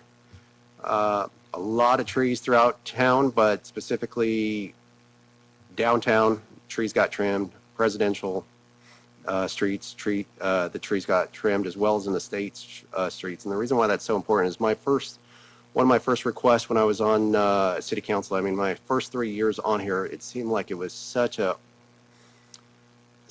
ordeal to seem to get the simplest things done. We always heard, we don't have the money, or we don't have the manpower. And when I would say, hey, when do you think we can find the money? When do you think we can program the manpower, even if it's a year or 2 years out? It just never got any answers. And this is from really what I call government-raised city managers. They grew up in the city government. That's all they know. It seems like they were trapped in a bubble. Never really thought outside the box at all. And so with Josh on here, I do have to give him credit, because it's not like I asked him to trim trees. He just seen an issue and he just took initiative to get it done. And that's what we expect in a proactive city manager, is to get things done, just as he, sees it for the most part. So that was really good. I mean, and then the trimming of the trees, I mean, it just poses just such a safety issue when they're not maintained, from branches falling down when we have the heavy storms. I mean, heaven forbids one of these trees falls over and hits a kid. I mean, that would be really embarrassing as a city, when we could have spent some money to get these things healthy and trimmed up. But no, we found every excuse not to back in the day. City Hall, I think when we built it, we haven't done really any exterior maintenance to it. Never been painted on the outside. I mean, you had water stains from rust and things like that. It just looked awful after, 30-something, 40 years almost. Getting paint on that, refreshing the landscaping outside, that was huge. Even some of our public works buildings, F Street, that got new paint as well. New fence around it, perimeter fence. Even just little things like on the canal trail, new signage there. Henry Miller Plaza received some maintenance, quite a bit of deferred maintenance, it seems like, all around town. Just roads alone in my district, San Luis, G Street, East B Street, near Place Road, all those were repaved, not to mention all the other roads that were repaved throughout the city. But here's an interesting thing, and I'm surprised it didn't get pulled off the consent agenda. Item F, we're getting 3 parking lots done. Vineyard Park parking lot, Ranchwood Park parking lot, and then one that's been really rough for many years is our public parking on J and 7. So that one's going to get repaved here and cleaned up. The landscaping there was already redone. For the longest time, we had some old, just raggedy cypress, and staff went through and just, kind of updated landscaping. So thank you for that, staff. Moving on, Stonewood, the median's got new landscaping on it. The City Park, which is off of 9th Street, new volleyball courts. That's pretty cool. Davis Park has one of the coolest playground equipment because it looks like a pirate ship. So that's huge. Even Catholic Park received some new playground equipment as well. And even the other thing in my district, we had a park that didn't have a name. It was just called 7th Street Ballpark. It finally got an official name to it. It got revamped, new field, new landscaping. It looks really nice. So thank you to staff for all your hard work on just some of these. I mean, this is just some of the things in my district alone, but there's just many more things that you guys took care within the city.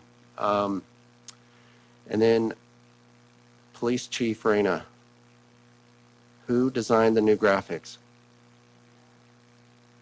They look great.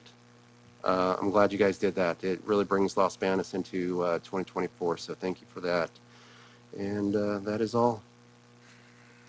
All right, I'm gonna go last. So, and I know everybody's tired, so I want to be cognizant of your time.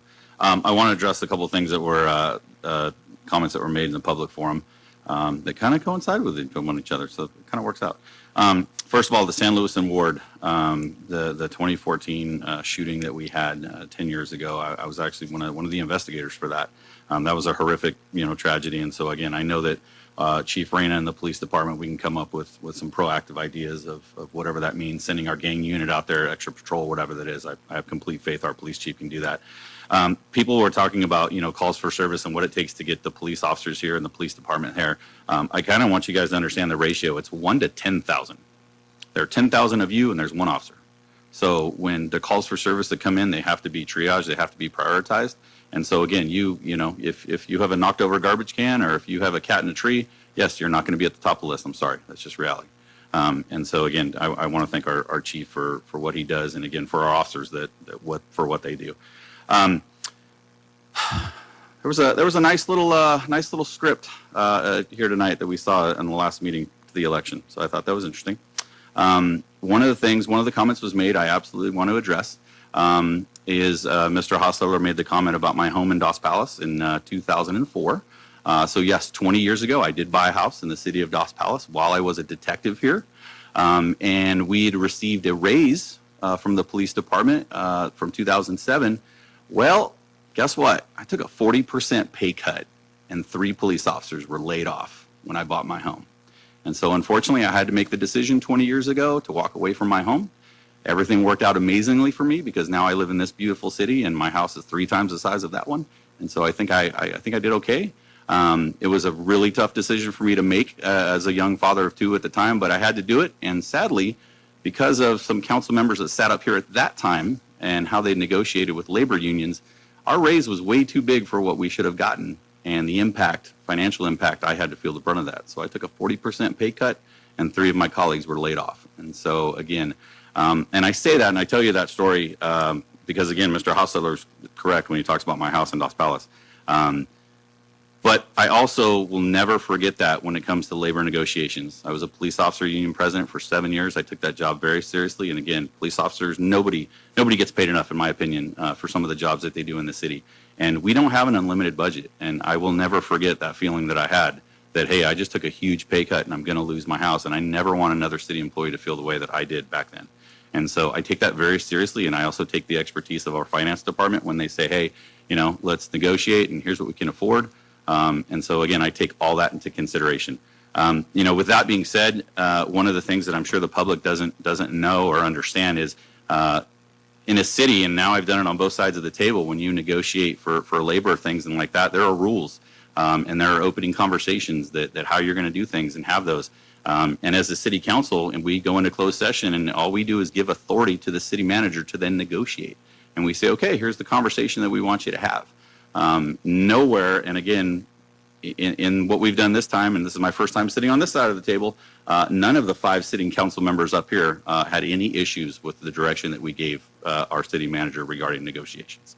It is unfortunate, and again, I feel for the staff that come up here, and this is the place for them to voice their opinion. And so, again, I'm not going to fault anybody for doing that, but just understand, me sitting on both sides of the table, I know what it's like, to suffer in that way, and I know what happens when a city spends irresponsibly, and you're the victim of it. And so again, we have to balance that act. And so if, that upsets people, I'm sorry, but we have to think of the bigger picture itself. Another thing too, just with Mr. Hostetler, because obviously he's doing some homework, and he's looking for anything he can, which I have empathy, I guess, for him. I'm sorry, that's what he spends his time doing. I would still love to have the opportunity to sit down with him and figure some things out. I don't think that Shaughnessy Park is going to get fixed anytime soon until he gets his way on something. And again, that's not to us, but that's unfortunately the people that live in those neighborhoods. Those are going to be affected. So I would still like to sit down with Mr. Hostetler and figure out what we can figure out. I think we can do a lot more working together. rather than spending, six figures on campaigns and recalls and all that stuff. I'd rather see us work together to get things accomplished. So with that, we're going to go into closed session. So item 18 is a conference with labor negotiators pursuant to Government Code Section 54957.6. Agency designated representative, City Manager Pinero, City Attorney Vaughn, Human Resources Director Melanie, Finance Director Portillo, Legal Counsel Tufo, Employee Organization, the Los Banos Police Mid-Management Association. And item B, conference with legal counsel, anticipated litigation, initiation of litigation pursuant to subdivision C of section 54956.91 potential case. And we'll report out after.